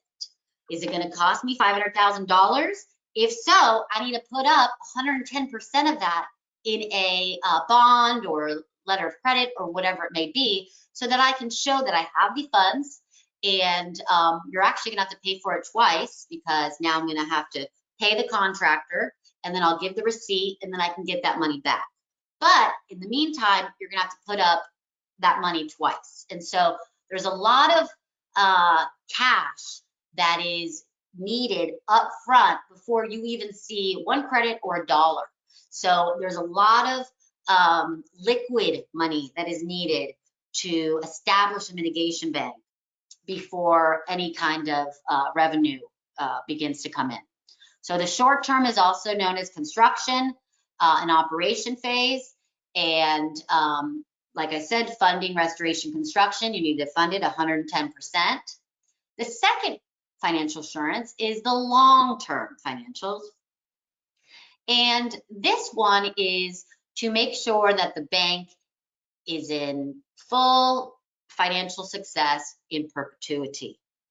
And what that means is, and it depends not one size fits all at all, but let's just say that they allow you to put $1,000 per acre in an account, so, and never be touched. And those funds will be there when you are done with the project. So when your last credit is sold, we need to make sure that there's assurances for monitoring and maintenance of this property. So you may have, you know, another $500,000 or so, whatever it might be, more or less. And you'll have to fully, in cash, fund this. And the premise is that the interest derived from the principal will establish funds to be able to maintain and monitor this property in perpetuity. Now, here in Florida, a really big change is coming through. I'm not sure about the rest of the state. Maybe it's the whole country. I'm not sure. But in the past, there's been a lot of uncertainty because the long-term account, the perpetual management account, was tied to specific vehicles that you could invest in. And a lot of those times they were very risk-free and not a lot of revenue. And so they were calculating it off 6%. Remember the good old days when we'd all get 6% on our money? It's actually coming back, but they were finding out that it was more like 2 or 3% it was really generating. So those mitigation bankers are on the hook to fund that account. So they may have to put in an extra 200,000 or whatever it might be, based off of if the interest wasn't as good as they anticipated. So now the new changes, and I don't want to say the wrong thing because there's 2 changes. One I know about, but the other I question. I told you it was 6%. From what I understand, they changed it to 3%. But let's be 100% about that. What I do know that they've changed, which is really important, is, I can't find my notes, but I think it's 3, is, this is the most important part though, that you can invest in anything. You just have to have a financial understanding, somebody that has some competence, and it can be invested across many portfolios, which I think is a good thing, gives you a little bit more freedom. And that is pending right now in the new rule here in Florida. So okay, so let's talk about the money. Someone asked in the last presentation, are mitigation banks lucrative? Can you make money off of them? And Nicole treaded lightly, as she should, because it's all dependent on so many different factors. But just kind of give you a hypothetical situation, a scenario. Here we are, 140 credits, and we sell them for $100,000 of credit, okay? Prices range anywhere from $50,000 to $500,000 here in the state of Florida, and they differ all throughout the country. So here we're gonna do a pro forma. We got 1,000 acres and 140 credits, okay? Remember we talked about every 7 acres equals 140. Did I do that right? 1,000 divided by 7, yeah, 142 credits. We got 140 credits. I tell you we can sell them for $100,000 a piece, and you're like, oh my God, I just made $14 million. Are you kidding me? This is the best deal ever. Well, there's a couple things that caveats to that 14 million. First, it may take 20 years to sell, number 1. Number 2, there are a lot of expenses, as you know, that need to be up front. But other than that, it is a very lucrative industry, but it could take a long time. So 140 credits, let's say 10 credits are sold a year in this market, that's 14 years. And so it's a very long-term investment. And some are more or less than others, just depending on how many credits you get. Oh, I put over 25 years sometimes. You know, if they only sold 2 credits a year, you know, it would of course elongate the process. So lots of risk and uncertainty, but as you know, that's where the reward comes in. So under this typical scenario, we're putting anticipated expenses for the short term and long term at 2 million. We're saying in this scenario, 5 credits are sold a year. which is $500,000 a year. Victoria, there's a question. Great. It reads, when a developer or a municipality buys mitigation credits, have they met their obligation, or is it dependent on the success of the mitigation bank, which may take years to determine? When can construction start? Fabulous question. So when you purchase mitigation credits, you are transferring all of the risk and responsibility to that mitigation banker. Okay. Now, if you were to do permittee responsible mitigation and the project fails, you, the developer, are still on the hook. You may have to redo the mitigation or now buy credits. You're double mitigating, double the expense. So that's one of the key advantages of purchasing mitigation credits is you are wiping your hands clean. In the unfortunate event that the mitigation bank is not successful, that has nothing to do with your project. The credits are deducted forever, and you're good to go. So fabulous question. And as far as when can construction start, as soon as those credits are debited from the ledger, or as soon as I even send a letter to the regulatory agency saying, please deduct this, you're good to go. It's in their realm, and once they are able to deduct the credits, then it's official. Now, sometimes it might take a regulatory agency 1 day. Sometimes it takes a year to get these credits transferred. So, you know, it really depends on the agency and how receptive they are to administrative work. But there are some projects that I have requested a debit from the Army Corps of Engineers, and it's been 6 months and nothing. But then there's other banks, because they're all different reviewers, and they get it done in like a day or two. So it just really depends on when those credits are going to be deducted. We're at the mercy a lot of the regulatory agencies. I mean, in every and any regard. Examples of expenses, the permitting, we're going to say about $500,000. This is for the environmental consultant who's going to basically be your holy grail on what you're doing. And this is the person, like Nicole Church on the last presentation, is, you know, do or die, because they have all the cards. I mean, you know, you or I may not know how to restore a wetland, but and what criteria to establish in the success criteria.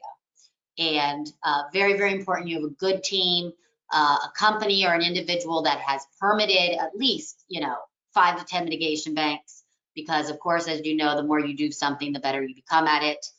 You don't want somebody using your project as a guinea pig as their first restoration project. You want somebody with experience. That is so important.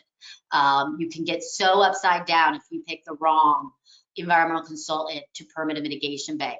For example, Nicole also was speaking about final success, and the incremental measurements are not guaranteed. And you are on the mitigation banker is on the hook to be able to provide that compensatory value to offset the impacts. And I'll give you an example.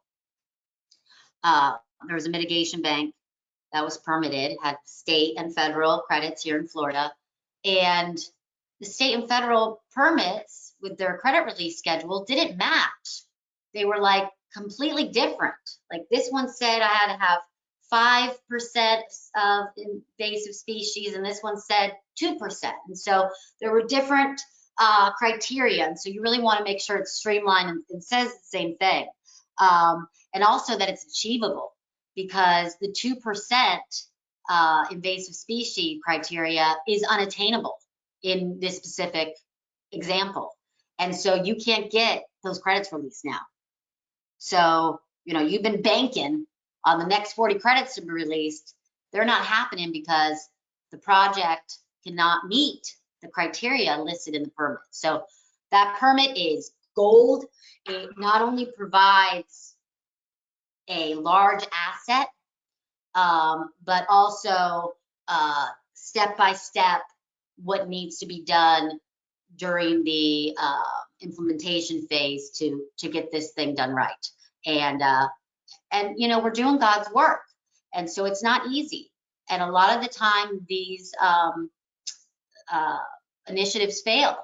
For example, you may plant 1,000 trees and they have to be 8 feet tall per your permit to get the next credit release, and they all die. And that was $500,000 that you spent. And now you're gonna have to outlay that money again and redo it. And no one's gonna help you. That's on you. And that's why it's so risky, because there's a lot of unknowns. So that's why you wanna make sure you have the best team possible. Legal, definitely want someone on your team. I just estimated $80,000, just someone that's overseeing the whole process, making sure we're doing the right thing. Sometimes there's issues such as mineral rights or things like that that we really need to get an attorney in, make sure we're doing the right thing. The short-term construction fund, we're budgeting that at $600,000 for this mitigation bank. The long-term financial endowment, we're gonna put that at $400,000. That is completely determined, that $400,000, the financial endowment long-term, based off how many acres.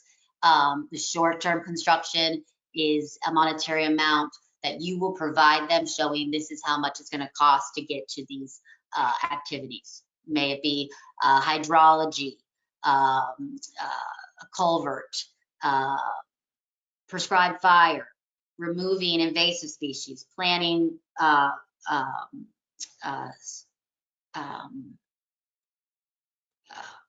native species. Couldn't think of the word. Victoria, I see a new question asking, how long does it take to establish a mitigation bank in Florida? Love that question. Great. So here we go. Look at that. It takes about 5 years to get an MBI, which is basically the permit. And don't take my word for it. They actually just did a national study that showed that. And I would always tell people 7 years. But on average, at least for the Jacksonville office here in Florida, it's about 5 years. And I think they did that study for the whole nation to just kind of see. And so they're like, come on, guys, it's taken 5 years for a restoration project. And for a development project, you can do it in less than a year. Let's get our priorities straight. And so the Army Corps of Engineers has an initiative now and guidelines from the top to prioritize these restoration activities and these mitigation banks, because we know that it has to be high level scrutiny. We want high standards, but 5 years, I mean, it's crazy. And that's pretty much why I'm in business with selling mitigation banks, because by the time they get a permit, these investors or mitigation bankers have such financial fatigue. They're like, just get me out of this. And so they'll just sell the whole bank with all the credits to a third party. And because they have that permit, their land is so much more valuable. For example, the land might be $1 million, but now that you have this permit with 140 credits, now it's worth, 20 million, whatever it is. So it's like entitlements. And so this permit is so important. Now on the state side, it's not that long. I'd say about 2 years, more or less. And of course, it's all case by case. And here in Florida, we have one of 6 agencies will permit it on the state side. It will either be the FDEP, Florida Department of Environmental Protection, if there's a conflict with one of the 5 water management districts. So primarily, you will be permitted by a water management district here in Florida. There's South Florida Water Management District, which of course is South Florida. There's Southwest Florida Mitigation, or Southwest Florida Water Management District, which is kind of on the coast of Tampa. And there's the St. Johns River Water Management District, which is more on the East Coast. Then we have the Northwest Florida Water Management District and the Swanee River Water Management District. I think I got all of them. Did I skip one? And so between those 5 water management districts, depending on where you're located, will permit your state permit for being a mitigation bank. And DEP will take over if there's like a conflict in the water management district. Maybe it straddles 2 different water management districts. And so they said, just bring it to DEP. Or St. John's Lands abuts this property, and so it would be a conflict of interest. So so one of 6 agencies will permit a mitigation bank on the state side. What does that mean? There's 6 different ledgers to look at if you're analyzing the state mitigation credits. Depending on where it is, they all have different websites and way they do it. None of them are the same. Depending on where you're at, totally different criteria. St. John Swift Mud, totally different. And so South Florida, same thing. So really depends a lot of case by case situations. And like I've said, funding is all up front. It is a long-term restoration process. This is not a get in, get out kind of thing. This is, you know, at least 5 years. That's the least. And I would say the average is probably 10 plus. It's a long-term investment. Okay, so here's a example of a credit release schedule for the Florida Gulf Coast Mitigation Bank. And this is a really cool mitigation bank because it's not just freshwater, it's also saltwater. So it's tidal and non-tidal wetlands and credits. And so it has some great inventory, and just wanted to give you an example of how these credits are released. Okay, so let's start from the bottom real quick. Total potential credits to be generated by Florida Gulf Coast. So they have 66.11 credits that they are entitled to, potential. But like I said, they don't, you know, you don't get them all day one. So in the very beginning, and this was permitted back in 2016, I believe, this will show the first criteria to get your credits released. Legal and financial documents. Obtain all applicable permits and authorizations. Record the conservation easement, so it will never be developed. Execute the construction, implementation, and perpetual management financial responsibility mechanisms, and provide acceptable title insurance. Once you've given that all to Army Corps of Engineers and or your state level, you will get a 10% credit release. So here we go. We got, what is this? Is this what this is? These are the credits. Oh, those are the total. Oh, okay. So as you can see here, this credits is the potential. So 2.02 is all of them. You can do 2.02 intertidal emergent. They'll have 7.52 pedestrian emergent. And see from there, we can find out how many credits are actually released. So of those 2.02 credits, only 0.21 are available today. If we're talking about the first 6 credit release. And so you can see it's a very slow process, but let's look at the next criteria. This is called activity-based construction and implementation. So we get another 10% when we complete the road section removal, another 10% when we complete the low water crossing installation, another 10% when we do a prescribed burn, and then we got to do another prescribed burn for another 10%. Now, after all the activity is done, now we go into the success criteria.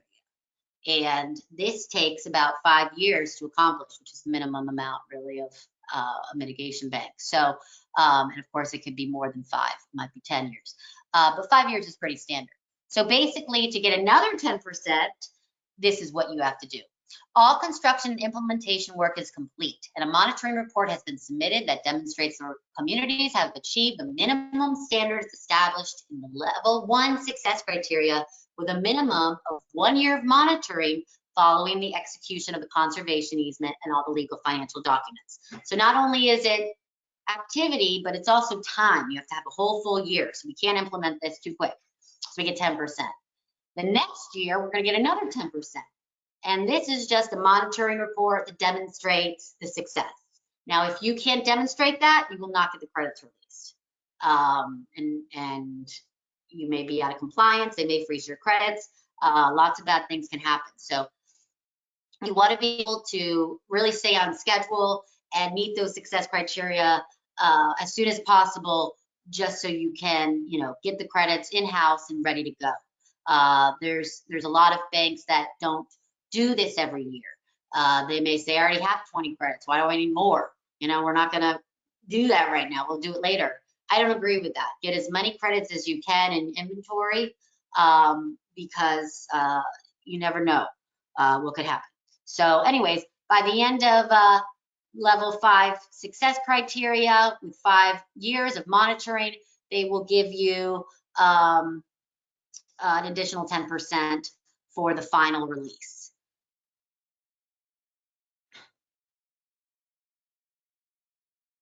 Permittee Mitigation Bank. Oh, here we go. Okay. So here is my email. And please email me if you have any questions, concerns, ideas, and just want to talk offline. And I am highly accessible and transparent. I'm an open book. If you have any questions, I can help on the investor side, on the mitigation bank side, and the applicant, the impactee. And so I can be a resource to you with any of your projects. You just let me know. And if there's any other questions, I'll take those. Anything? Hey, Victoria, I'm not seeing anything at this time in the questions bar, but we do have a bit of time to address any remaining questions that people might have. So once again, if anyone has any questions that you've not entered that you'd like discussed regarding this latest presentation, please enter them in the questions bar, and I'll bring them up for comment here before we conclude. But if we don't have any questions, we'll be starting the next presentation in just a moment. And also, Victoria, I want to mention and I know the attendees have heard this multiple times, but if you'd like to stay logged into the webinar to view any of the remaining presentations, you're more than welcome to do so, but you're not required to, or not required to stay logged into the webinar, and you'll have the ability to log out at any time. Okay, wonderful. Well, this has just been fabulous, fabulous webinar. I'm so honored to be a part of it. I listened to the first 2 sessions this morning and got so much valuable information. I'll continue to listen. And I thank you so much for this opportunity. Awesome. And thank you as well, Victoria, for sharing this information today. And I see that there is one other question that just came in asking let's see, the goal is to create wetlands. Is it permissible to build diversion berms to direct water to the area or even install pumps to achieve success? This would be an environmental consultant question. You know, I just sell the credits on the business side. The goal is to create wetlands. Is it permissible to build diversion berms to direct water to the area or even install pumps to achieve success? Yes, absolutely. There's all these different criteria to restore the hydrology of an area, which would, like you say, create wetlands or restore them. So I believe so, but I'd ask an environmental consultant to get the real answer on that. But I thank you so much for all your time and enjoy the rest of the presentations. Sounds great. And thank you again for your time, Victoria. I hope you have a great rest of your day. And taking a look at the agenda, we'll be starting the next presentation on state in lieu fee programs in just a moment here. So please, everyone, bear with us while we prepare the presentation visually for the next portion of the webinar here. And Chelsea, I see that you're logged in. I also want to do a very quick audio check, make sure that we've got sound working properly. Can you hear me all right on your computer? Yeah. Sounds good. Thanks for confirming. And you should have, okay, I see the PowerPoint on my end right now.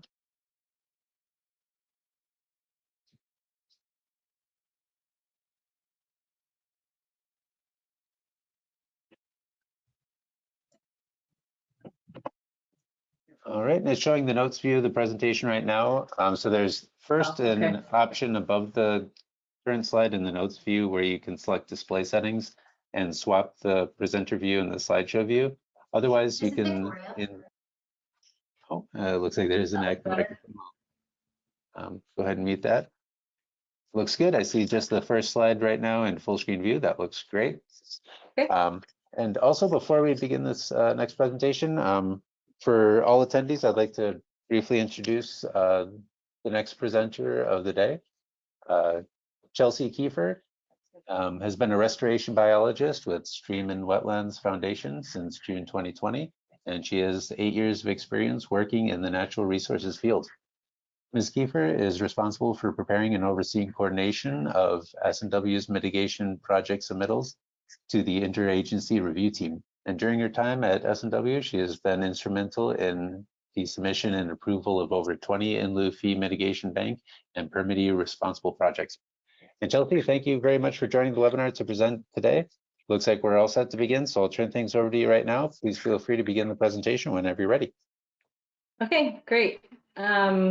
Hi, everybody. I'm gonna just go ahead and have my camera off while I'm presenting, just so that's not a distraction, but I'm here and I'll pop back on at the end. Okay.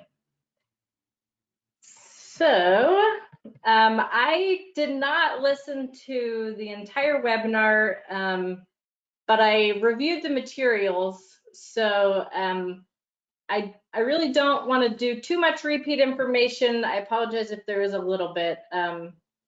But my plan is to, is it not advancing?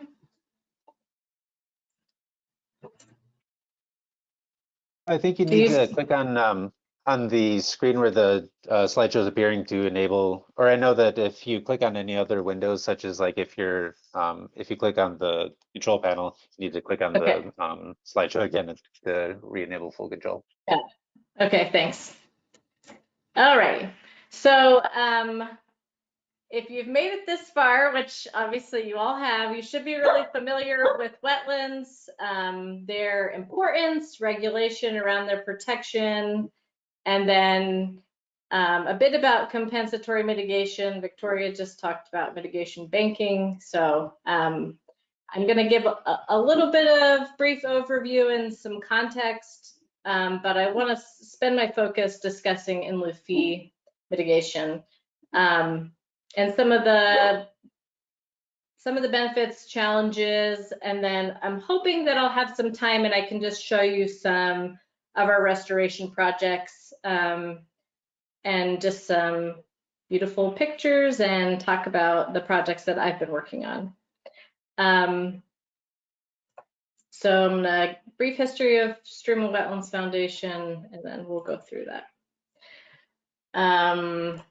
So the Stream and Wetlands Foundation was established in 1992 as a 501c3 not-for-profit, actually by the Ohio Home Builders Association. It was originally called Ohio Wetlands Foundation, but we have since expanded to some other states, and so we changed the name to the Stream and Wetlands Foundation. But we are one of the first mitigation bank sponsors in the country, and we were the first approved in-lieu fee sponsor in Ohio. And we've restored nearly 5,000 acres of wetlands and 40 miles of streams. So a lot of my focus today is on wetlands, but much of the content applies also to streams. There are differences, but there's so much in all of this that I don't have time to go down in the details of everything. So the focus will be wetlands, but we also do a lot of stream restoration. And we have 12 full-time staff. And this picture is from last fall, but actually we've hired a couple more people since then. And we have engineers, botanists, biologists. And I saw on the attendance list that there, it seems like most of you are civil engineers, architects, and so it seems like perhaps I may be wrong, but it might be more that you would be on the side of purchasing mitigation more than sponsoring a project. And so I hope that I can answer any questions. And listening to Victoria's talk, it made me realize there are a lot of differences between like states, core districts, regulatory agencies. And so some of the things that she was talking about are very similar, and some of them are very different from how we do things in Ohio. So I would recommend, if this is something that you're going to be more involved in, to just understand what's going on in your state specifically as well, just because there are differences. And unfortunately, the regulatory agencies are not very uniform in their approach on things. So yeah, you're going to get differences. And the other thing is that as I go through my presentation, I just wanted to say that all of the photos I'm going to have on my slides are taken at our wetlands and our stream sites. And we have hired actually four new employees kind of fresh out of college who are really excited about social media, and they have started posting on our Instagram, which is just Stream and Wetlands Foundation. I think the and is spelled out. And they just basically post beautiful pictures when they're out in the field. So if anyone's interested, you can check that out. It's not like a marketing thing. It's just, here's pictures of frogs that we saw or flowers, and it's kind of fun. So I don't want to spend much time on this section because I think you had a whole webinar about it, but there are federal and state regulations surrounding the protection of aquatic resources, and they're often in flux and changing, as you've probably heard about changes to WOTUS and the Sackett Supreme Court case. And so some states will have their own additional protections. Like, for example, in Ohio, we have a pretty robust state isolated wetland law, Ohio Revised Code 6111. But some states just match whatever the federal guidelines are. And so I had this slide prepared for a different presentation, and I would say it's not completely true anymore because a lot of protection was rolled back. But in Ohio, not all wetlands are pretty. Many have been disturbed by human activities, but they provide some function and they're regulated and protected. And sometimes people will see things like these photos and you don't think of that as being a wetland, but they are protected in most cases. So you've already probably heard all about this, the mitigation hierarchy. If someone is applying for a permit to impact an aquatic resource, the preference is to avoid that aquatic resource, minimize whatever impacts that you can, and then you need to compensate for whatever unavoidable impacts that are going to take place. And that's where compensatory mitigation comes in. It's offsetting unavoidable adverse impacts once avoidance and minimization has been achieved. So I know Victoria just gave an example of how in Florida, when you're doing a mitigation bank, that I think her example was like 1,000 acres would equal like 140 credits. So it's a little bit different in Ohio. And when I'm explaining it to people, I'm kind of glad that you guys have all had the previous webinars, because if you're not working in this world and I'm talking to people about what I do and I say compensatory mitigation, it's not a familiar concept. And in order to explain it, there's a lot of backstory with it. And so sometimes the way I like to explain it is to say, okay, if you're going to impact 1 acre of wetlands permanently, then you're required to purchase 2 mitigation credits. Now there's different ratios depending on the quality of the wetland that you're going to impact. But that's a very simplistic view of it. And then someone asked this question in the last session, but just to reiterate, so with the purchase of a mitigation credit, the liability associated with that impact is now transferred to whoever the sponsor is. So that permittee, as part of their permit, they have to provide their mitigation. They get that mitigation approved through the Corps or the state, whoever they're getting their permit from. And once that permit is approved and they have made their final payment, their obligation is now passed off to either the banker or the In-Lieu fee sponsor, and they are now moving on with their lives. They don't have to worry about it anymore.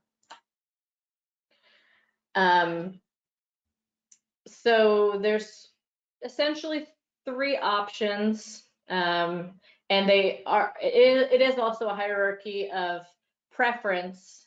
So mitigation banks are given the preference. And then next would be a purchase of In-Lieu fee credits, and then last would be a permittee responsible project. And there's a lot of similarities between these 3 options, but there's a lot of nuance and differences as well. And there's different pros and cons to each of them. And so that's kind of what I want to talk about, is, I guess, explain a little bit more about what In-Lieu fee really means, and then compare it to mitigation banking, permittee responsible, what are the pros and cons? So why is there a hierarchy? Banks and in-lieu fee programs are generally given preference because they consolidate the projects often into a larger kind of continuous habitat restoration. So for example, if someone's only impacting a half of an acre and they did a permittee responsible project, well, it's a half, they're replacing maybe 1 acre somewhere, versus they buy a credit and now that credit is pooled into a larger 100-acre project. So ecologically, a 100-acre project is more beneficial for lots of reasons, hopefully very obvious reasons. Banks and in-lieu fees use a watershed approach, and they provide more financial planning, and theoretically they provide more expertise, although PRM is a good option. I'm not saying that people doing PRMs do not have expertise, but just as kind of a general statement. And then potentially they reduce temporal loss of functions. So there isn't as much of a lag. And banks and in-lieu fee projects go through the full IRT review process, which Victoria talked a little bit about, interagency review team. So in Ohio, that's the Army Corps of Engineers, and we have 3 core districts in Ohio. We have Buffalo, Pittsburgh, and Huntington. And then we also have US Fish and Wildlife, US EPA, Ohio EPA, and then the Ohio Department of Natural Resources. That's our IRT, but each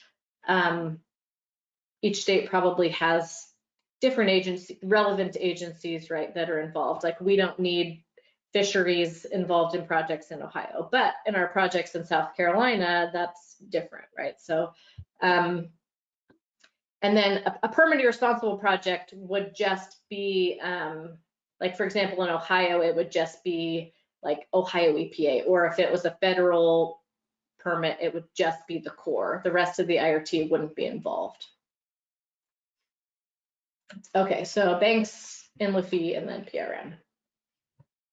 Okay, so I haven't really explained yet what in-lieu fee mitigation really is. And so on the surface, it's very simple. It's a simple concept. In practice, it's pretty complicated. But essentially, in-lieu fee credits. So a mitigation bank would be, you build a bank. This is very simplistic, but you would build a bank. You would do a habitat restoration. You would receive approval. You would receive credit releases. You would sell those credits. In-lieu fee is where you have an instrument that is approved by the Corps and the rest of the IRT, and then you sell advanced credits. And then you have 3 growing seasons to fulfill those credits by building a project.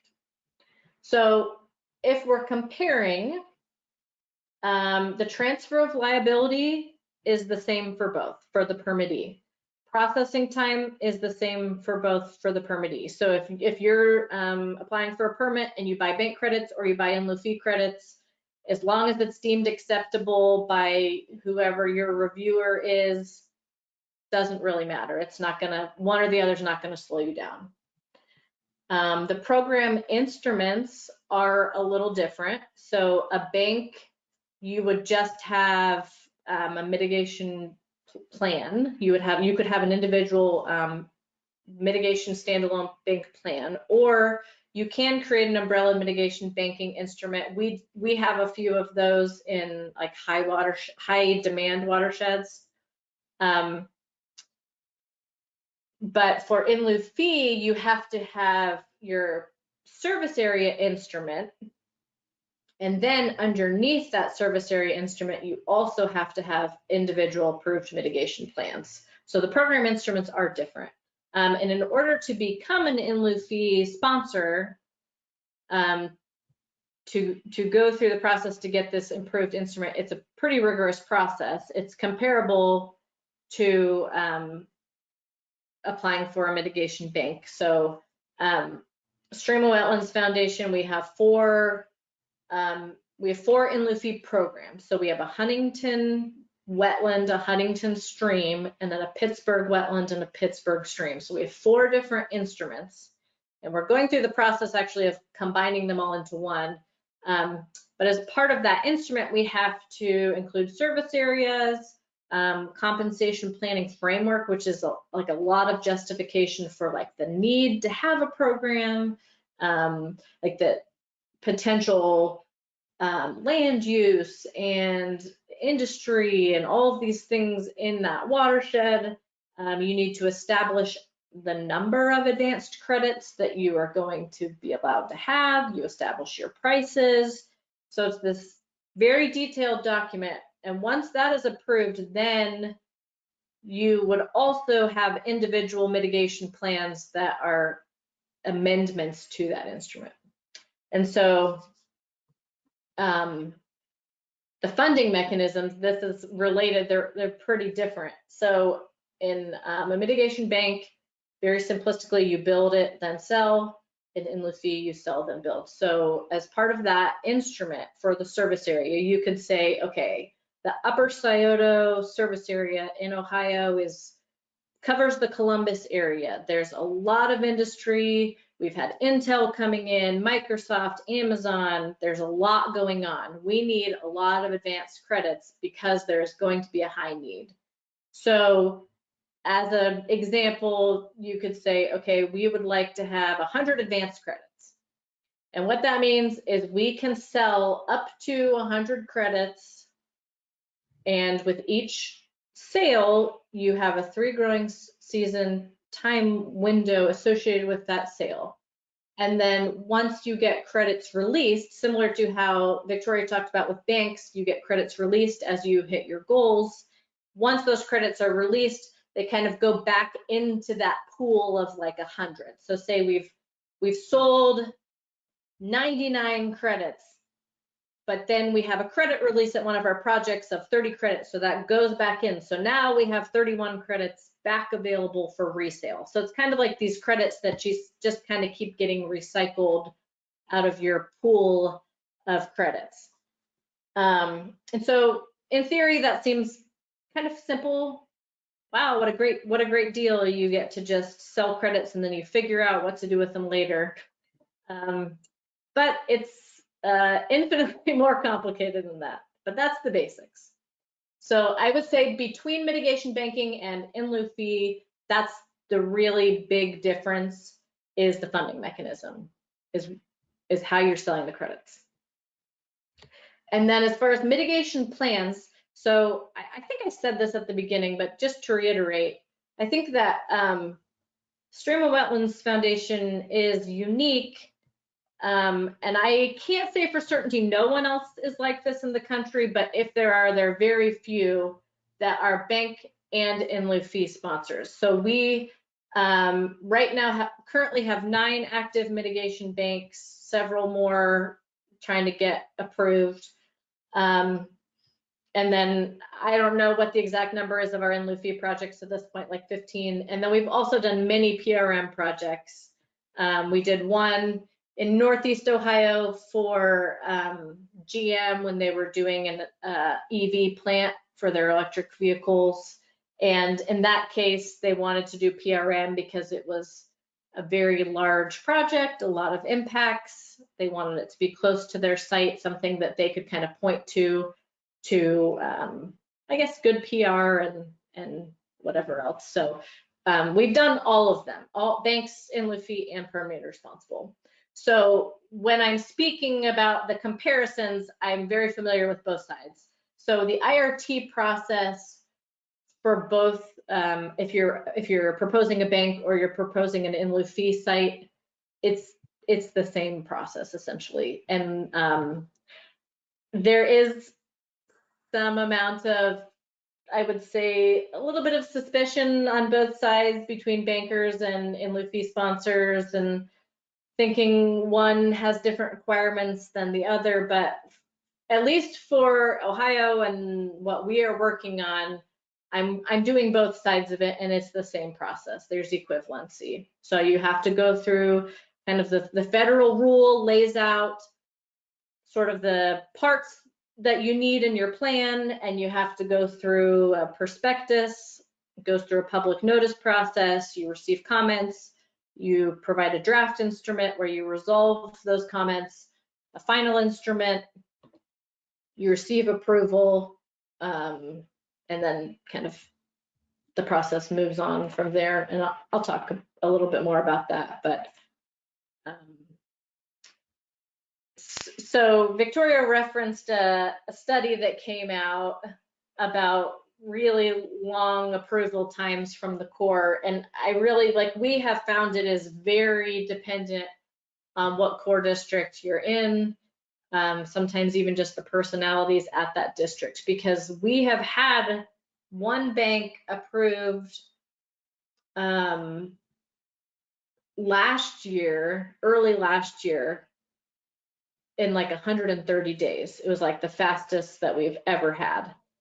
But we've had other ones that have been 5 years. So I'm going to talk a little bit more about kind of our approach and how we've overcome some of those challenges. But yes, it is not a simple process.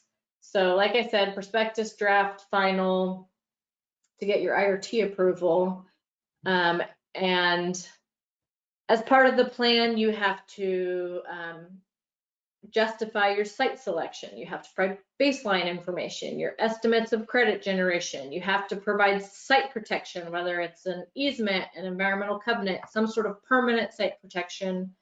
There's very strict performance standards, monitoring requirements, reporting requirements, financial assurances, adaptive management, long-term stewardship. So there's a lot that goes into these mitigation plans. So once you get through that, the implementation process, construction, however, whatever your approach is, different states obviously are going to have different habitat types, but essentially trying to recreate what nature did over generations in one sort of construction season, a couple of months, right? And then after that, then you have monitoring and reporting to show that you're meeting your goals and get your credit releases. So usually we say 10 years is what to expect. Sometimes you can get released earlier and sometimes not, depending on if the site is meeting. And then once you receive kind of, so they will hold back a certain amount of credits, and then once the site has met all of its goals, you'll get your final credit release. And then once all those credits are sold, and Victoria talked about this, then you have to have a plan for long-term stewardship and have a funding mechanism for that. So all of those things that I just went through, it's the same if it's a bank or it's an In-Lieu fee project. So you still have to meet all the same goals, go through all the same process. So why is an In-Lieu fee credit lower in the hierarchy than a bank credit? And the biggest reason is temporal loss. And so banks, the project is already implemented, you get that administrative release, but then to get additional credit releases, you're meeting goals. Versus In-Lieu fee credits, you could sell all the credits for a project and you don't do anything for 3 years. So those aquatic resources potentially have been destroyed for 3 years before they're replaced. And that's the main reason why In-Lieu fee is lower in the hierarchy. And that makes sense. I think that's reasonable. So all that being said, there is some amount of higher risk associated with In-Lieu fee, right? Because with a mitigation bank, you can see the product is there. I hate to call habitat restoration a product, but you can see that something has been done and then the credits are released, versus In-Lieu fee where it's sort of like these kind of almost made up credits that you sell and then hope that the sponsor is going to be able to fulfill them. And so there is some risk there. And so not anybody can be an In-Lieu fee sponsor. Bankers, if you have enough money and you want to go for it, anybody can do that. It is not easy. It is not a quick buck, but you can do it. In-lieu fee sponsors, it's an agreement between the regulatory agency and the sponsor, and the sponsor has to be either a government or a nonprofit natural resource entity. So Stream of Wetlands, as a 501c3, previously had a long history of being a mitigation banker. We were appropriate to be an in-lieu fee sponsor, but there's plenty of for-profit mitigation bankers that are really good at what they do, but they're not eligible just because of this requirement. You have to be a government or nonprofit natural resource entity. So some examples could be park districts, state agencies, like I know in North Carolina, their Department of Environmental Quality is an in-lieu fee sponsor. Some states, Department of Transportation will have their own in-lieu fee program. I know Indiana, it's like their Division of Natural Resources is the in-lieu fee sponsor. And then there can also be private nonprofits like us, Stream of Wetlands, or the Nature Conservancy, or Ducks Unlimited. And this is by no means an exhaustive list. This is just some examples.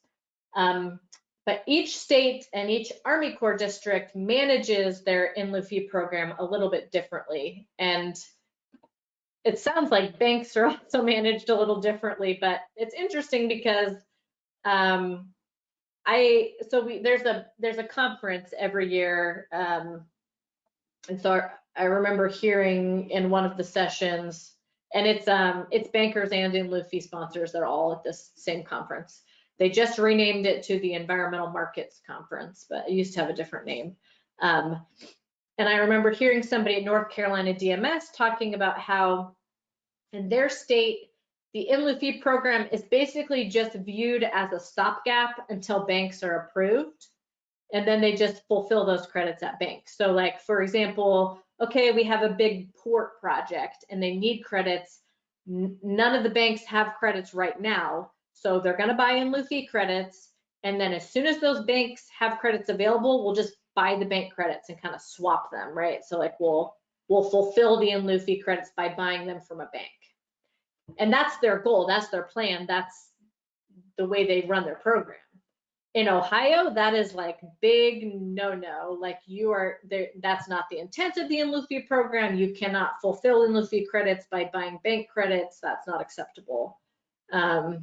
So yeah, it's different depending on where you are. And then it's also different depending on the sponsor. So some sponsors will do everything in-house, and that's what we do. So, you know, we find the sites, we go through, we put together the plans, we go through the approval process, we do the design, the construction, engineering, the stormwater pollution prevention, all the agency, all the local coordination, we do it all ourselves. We build it, we monitor, and we report. We do all of it in-house.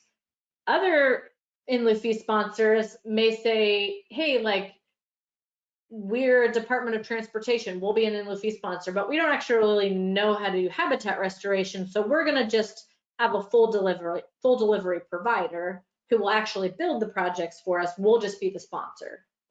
And I know like the Nature Conservancy in Ohio, that's kind of how they run their program, is they are the sponsor and they do the coordination, but they have other entities would you know do an RFP and have another full delivery provider that would actually implement the project. And so the federal rule doesn't specify the delivery method of the project. So any of those options are acceptable. But it is tricky because that 3-year growing season seems like a lot of time, but it is not a lot of time. So Ohio actually used to have 3 in-lieu fee programs, and it was Stream of Wetlands Foundation, the Nature Conservancy, and a regional council of parks who got together, said, let's be an in-lieu fee sponsor for like our needs.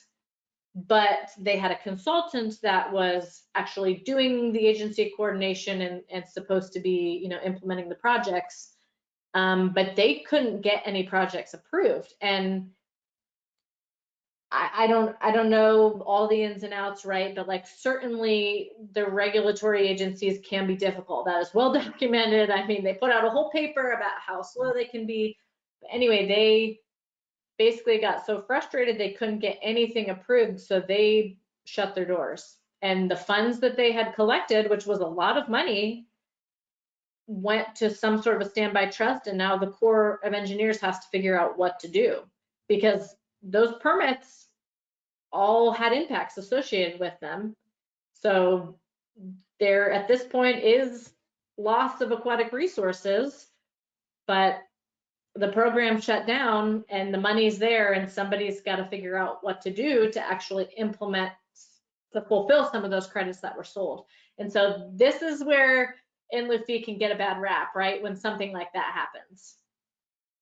And it's tough. And so there's benefits of In-Lieu fee, but there's also things that are hard. So some of the benefits, it's not speculative. You get the money up front. With the mitigation bank, and Victoria talks about this a lot, like, what's the need in this service area? How many other banks are there? Will people buy the credits or not? Like, you know, there's a recession and it dry, like people aren't building things, permits dry up, and suddenly you built this bank and you can't sell the credits.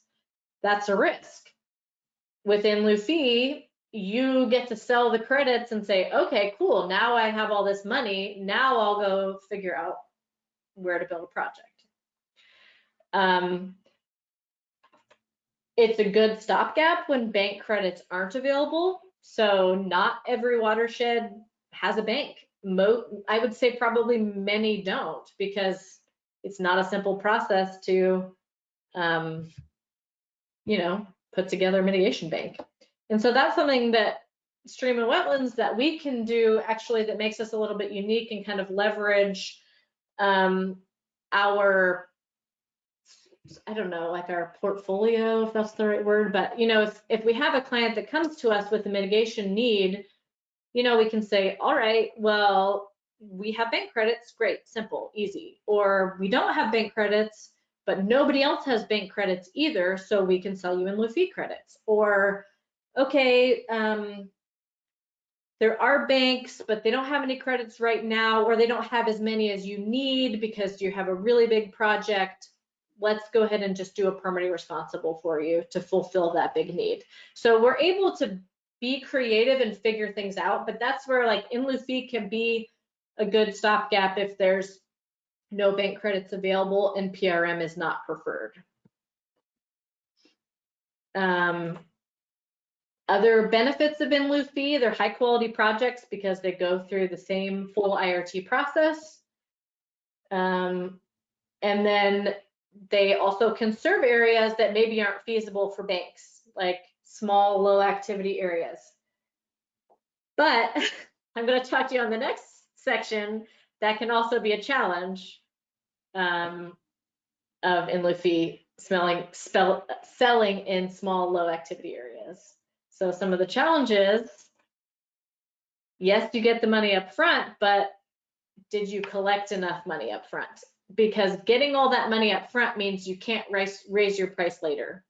The liability has been transferred to you. You are not going back to those clients and saying, hey, actually, like equipment rentals have gotten really expensive. We're gonna need more money from you. Like, that's not the deal. And so you need to make sure you're charging enough today so that you can fulfill in potentially 3 years, right? And we saw that very recently between like 2021 and 2023, inflation was crazy. And like, you know, even like the price of glyphosate to treat invasive weeds went up like 200% or something, right? So you have to think and plan for that. And as a bank sponsor, my boss always says this, he's like, we have never had a mitigation bank where we didn't raise the prices like multiple times throughout the process because stuff gets more expensive. And with In-Lieu fee, that's not an option. You don't get to get more money later. Another challenge of In-Lieu fee is if you have small credit sales in an area, it might not be enough to fund an entire project. So if you sell 2 credits in a watershed, 2 credits is not enough to build a whole project. I mean, just the cost of doing this business. And so you can get yourself into trouble if you spread yourself too thin with lots of small sales and lots of different watersheds. That is a dangerous place to be in. And you can pool credits together, but at least in Ohio, generally service areas are 8-digit HUCs. And so some smaller watersheds, we have gotten movement with the Corps and Ohio EPA to kind of combine some smaller 8-digit HUCs, but in general, especially in high activity areas, that's the service area. So if you have small sales, you're going to struggle. You're going to have a hard time fulfilling those. Another challenge is you have competition with banks, which is fine, but banks are going to get preference. So if you have an in-lieu fee program and a bank moves in and they get credits released, you can't sell anything until that bank runs out of credits. And being on both sides of it, like, we see both things, but we've definitely had cases where and it says on here, this is a challenge for sponsors and permittees, because permittees maybe are going through their process, okay, we're going to buy X number of in-lieu fee credits from the Stream and Wetlands Foundation on their permit. They're down to the last stages. Oh, actually, a bank just came online and got an administrative credit release. Now we have to give them a refund and they have to go buy bank credits. And it doesn't matter if the bank credits are more expensive, they're out of luck. And that's hard for them, but it's also hard for us, because if you're an in-lieu fee sponsor and you're counting on those pooled credits to fund a project and then the credits get taken away, you have to refund them at the last minute, well, that can really kind of hurt your project that you were planning. So that's just like one of those tricky nuances that you don't think about when you're, going into this world. Another challenge is the unpredictable IRT process, and this is a challenge for bankers as well. There's shifting regulatory requirements, changes in the WOTUS rules, changes in IRT guidelines.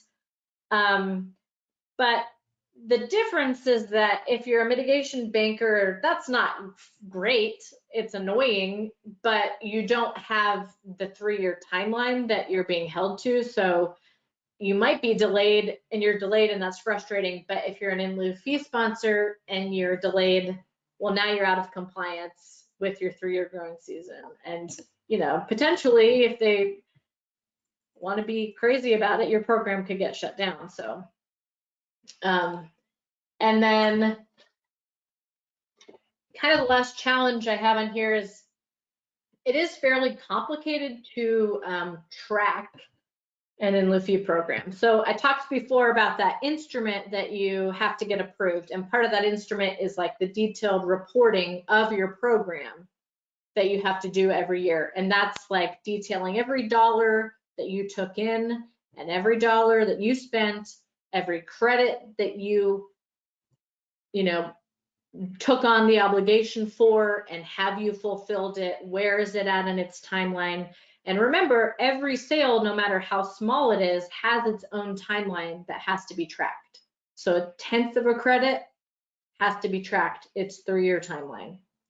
And that's complicated. And it's also, a lot of times I've found even educating regulators of some of this nuance, because there's advanced credits, there's fulfilled credits, there's released credits, there's service area sales ledgers, and then there's fulfillment ledgers, and it goes, they repopulate it into your pool of credits, and it's complicated, and it's not always intuitive. And so that's definitely a challenge with in-lieu fee mitigation. Okay, so Stream of wetlands, this is one of our projects. I think it's a pretty picture. We have 4 In-Lieu programs, which I said before. And so these are kind of our service areas. The dark black line is the sort of the differentiation of the core district. So LRB is Buffalo, LRH is Huntington, LRP is Pittsburgh. So I talked about how in general, service areas are 8-digit HUCs. It's a little bit different within In-Lieu, and maybe this is too much nuance. I'm going down a rabbit hole you don't need, but like you'll see in the blue, the Upper Muskingum service area. Well, there's 3 8-digit HUCs in there, which means we can sell to those 3 out of that kind of pool of credits, but they still have to be fulfilled within the watershed where they were sold. So we can sell to the Mohican, Wahonding, Tuscarawas, but they still need to be fulfilled where the impacts took place, if that makes sense. So that's our program, and we intentionally did not take on the entire state, which is because of one of those things I talked about where, you know, like Southern Ohio does not have a lot of mitigation needs. There's not as much going on down there as there used to be as far as impacts to aquatic resources. And so, you know, maybe you sell 1 credit in maybe like the Little Miami, or 2 credits in Little Miami. Well, now you're on the hook for those and you have to come up with a way to fulfill them. And so we made a conscious decision to not cover the entire state, to only choose watersheds where we felt that there would be a strong enough credit need to actually like carry the program. And we stayed out of Buffalo also intentionally because that's a very difficult core district. And that's actually where the other In-Lieu sponsor I was talking about, they closed their doors because they couldn't get anything through with the Buffalo core district. Okay, so I talked to you about what an In-Lieu program is and what are the benefits, what are the challenges. So now I kind of wanted to go through and talk about what we do at Stream of Wetlands and how we have been able to run a successful program, because it's not easy and there's a lot of programs that are struggling across the country.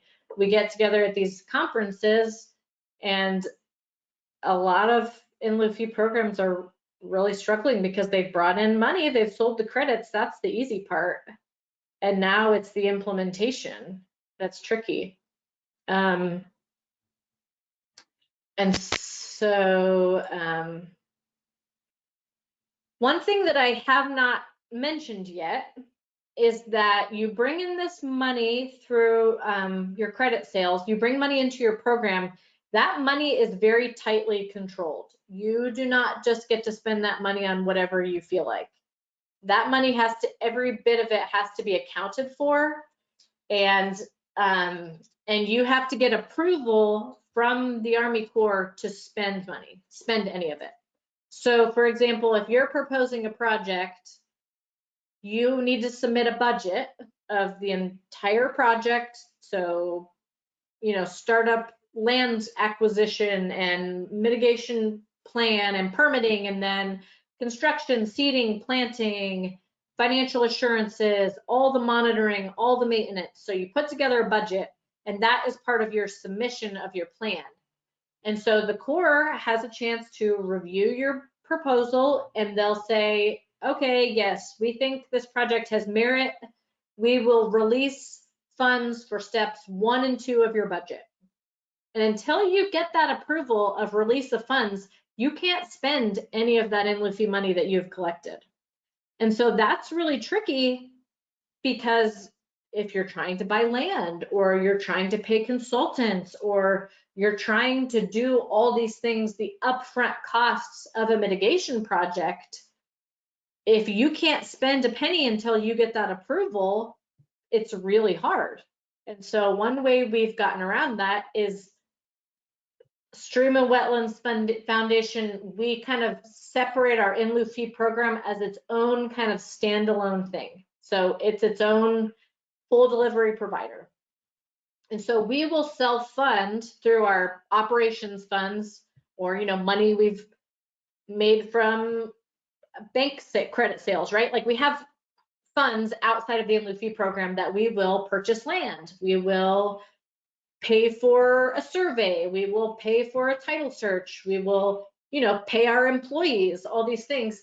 And once we get approval from the Corps of release of funds, then the program will pay stream and wetlands back. And that way we can take advantage of opportunities for good projects or things that need to be done that you can't sit around and wait on if you're trying to meet a 3-year window. We'll go ahead and pay for them out of pocket, and then we'll sort of essentially invoice the In-Lieu fee program for those tasks, and the program will then pay us back once we have approval. And I'm sorry if that doesn't make sense. It's very kind of weird to think about, but it's a way that we can be like proactive, we can be nimble, we can move on opportunities without being so tied to this very uncertain Corps approval timeline. And then related to that, we build in advance of credit needs whenever possible. And again, sometimes it's tricky because it's like, well, if you're building in advance of needs, why don't you just build a bank? But for a hypothetical example, say, okay, we've sold 50 credits in the Upper Scioto. It's really, really hard to find a project that's exactly 50 credits. So we'll say, oh, cool, we found this site that's 120 acres and we can probably get 80 credits. So let's go ahead and do that project, and stream and wetlands will self-fund the gap in the money, right? Because we have the funds for the 50 credits we sold. So that gap of, you know, additional 30, we will self-fund that gap, assuming that eventually we're going to sell those credits and then we can pay ourselves back once we sell those credits. And honestly, like that is the key to our success, because as we have been going through the process, right, we'll submit a plan and say, okay, we have 50 credits that we've sold. By the time we go through the full regulatory approval, we may have sold the rest of the other 30, and now they're already immediately fulfilled at this project, and there's no, you know, there's no time lag. So that really has been like a big part of our success, is just taking the leap, taking the risk, so to speak, of just building in advance and getting projects identified as fast as possible. And when we started, we had the same struggles as every other program, and we were not in compliance when we first started with the 3-year window. I mean, we weren't. It took a few years to get everything in place and figure it all out. But at this point right now, we are 100% in compliance with all of that. And I'm going to show you some slides in a little bit. Another way that we have kind of tackled challenges is we have come up with project templates for our mitigation plans. And this, like I said before, this is for banks and in-lieu fee projects. So the federal rule kind of gives you a template of the things that you need to include in a mitigation plan.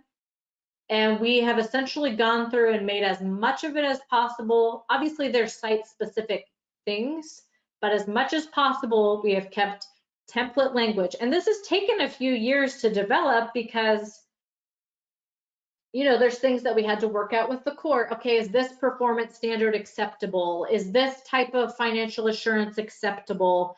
And is this wording and this language and reporting and all of these things? But we've worked through that with them over, I would say, the last 3 years. And now we have language that everybody is comfortable with. And so our project approvals are much faster now because of that. And it's easier for the reviewers because, you know, they don't have to, they're not, oh, you guys are trying to slip something in there in the document or whatever. It's very standard. And so it's easier for everybody. And that allows us to move more quickly in getting projects approved. I already talked about this a little bit, but we do as much as possible in-house, so we don't have to go through an RFP process, and we have a lot more control over what's happening, timelines, and honestly, the quality of our projects, because we're learning from each one. You know, we're in the field, we're building them, we're seeing how things work, we're seeing what's working, what could be better, and constantly making improvements. So our projects are really good, and then we're able to get credit releases faster. And anyway, so it's been really successful. And then the last thing is I talked about how complicated this tracking is. So when we first started, we tried to just do it in Excel, but think about if you have 100 different credit sales and they all have a different timeline and they're all being fulfilled at different projects, and you got to track the money, you got to track the fulfillment, you got all these things. It is impossible to do in Excel. And so we just essentially gave up on that and built our own application to track. And we have a quite significant amount of reporting that we also have to do. And so part of that built into it is, you know, generates ledgers and tables for our financials and for, you know, credit tracking and project tracking that then make it very simple. So when I get a question from someone at the Corps, it's very easy for me to point to what's going on. And it gives them a high level of confidence because they can see how carefully it's all being tracked. So since 2014, Stream of Wetlands has collected nearly $39 million, and all but approximately 280,000 have been allocated to projects. And when we go through and we do tracking with the Corps, most of the time, if there are discrepancies, it's on their end because we are able to track pretty carefully. Of course, there's always human error, but it's a pretty good system. So this is a screenshot just of our dashboard. You can see banks over here, which I guess we don't really need to worry as much about, but for the in-lieu fee, okay, so here's our in-lieu fee wetlands, Upper Scioto wetlands. How many do we have available for sale? That's that sort of advanced pool of credits like I talked about before. So we have 62 available, and then we need to track pending, because that's another thing that Ribbits doesn't do, is people will reserve credits, but they're not making their final payment until their permit is approved.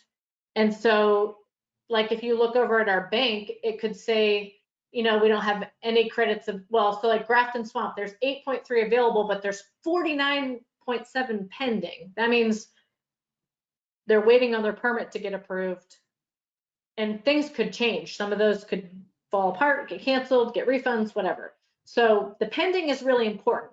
And then the next column of unfulfilled for the in-lieu fee, those are credits that we have sold and they don't have a home yet. So you can see there's not very many, but like in the Tuscaroras, there's 2.1 credits that have been sold that we don't have a project for yet, but they're due in 2026. So we are okay. And then you'll see that column available at projects. Those are credits that we have implemented beyond our need. So in the Upper Scioto, we have 16.7 available at a project. So as soon as those credits are sold in the Upper Scioto, they'll be immediately fulfilled at a project that's already been built. So it's a very clear, easy snapshot of what's going on with our program. And then this is just an example of a fulfillment ledger for one of our projects. So you can see where it tracks credit releases, it tracks contracts and the running balance, and the date, the timeline for when it is due. So there's a lot of moving parts. And then as part of our in-lieu fee instrument, there was some language in there about having a review, a program audit. And so last year we had the Environmental Policy Innovation Center do like not a financial audit, but sort of like a credit fulfillment audit. of our program, and it turned out that we were doing really great and we're in compliance with the 2008 federal rule. They offered some suggestions to us about some kind of administrative reporting things. And this review was done with both core districts being involved, and I'm sure it's public. If you do a Freedom of Information Act request, you can see it. But yeah, so it was validating to have that review done last year and show, yeah, like you guys are doing great with your program. I'm going to stop right now and ask if anyone has questions. And then I could just, for the remainder of the time, I could show you some pictures of some of our projects. Hi, Chelsea. I see one question at this time. It reads, how is it determined the number of credits required to develop a project? Does a firm like yours provide justification for a certain number of credits for review and approval by the Corps? Yeah, I would say there's not a magic number, but what you have to do is you have to be able to put together your budget. And so if you say, okay, I sold 2 credits at 60,000 each, I have $120,000 to work with. Well, that's obviously not enough to build a mitigation project. And so I don't really have an answer for like what's the minimum threshold, but I would say probably the smallest projects I could think that we've done would be like 30 or 40 acres. But our goal would be to build bigger projects. It's ecologically preferable, and like a lot of this has been focused on credit fulfillment and the business side, but like ultimately we also want to do what's right environmentally, and we want to build high quality projects that provide habitat, that provide connectivity.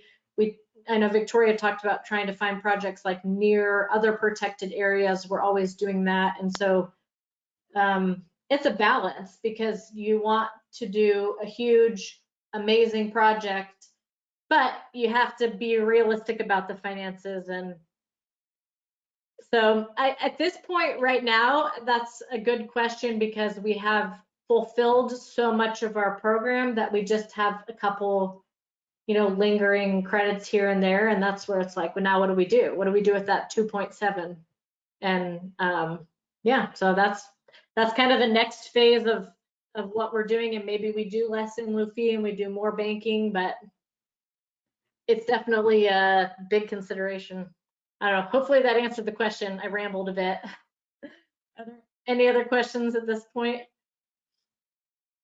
Thanks, Chelsea. There are no other questions at this time. Okay, well, I don't have a lot of time left, so I'm just gonna scroll through super quick and show you guys some pictures. So when we're looking for a mitigation site, we're trying to think about areas that previously would have been wetland. And in Ohio, often we're buying farm fields.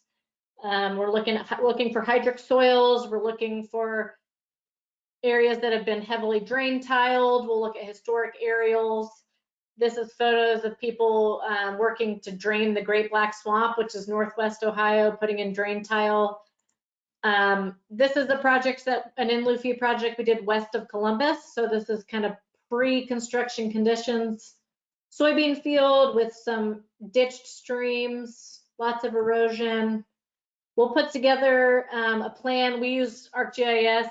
Landscape architect people are probably cringing looking at this, but it's just a schematic of our habitat plan. In this project, we did 2 full stream restorations as well. So there we are, smiling out in the field. But one of the first things that we do is break drain tile, because we're trying to restore wetlands, so we want water on the site. So we go out with a track hoe like this and search for tile. When we find it, we destroy it, remove it. We're trying to keep hydrology on the site. And then, oh, that's a cool point I found on this site. And then we do what we call microtopography restoration. And it's basically you're trying to recreate like a hummock hollow where a tree fell over and it pulls up a root ball and it leaves a little pool behind. And then when we go back, there's actually a lot of benefits to this. It decompacts the soil. It creates planting sites for trees. So we're going to go back and we plant 600 stems an acre. So we're planting bare root trees on all of these little mounds. It creates nice little micro habitats. It helps with invasives because invasives really like flat bottoms. And so having like just diversity in the topography helps. So all of our sites kind of look like the face of the moon or something. They look really weird on aerials. Like if you're zooming around on Google Maps or Google Earth, you'll see our sites and they look pretty bizarre. But we've seen a lot of success, you know, post-construction using this method. So this was built in 2021. And these are kind of right after construction. All the pin flags are where we planted trees. And then this was our as-built site visit. The guy on the left is from the Huntington Core District. And then here's an aerial from this past year. You can see it's greening up. We got trees growing. And then this piece that's sort of like a triangle piece up in the northwest, we also own that piece, and we are building that piece right now as kind of a second phase as a stream in-lieu fee site. So if you see in the bottom of this picture and then here coming down kind of the right hand of your screen, that is the new stream in-lieu fee site, and it's connecting into the original phase 1 stream. So that's one, actually they're out there right now today still working on it. And I think my time's up, but anyway, there's some other cool ones. Bloody Run Swamp. That's a good hydrology indicator if there's a street called Swamp Street or Swamp Road or Peat Moss Road. So lots of things we're looking for. And then the last thing is I'll show you this quick video of our hydric soils. So if you watch the guy in the excavator and kind of watch the soil as he takes a scoop, this is muck soil. This is the, see it jiggling. That's what we're looking for, that good wetland soil. All right, I think that I am out of time. I'll go to my contact page, and thanks to everybody for listening. Great, and thank you, Chelsea, for this very informative presentation. And I don't see that there are any other questions, so we're right on schedule to conclude this this portion of the webinar. But before we do, Chelsea, thanks again for taking the time out of your schedule to prepare and deliver this presentation. Before we conclude, is there anything else that you'd like to add in closing? No, hopefully it was informative. I know it's a bit complicated. Please reach out if you have other questions or you're interested in diving into any of those topics anymore, and check out our Instagram for pretty pictures in the field. Sounds great. And thank Okay. you again, Chelsea. I Thanks. hope you have a great rest of your day. And for all attendees, we have one final break, another 15-minute break. So we'll be starting that right now. Please be ready to resume at 12:30 Central Time for our final presentation of the day. I'll be unmuting myself to welcome everyone back at that time.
Hey Heather, this is Lane, and I'm unmuting myself to do a quick system check.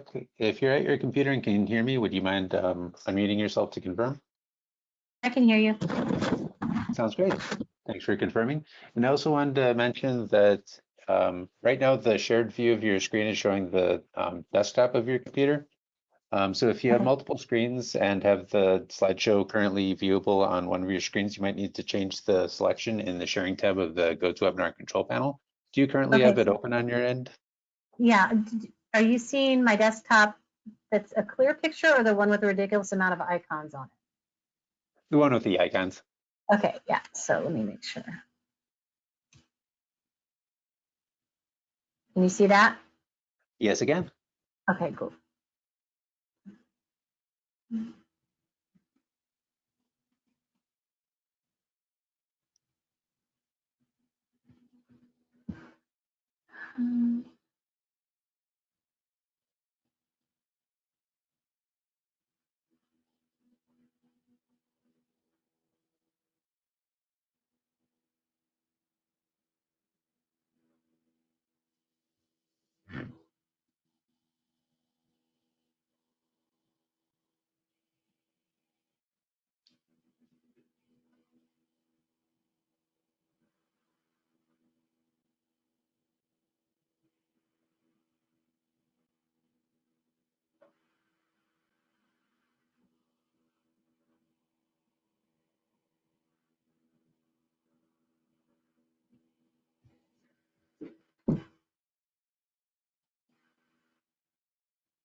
Yeah, there I see the for GoToWebinar is currently showing the notes view of the presentation. So you could change the view selection again in the sharing tab, or you can actually switch the displays on your end by selecting display settings above the current slide in the notes view. Thank you. The top selection should be swap presenter view and slideshow. There we go. Is that better? Yes, it is. I see just the first slide in full screen view. Fabulous. Well, looks good. And I also see we're nearing the end of the final break of the day. So I'd like to also welcome back all attendees to the webinar. Hope everyone had a good break and is all set to begin the last presentation of the day. And this next presentation is scheduled for an hour and a half, and the subject is Permittee responsible mitigation. And for this next topic, please, or rather, all questions will be addressed in the end in the Q&A section. But if anyone has questions that come to mind during the presentation, feel free to enter them as usual. Again, I'll be saving them for a Q&A session at the end of the presentation. And with that, I believe we should be all set to get started, Heather. So I'll turn things over to you right now. So please feel free to begin the presentation whenever you're ready. Thank you. Hi, everyone. Thanks for sticking around to the end of the day. My name is Heather Bobbich. I work for Davey Resource Group. We are a division of Davey Tree, which is about a 12,000 person employee-owned company that provides both tree services, urban forestry, and ecological consulting throughout the country. I'm based out of Indiana. I'm the area manager for our South Bend and Indianapolis, Indiana teams. And I have a group of about 30 people working for me who specialize in ecological surveys, environmental planning studies, natural resources permitting, and specialized management of native ecosystems such as wetlands, forests, and streams.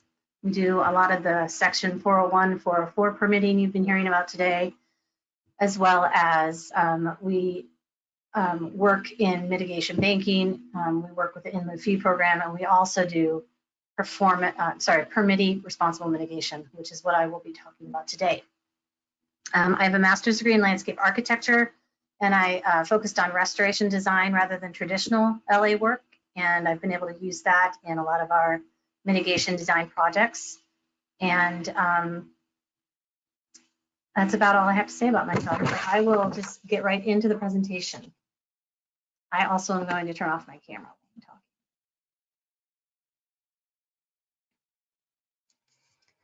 I'm talking. I do think that some of the things I'll be talking about today have been touched on by the other presenters. There is a lot of overlap with these topics, particularly when it comes to Section 401 and 404 permitting.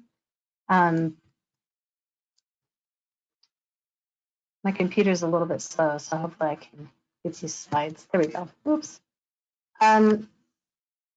Just pulled straight from Title 33, Permittee responsible mitigation is defined as an aquatic resource restoration, establishment, enhancement, or preservation activity undertaken by the permittee or an authorized agent or contractor to provide compensatory mitigation. The important thing to remember about PRM is that permittee retains full responsibility from the start to the finish of the project. I know that the 2008 mitigation rule was touched on, and there's a mitigation hierarchy, which places PRM at the bottom of the list of preferred approaches to mitigation. Some of the reasons for that, the Army Corps of Engineers has less oversight of these projects. They tend to be smaller, more scattered, working with a lot more different parties, and they just don't have that specific oversight that they often do if they're going through the IRT. And there can be a lack of accountability on maintenance and monitoring if the project does not implement it correctly. And there's a higher risk, more uncertainty compared to mitigation banks and In-Lieu fee programs. Those two programs have much more rigorous pre-implementation and vetting processes. PRMs, they come in all different shapes and sizes, and there just aren't as many standardized approaches to get a project started. Permittees often prefer to be able to pay for credits and walk away with no liability beyond writing that check, which is pretty much how it works when you're doing either purchasing of In-Lieu fee credits or mitigation credits. In addition, PRM projects can lack financial incentives for timely and successful completion of compensatory activities. When someone's doing a PRM project, they're doing it to fulfill a permit obligation, and they're not like banks and In-Lieu fee programs collecting fees to build these projects. They're spending the money. The permitting process for PRM projects can also, from the perspective of, I think, a lot of the people in this audience, if you're an A&E firm hiring an environmental consultant to walk you through that process, when you're doing a PRM project, you are involved, or at least getting a consultant involved in the site selection, the conceptual design, agency coordination for preliminary design approvals. All those things can add months to a permitting project. And permitting guidance really varies from core district to core district. All the guidance has to comply with the 2008 mitigation rule, but a lot of that one-on-one communication with the districts can be different depending on where you are. In my experience, a PRM project, the permit can take anywhere from 3 to 9 months, depending on what your total impacts are. But then the actual requirement for the permittee to stay involved in the project can be from 5 to 10 years. By the time you submit your applications, you get your mitigation solution approved, you go through all the agency review, you construct, and then you monitor and maintain the site. If you're doing like a forested wetland, you could be involved in that project for 10 years. So, you know, all these are really good reasons not to do PRM, but in some cases, people still do these projects. So it's the least preferred, but some people may be operating in areas where mitigation banks or in-lieu fee credits may not be available in their watershed or even in their state. I got into the Ribbits website, which I think one of the other presenters brought up and showed us a quick glimpse of. And I tend to get kind of lost when I'm going into Ribbits looking at different projects. But in general, it looks like I think there are about 20 states that have in-lieu fee programs available. And then I think there are about 33 states that have mitigation banks. But these banks may not be available or providing credits in every 8-digit watershed or service area that exists in the state. And then some states have programs called conservation banks that sell mitigation bank credits. They're not tracked as closely on Ribbits, but it looks like at least 11 states have these. So the number of mitigation banks, the number of in-lieu fee programs available to permit applicants has increased steadily since I've been working in consulting, which has been, gosh, it's been about 20 years now.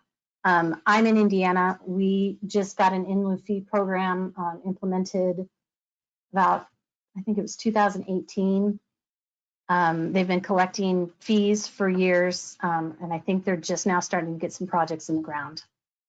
And then also we have service areas in the state. We have quite a few that don't have mitigation banks yet. So if you're in the situation where you can't get bank credits or you don't have an in-lieu fee program from which you can buy credits, you can do the PRM project. PRMs can be located at or adjacent to the impact site, which is referred to as on-site mitigation. For example, an example of that would be if you're building a housing development and there is a common area that maybe is too wet to build a house on or doesn't have good soils.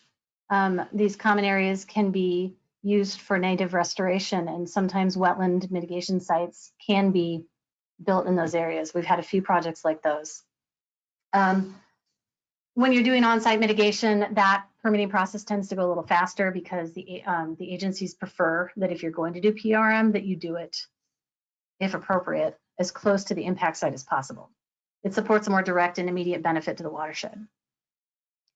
So the mitigation can be constructed concurrently with the site development and impacts, which can be a cost savings to construction. It also reduces temporal loss. If you're building that wetland sooner, you're reducing the temporal loss, and that can help in some situations kind of reduce the credit load. On-site in-kind mitigation, if done right, can effectively support in situ restoration of habitat loss. In-kind mitigation means that you are creating the same kind of wetland that you impacted. And that can be kind of a contentious topic sometimes because our prior presenter, she showed some pictures of some wetlands that aren't always pretty. You know, sometimes they're just patches of reed canary grass along a roadside, or weedy areas in a farm field that haven't been farmed for a number of years. And you aren't allowed to create a wetland that is degraded like the wetland that you might be impacting. So that can be some contention. But what they want to see is ecological lift in the projects that you're building. Location flexibility can be a benefit of PRM. Some of my clients in the past have already owned land that they could use for the mitigation. You know, there are a lot of different things to go in that go into determining if a site is appropriate to build a wetland or a stream restoration site. But occasionally, I've had clients who have existing land that they're not using that they've been able to use for the mitigation project, which helps save the cost of purchasing land for the project. In addition, we've had projects that we've worked on where the mitigation site has been placed in a location where the local community or a school can have access to it for either passive recreation, or it can be included as a site amenity for development. If it's near a school, it could be used for educational purposes. So there are some reasons where or some times where PRM projects might be preferred.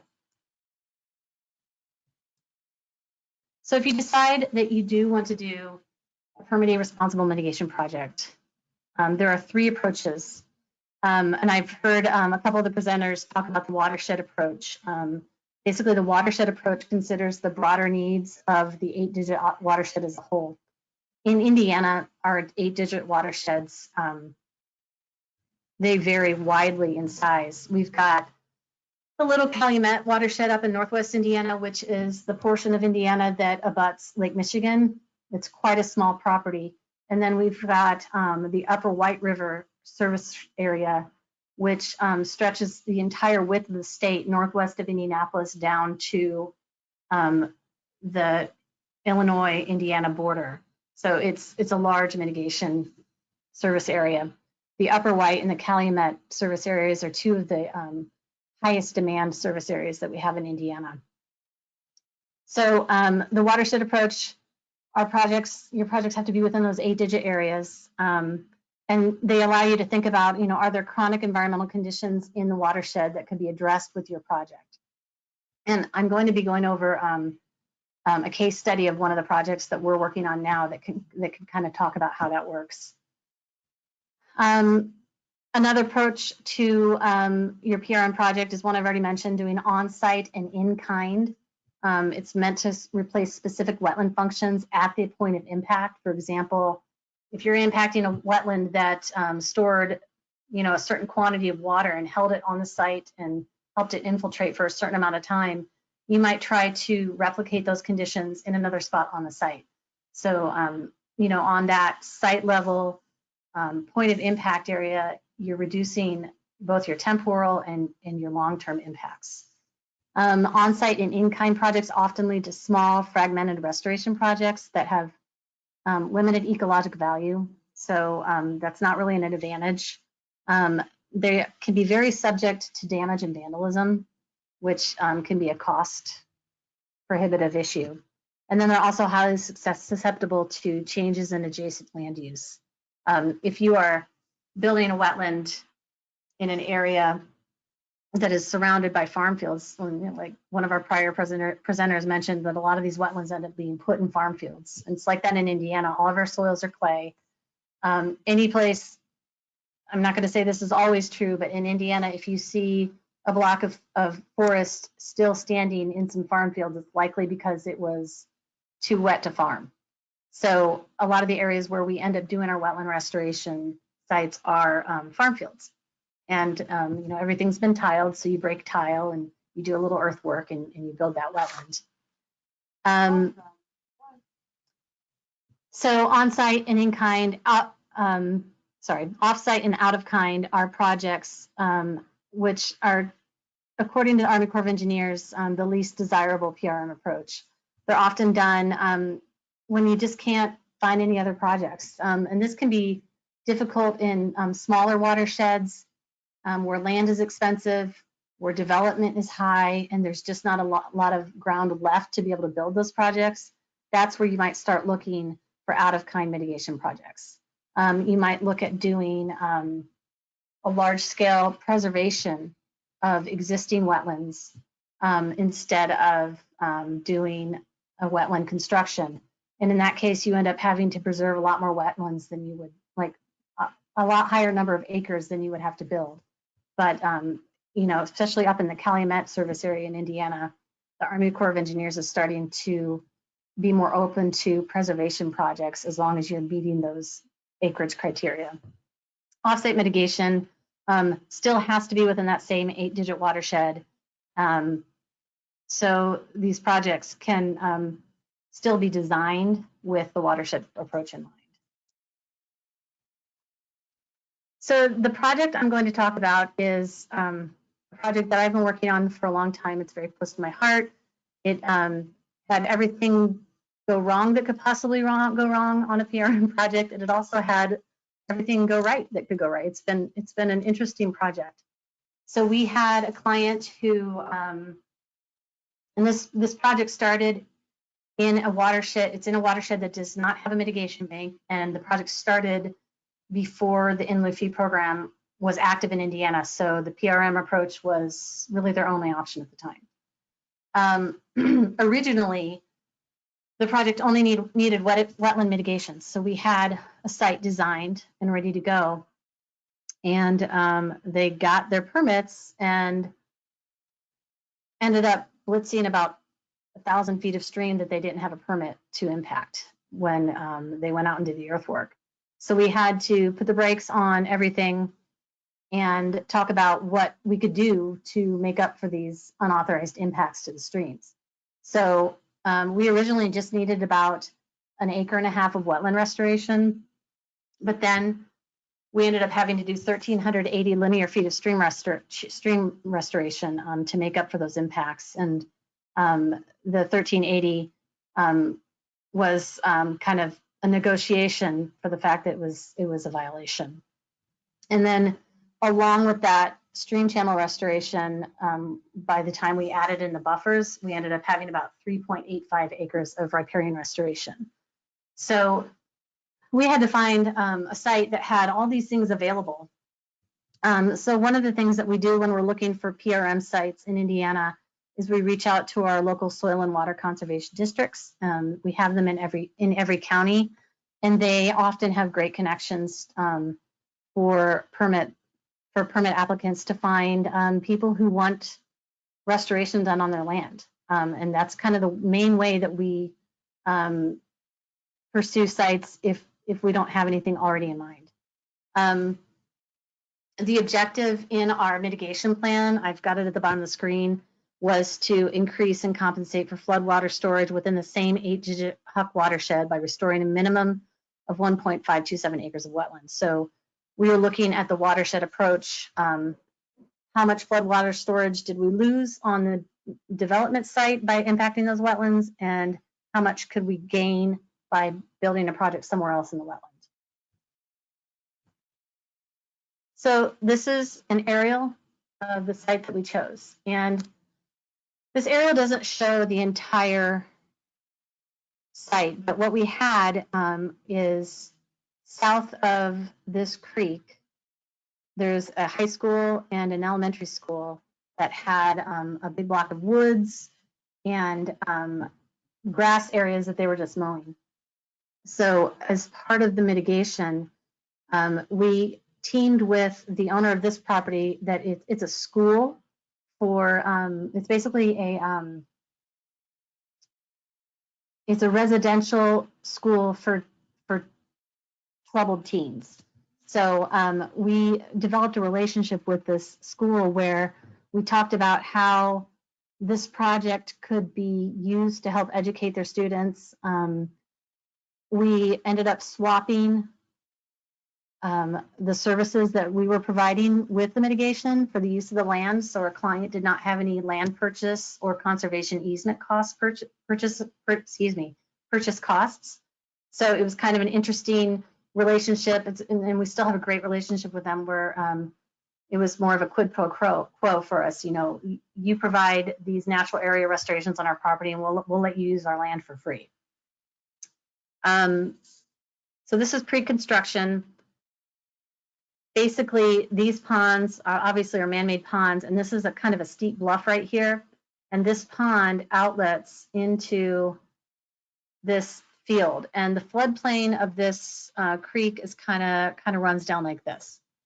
And then this is a natural stream channel that was ditched and straightened to feed into the larger creek.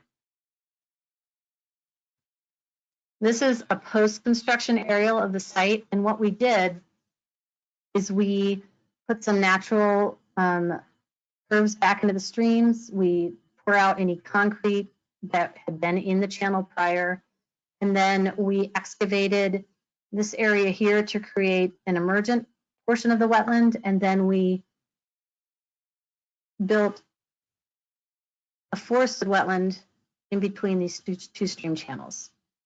And whenever we do a PRM project, we always build about 10% more wetland than the permit requires, because wetland restoration can be a little bit unpredictable. You can't necessarily control exactly the number of acres that ends up developing based on rain and climate and site conditions. So we always put kind of a 10% contingency on our acreage. So we had a little bit more acreage than what was required by the permit. This is our as-built of the site. You can see where we had the streams cut here. We added some natural stone drainage, erosion control checks in the stream. This is where the forested wetland was designed, and then here's the emergent wetland. And we ended up with kind of additional areas of wet pockets where we ended up planting natives and trees and shrubs. So over the years, it's developed into this just really cool mosaic of upland and wetland and stream. I'll get into some more pictures of it as well. So kind of the story that developed out of this project is that, actually I'm going to go back to the original aerial first. The school wanted, sorry, my computer's freezing up. The school wanted to be able to use the soil that was excavated out of the wetland area. And when you're building wetlands, one of the largest expenses associated with that construction can be soil hauling. So what we did is the contractor dewatered anything that he dug out of here, and then they built a pad right here so the school could build a nursery and a restaurant where the students work, and they sell plants and they sell coffee. So the creation of that pad for that building was a big part of the project. And it also saved a lot of money in soil hauling costs that would have been prohibitive. So what you see in the pictures here is this is on the top left, the 2018 photo. You can see the earth moving equipment in the background. This is the emergent cell where we did not plant plugs. We seeded it, and it came up really nicely with natives pretty quickly. And then in 2019, the following year, we had a lot of pickerel weed, prairie cordgrass coming up, a lot of arrowhead. It was just, it's like the site wanted to be a wetland. It was beautiful. And then down at the bottom left is the ribbon cutting for the building that they were able to put up there because of the trade-off in the soil hauling.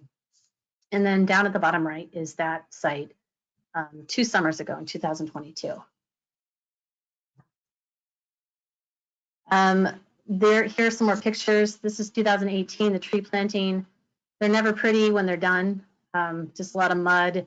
You don't want the ground to be perfectly smooth. You want that microtopography so you can have the pockets of the water and the drier areas for the trees.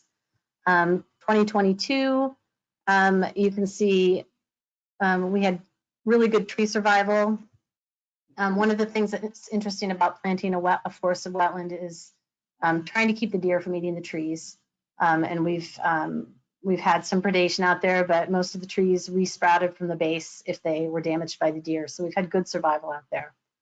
And then down here at the bottom, the riparian areas next to the school, before we started working here, the view in this picture, the woods were entirely choked with honeysuckle.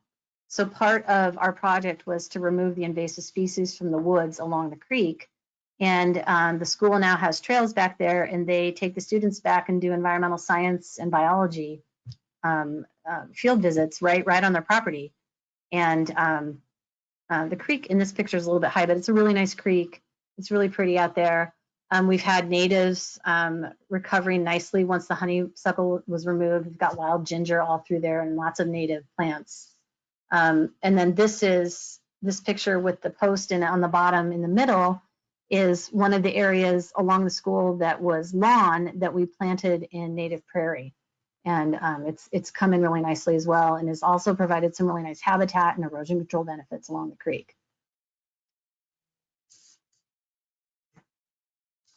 So One of the things that you have to do when you do a PRM project that can be kind of daunting is you have to put together this mitigation plan that has all these requirements. And I can't stress enough how important it is if you're hiring an environmental consultant to find someone who knows how to do this and who's done it successfully before, because it's really easy to miss elements of it if you don't have experience in doing the early coordination and the writing and the planning that goes along with it. So a parameter of a successful PRM project starts really with early coordination with the permitting agencies. You want to establish and agree upon and stick to your impact calculations early in the process. You don't want to be going through this planning process with the agencies, telling them you're going to impact 0.75 acre of a wetland and then surprise them with, oh, sorry, we're doing more than an acre, which pushes you into a whole different realm of permitting, especially with the Army Corps of Engineers. Changes lead to delays, and they also lead to increased scrutiny, which leads to more delays. And my approach with permitting with these projects is to always pass the red face test. If I'm trying to explain something to the agencies about why we decided to take a certain approach and why we decided to design something a certain way, if I can explain it without turning red in the face, I'll end up with less scrutiny. So, when you're working with the agencies, being upfront and being honest all through the process is a big advantage. So in that early coordination phase, you will try to establish and agree upon mitigation ratios and meet or exceed those ratios in your design. One of the tricky parts of early coordination is it can be difficult to get to the agencies to agree to anything in writing before you've submitted your permit applications. But if you have a consultant who has a good relationship and who the agencies trust, you can often get those things moving a little more smoothly up front and avoid surprises during the actual permitting process. Your mitigation plan needs to have goals and objectives very clearly laid out. You need to define your resource types. You need to talk about your compensation method and how the project will address your watershed needs. Your goals and objectives need to be clearly defined, specific, and above all, achievable. I've been handed failing mitigation projects that were started, by others, and we've had clients come to us asking us to help them meet these criteria. And I've seen some mitigation plans put together where the consultant has made success criteria that is essentially unachievable. And some of that can be driven by being pushed by the agencies to make these really tight criteria. But again, if you're working with a consultant who has a trusting relationship with the agencies, it's easier to get achievable goals in your project. The project that I just showed you, the pictures of, had these specific wetland mitigation goals and stream mitigation goals. So the wetland mitigations were to specifically restore a minimum of 1.527 acres of wetland to compensate for wetland impacts at the project site. And 2, to provide equal or improved wetland functionality for a net benefit to the Upper Wabash River watershed. And then the objectives to achieve those goals were to restore a minimum of 0.92 acre of forested wetland, half an acre of emergent wetland, and then 0.099 acre of scrub shrub wetlands. And some of these numbers, it makes me a little crazy going down to, the hundreds or the thousands of wetland acreage size. But when you start doing the multiplication with the wetland impacts and the ratios, the numbers can get pretty specific. So when we actually do the design, we're not trying to design to get 0.99 acre of scrub shrub wetland. We'll just call it 1/10 of an acre. Stream mitigation goals, we wanted to reduce the amount of invasive vegetation growing in the riparian corridor of Treaty Creek. We wanted to create space for native trees and shrubs. So we got all the honeysuckle out of there and we did a supplemental planting, low density of trees and shrub, understory species that could survive in the existing woods. Our second goal was to improve the riparian habitat for terrestrial flora and fauna. That's a good general goal that is easily achievable because it's just talking about creating ecological lift, and removing the honeysuckle alone provided a huge lift. And then restore approximately 1,380 linear feet of man-made ditch into naturally functioning stream channels. So that's where we took those 2 drainage ditches that were going through the floodplain and we turned them into more natural systems. The objectives under those goals were specifically to reshape 2 straight line man-made ditches into natural channel design, install the natural stone grade control riffles. It provided both aquatic substrate habitat and reduced channel erosion along the mitigation channels. And then we converted about 1.27 acres of turf to mesic floodplain forest along that riparian area. And we enhanced about 2.5 acres of degraded riparian forest through a large-scale removal of woody invasives with native canopy and understory species being planted. The streams that we did the restoration on, it turned out better than we would have expected because they both flow year-round, and we found that the banks have vegetated beautifully. We've had fish in the stream. We found lots of frogs and turtles. It's just turned into a really a neat area.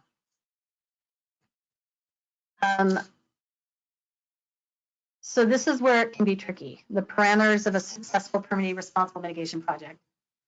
The ugly part of the project that I was talking about is what happened with the earthwork.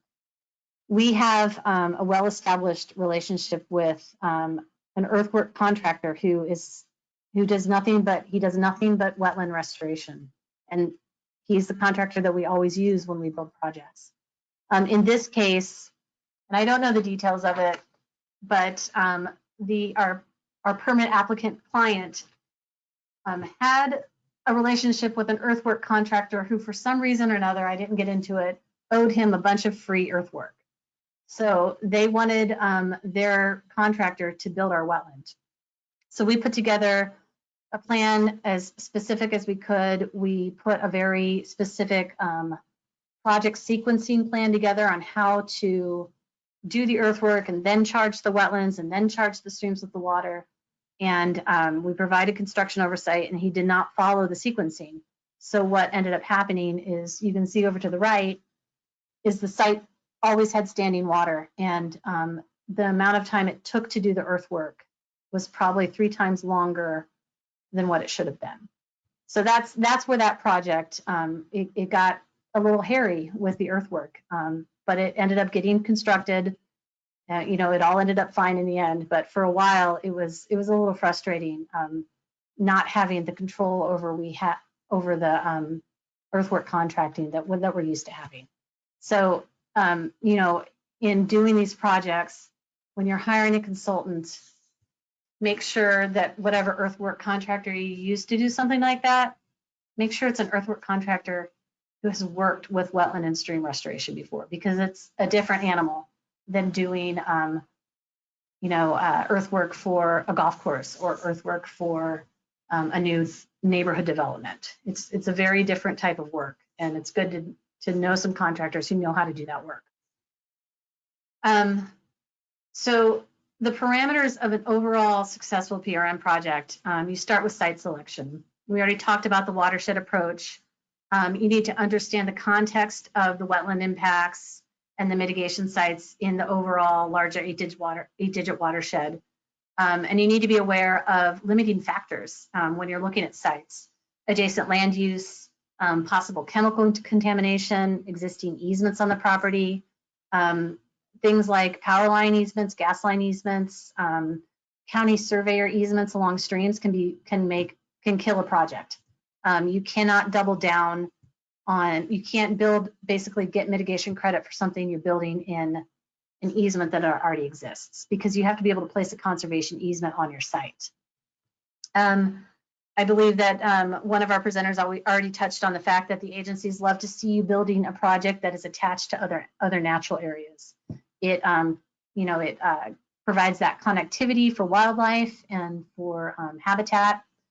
So that's another big part. This project that we did along this creek for the school expanded a pretty extensive riparian corridor that extended from north to south and eventually down to the Wabash River.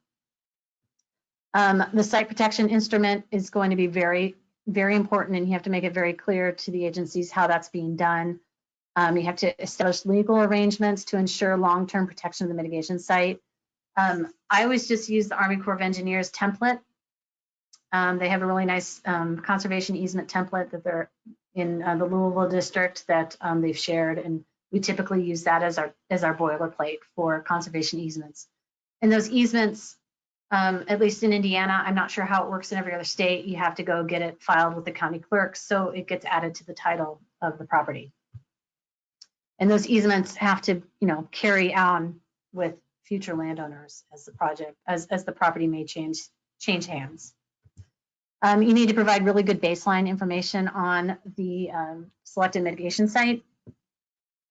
You have to be able to very clearly describe pre-mitigation site conditions, and having the pre-mitigation site conditions well documented helps you get that demonstration of ecological lift that you're trying to make with your actual mitigation design.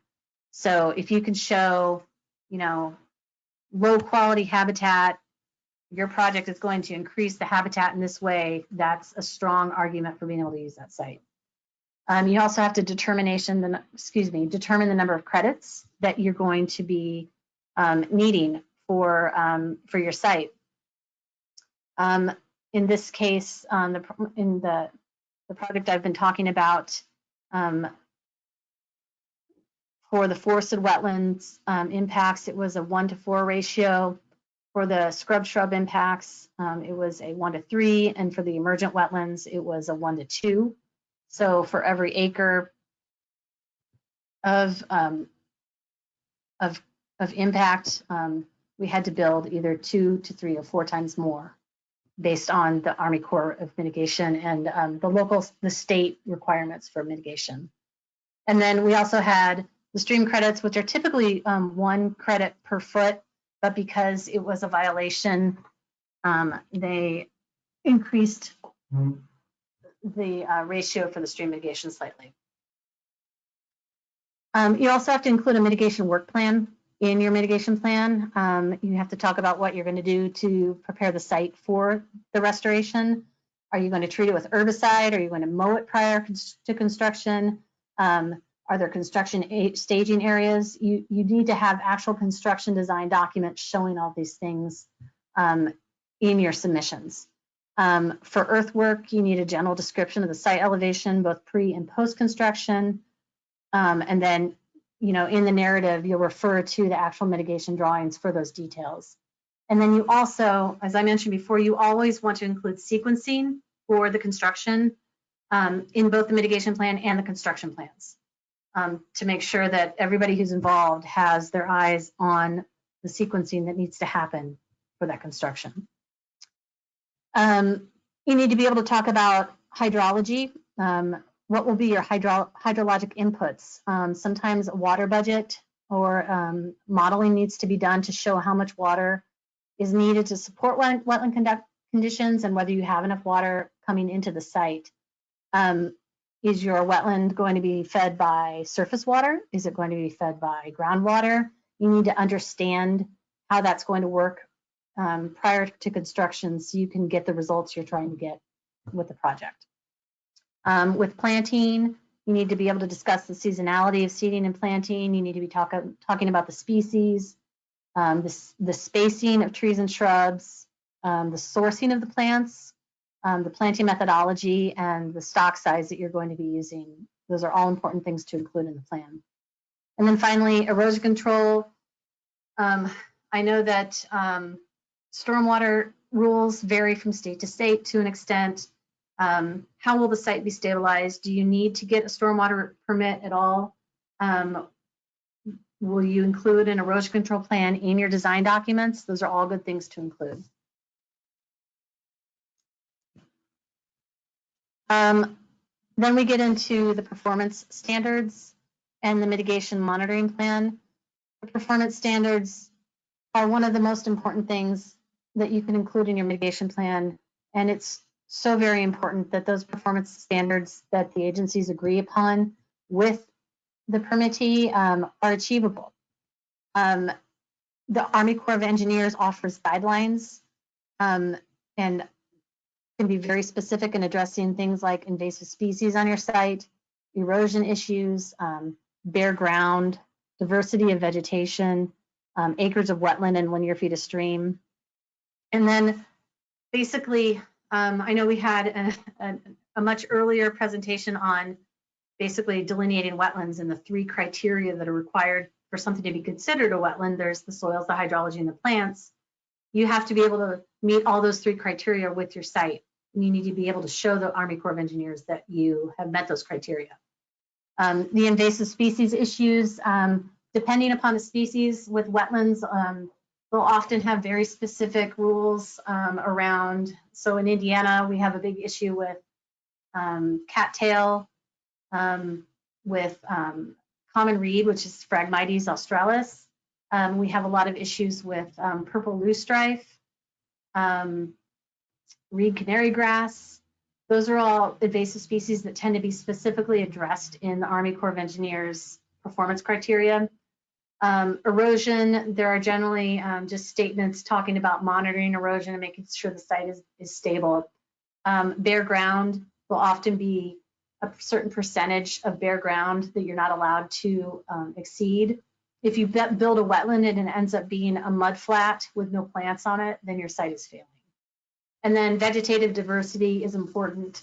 You need to design a planting plan that includes the right mix of native plants, so you don't end up with an entire site that's nothing but rice cut grass. Rice cut grass is a nice native, but it can be very aggressive, and you need to make room for other species to be able to thrive in that site. So again, making performance standards overly stringent can set a project up for failure, and then you end up, just spinning your wheels trying to get things to work that may not work. So, having those success criteria that are achievable, I just can't stress enough how important that is. In addition, in your success criteria, you want to avoid making general qualitative statements. You want to keep everything quantifiable so you can prove what you have or what you don't have. In order to tell whether you are meeting these performance standards, you have to put together a mitigation monitoring plan. The first year of monitoring, the first year monitoring report should include as-built plans that show the grading, the planting layouts, the species and quantities installed. The monitoring should be designed to assess the site against the established performance standards, obviously. You need to talk about when you'll monitor the site and what you will include in the monitoring report. And then you also need to talk about how many years of monitoring you'll be doing. So over the years, the number of years of monitoring has changed a little bit since I started doing this. When I first got into consulting, if you were building a forest or wetland, you typically would have to monitor it for 3 to 5 years. And in order to get released from monitoring, you would have to meet all of your performance standards for 2 consecutive years. And if you're able to do that, year 1, even if you're meeting criteria, you can't count that toward release. But if you meet all your criteria in years 2 and 3, you might be able to get you could have been able to get your site released in 3 years instead of 5. Over the years, things have changed. There's been different recommendations and guidance and internal and rules issued by the Corps and by, particularly in Indiana, the Department of Environmental Management, where now if you are doing a forested wetland, you could be on the hook for up to 10 years of monitoring, because the idea is that you can't really tell if a forest is going to develop in 3 to 5 years. So for forested wetlands, and for the project that we're working on now, we had 10 years of maintenance and monitoring required. And right now we're in year 6 of the monitoring. So yeah, that's kind of how you figure out how many years of monitoring will be required. For emergent wetlands, which are wetlands that don't have any woody species in them, you can often still keep that monitoring below 5 years. In addition to the elements we've already gone over, we also have a maintenance plan that needs to be included. We often have our contracts set up where we will provide both the monitoring and the maintenance for mitigation site. My team, we have a group of consultants, and we also have restoration specialists who do the physical on the ground work. Maintenance plans need to talk about what will be done about invasive species, how issues with erosion will be dealt with. They'll talk about any sort of hydrology maintenance that needs to be addressed. Are you using water control structures to hold water back on the site? If so, you need to be checking the water levels in those, and removing or adding boards to either release more water or hold back more water on the site as it's needed. And then you need to be able to talk about, if you don't have good survival of your trees or your plants that are put in, what are you going to do about that? And when do you think you might need to do supplemental plantings? And supplemental plantings are very common with mitigation sites. And then you also need to include a schedule kind of outlining the seasonality and the number of maintenance site visits you're doing each year. Typically, we will visit a site 3 or 4 times a year, depending on the size of the site and the type of project that it is. So you'll need to make site-specific maintenance expectations and have them laid out in the plan. And then you also need to have criteria for maintenance crews and quality control. The 3 pictures to the right are pictures of my team out doing invasive species control. On the top left, we've got some of my field crew. They're doing hand wicking. They're working in an area that's a pretty high quality wetland. You can see there are a lot of nice ferns, but then there are also invasive cattails that are coming in. So what they're doing is they're spraying the herbicide on a cloth glove that's over a rubber glove, and it's called the hand of death. And you spray the chemical on the glove, and you just coat the plant, and you do the plants one at a time. It's very intensive, and it's very tedious, but in some areas where we have higher quality plants, we need to make sure that we're not killing the good plants when we're killing the bad plants. The top right is one of my crew killing a purple loosestrife plant, hopefully. And then on the bottom right, we're actually doing power spraying of a wall of honeysuckle. So, we have all different types of maintenance and different approaches according to site conditions that will be required. And we need to be able to discuss those in plans. We also need to have a long-term management plan. Who will be responsible for the mitigation site once it's released for monitoring? And kind of an outline of ongoing maintenance. And those long-term management plans can be pretty basic. We have a number of sites that end up being donated to land conservancies, and then they're protected in perpetuity. Sometimes the permittee will make a small donation so that there could be a small maintenance fund for the land conservancy if they need to go out and handle anything at the site. There needs to be an adaptive management plan. There are always unforeseen things changing on sites.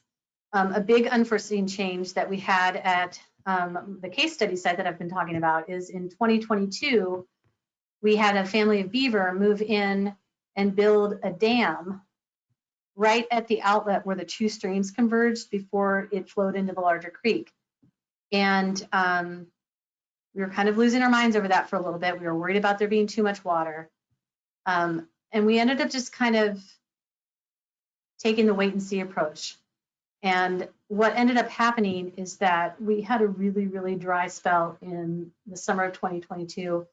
And because that beaver dam was there, our forested wetland did not dry up. So we decided to keep the beaver dam there. And we just keep an eye on it. The hydrology of the site is actually more stable than it was before the beavers put the dam in. So we're just kind of keeping that wait and see approach. The management plan is called adaptive because with these kinds of projects, you have to be flexible. There's not always a clear-cut answer on how to address a problem on a site. And having the experience and the patience to work through something like that can be both the cost savings and can be good for the site, which in this case it really was. And then you have to talk about who will be responsible for the adaptive management measures. One of the things that has gotten trickier with PRM projects over the last few years is financial assurances. the Army Corps of Engineers has gotten a lot more strict about the type of financial assurances they want to see, particularly in Indiana, because they're really, with the In-Lieu fee program and mitigation banking becoming more dominant. The Army Corps, their preference is mitigation banks first. So if you want to do a PRM project, they want to be as sure as they are with the mitigation bank that you are going to pay for the project and support it and see it through to its finish. So the permittee needs to show that there are sufficient financial resources in place to be able to carry out the project through the full maintenance and monitoring period. So that's pretty much my presentation about permittee responsible projects.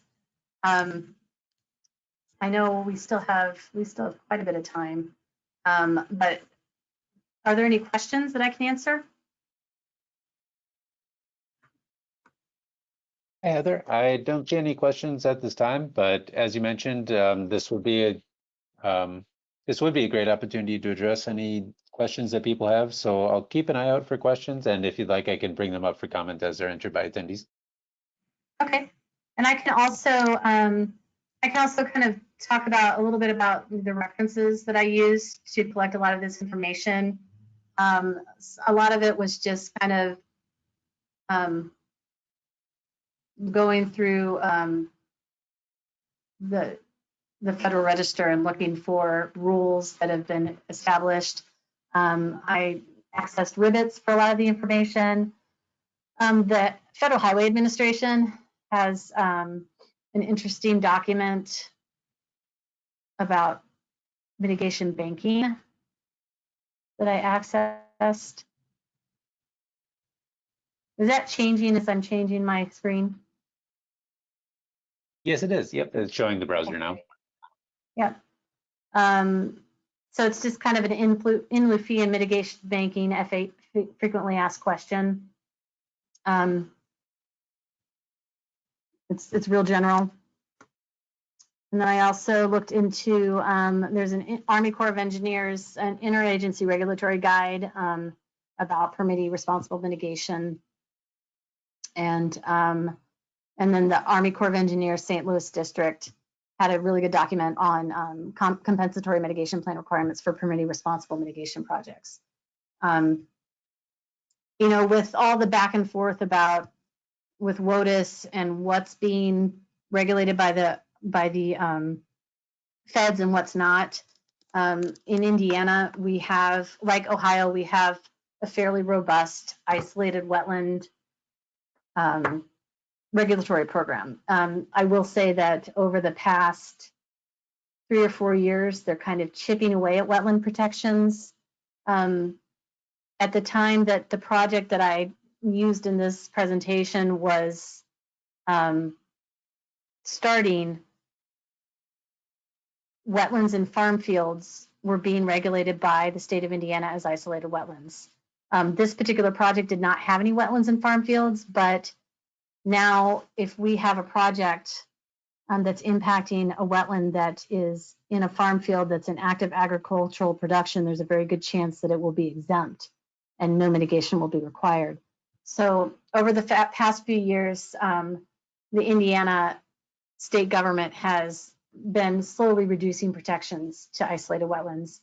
And I think that there are really only 6 states that have specific isolated wetland protection laws in place. But we do permitting in Illinois, Minnesota, Wisconsin, and Michigan. And even though there may not be specific isolated wetland rules on the books in some of these states, you still end up having to coordinate and mitigate for some of these areas, depending on local regulations and whether you're dealing with the Department of Natural Resources.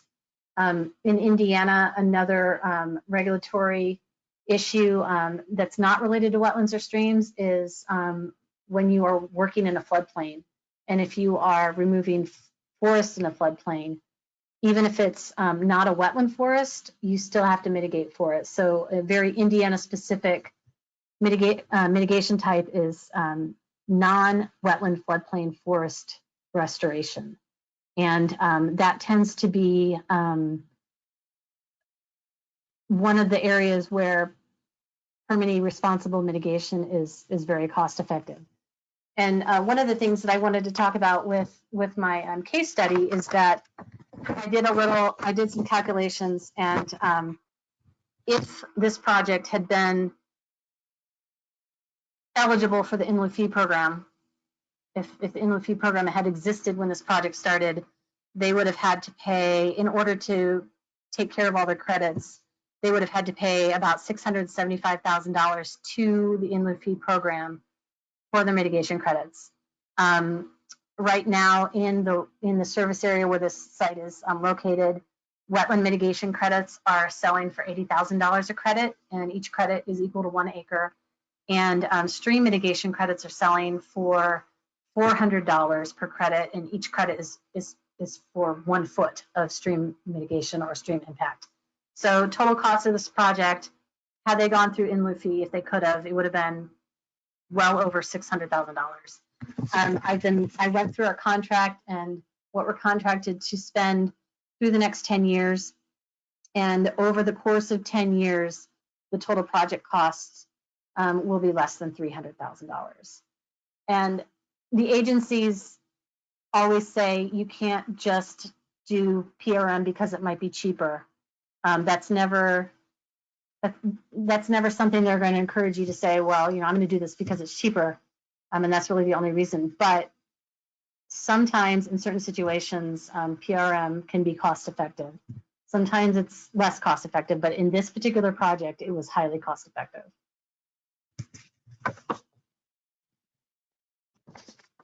Hi, Heather. And I see there are currently 2 questions that are recently entered. The first question is, what's the best way to mitigate phragmites from a site, as in a shore property?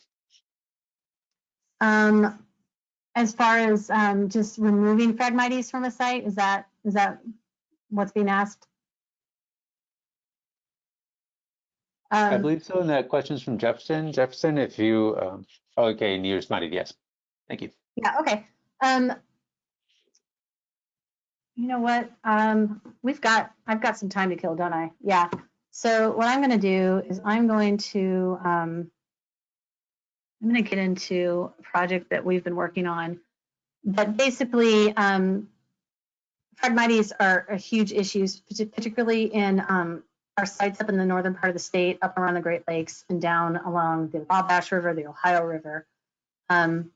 We do a combination of, depending on the site, we can mow it, we can spray it, we can burn it. But one of our specific projects, we actually have a mitigation bank up in northwestern Indiana that we have been maintaining for a few years. And it fell out of compliance for a while. And then we got involved in trying to help them get back into compliance. And when we first visited the site, it's about a 240 acre site. It was about 75% Phragmites, and the rest of it was cattail and purple loosestrife.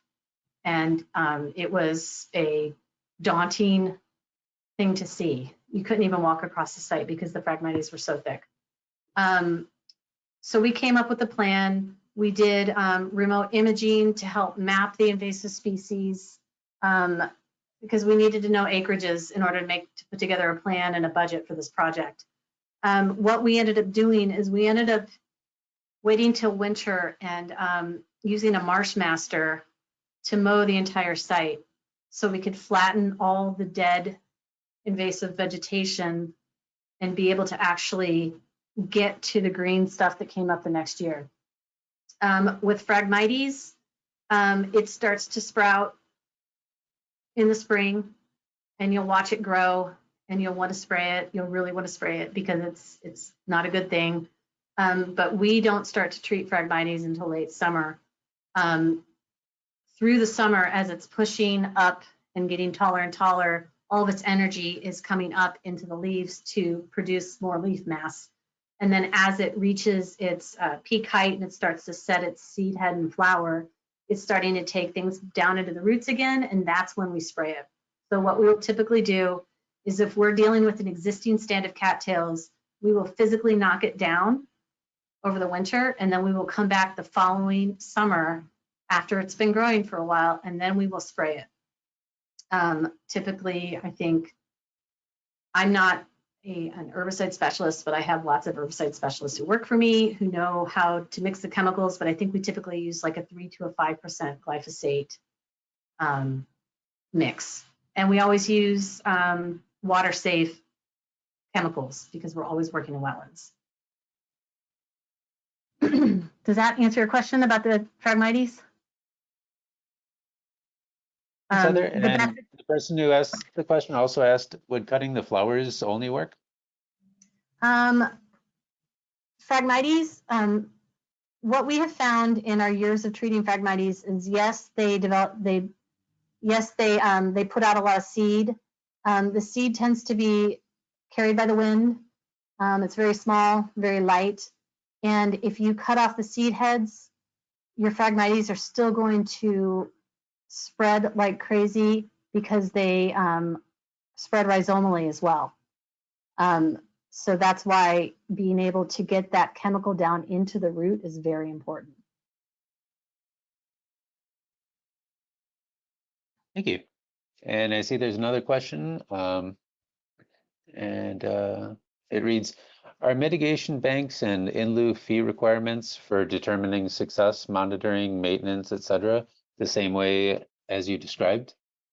Also adding, you did a good job of getting into the details of what needs to be done during this process in a way a designer can understand. The other presenters did not get that specific. That's why I asked this question. So we, at the company I work for, we do mitigation banking and we do in-lieu fee work and we do PRM. So in general, the success criteria tend to be very similar for mitigation banking sites. For example, at a big mitigation bank, we're actually building a mitigation bank in the Upper White, which is just northeast of Indianapolis, and our success criteria addresses, reed canary grass, it addresses cattails, it addresses bare ground. A lot of those requirements are the same. And this particular, I believe that our bank, we also have to maintain and monitor it for 10 years. I think the difference though with the bank, if it was a PRM project and we were able to meet the success criteria for 2 consecutive years and get released, we might be able to get released before 10 years. I believe in our mitigation banking instrument, we have to stay on it for 10 full years because we're doing a large forested restoration project. And those mitigation banking instruments, they've changed a lot over the years. The project that I was just talking about, the 240-acre mitigation bank, it was the first mitigation bank built in Indiana. The mitigation banking instrument was written in 1995, and it's now almost 2025, so it's been a really long time, but they're still selling credits and they're still making money out there. One of the things that was happening before we got involved in that project is that the Army Corps of Engineers had suspended their credits, and we were able to get them released from suspension so they can start selling credits again. But in general, I'd say that the success criteria is fairly consistent across whether you're doing banking, in-lieu fee, or PRM, because it's all based on that mitigation rule.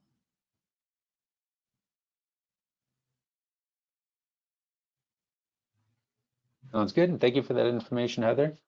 Looks like that's the last question that was entered, but we have some more time to address any remaining questions that people might have. So once again, take this opportunity to enter any remaining questions into the questions bar and we can discuss those before we conclude. But I also have some important end of webinar information to quickly review before we end the broadcast. So for any attendees who don't have questions, please be sure to stay around for that information, which again, we'll be going over in just a little bit, but giving this final opportunity to end to attendees to enter any last minute questions. And again, keeping an eye out for them, and I'll bring them up for discussion. But if we don't have any questions coming in the remaining time, Heather, is there anything else that you'd like to add? Not really. I know that I was able to see the attendee list prior to this presentation, and I know I didn't see anybody from Indiana, but I do see that we have people from all across the country, which I think is really cool. We have, my DRG has offices throughout the country. We have Davy Mitigation that does mitigation banking, and you know, my favorite thing to do is to design wetlands. And if anyone has any questions about this that come up later, my contact information is here. I'm always happy to talk to people about any and all things wetlands. Awesome. And so just checking the questions bar one more time. I don't see any other questions. So I'll quickly go over the end of webinar information. And the majority of this information is related to the continuing education certification process. So for everyone who's attending this course for CE credits, there are 2 things that you must do in order to ensure proper accreditation. First, you must complete a short online follow-up quiz, a link to which will be sent to your email within about 10 to 15 minutes of the end of the webinar. And the online quiz software is very straightforward and easy to use. It will automatically grade the answers to your quiz, and upon scoring 80% or higher, you'll see a download certificate button on the results page. So please be sure to click that link to download your certificate of completion before you exit out of the quiz. And if you fail to reach 80%, you can always retry the quiz by clicking the retry button afterwards. And if you don't have time to complete the quiz today, you can do so at a later time, but please remember to do so, as completing the quiz is the final step required in order to receive your certificate. And secondly, in order for Half Moon Education to report your credits to any applicable licensing boards, please complete a CE request form, which again will allow us to report your earned credits. And a link to that form will be included in the same email that includes the link to the quiz. And when you complete the form online, be sure to complete the required fields at the top, then select the appropriate credits, and click done at the bottom when you're finished. And if possible, please try to complete this form or submit it to us within 24 hours to ensure that your credits are reported in a timely manner. So to summarize, all attendees will be receiving an email within the next 15 minutes, and that email will contain 2 links, the quiz link and the CE request form link. If you don't see the email after that time, or if you still need a copy of the email, you can reach out to Half Moon's customer support by phone, or you can email me, Blaine Chapman. And once again, my email address is lchapman@halfmoonseminars.org. Also, there's an evaluation which will appear on everyone's screen immediately following the end of the webinar. So if you have time while you wait for that quiz email to come through, please consider completing that evaluation to let us know how we did today. And Heather, I'm checking the questions area a final time. I don't see any last minute questions. So I think we're almost ready to conclude the webinar. But before we do, I'd first like to thank you for taking the time out of your schedule to prepare and deliver this informative presentation today. And I'd also like to thank all attendees who joined us. I hope everyone enjoyed these online presentations by today's distinguished faculty and a pleasant experience. And before we end the broadcast, Heather, is there anything else you would like to add in closing? No, that's all I have. I appreciate everyone's time. Same here. So thank you once again, everyone, for your participation in today's webinar. I hope everyone has a great rest of their day. Bye. Thank you.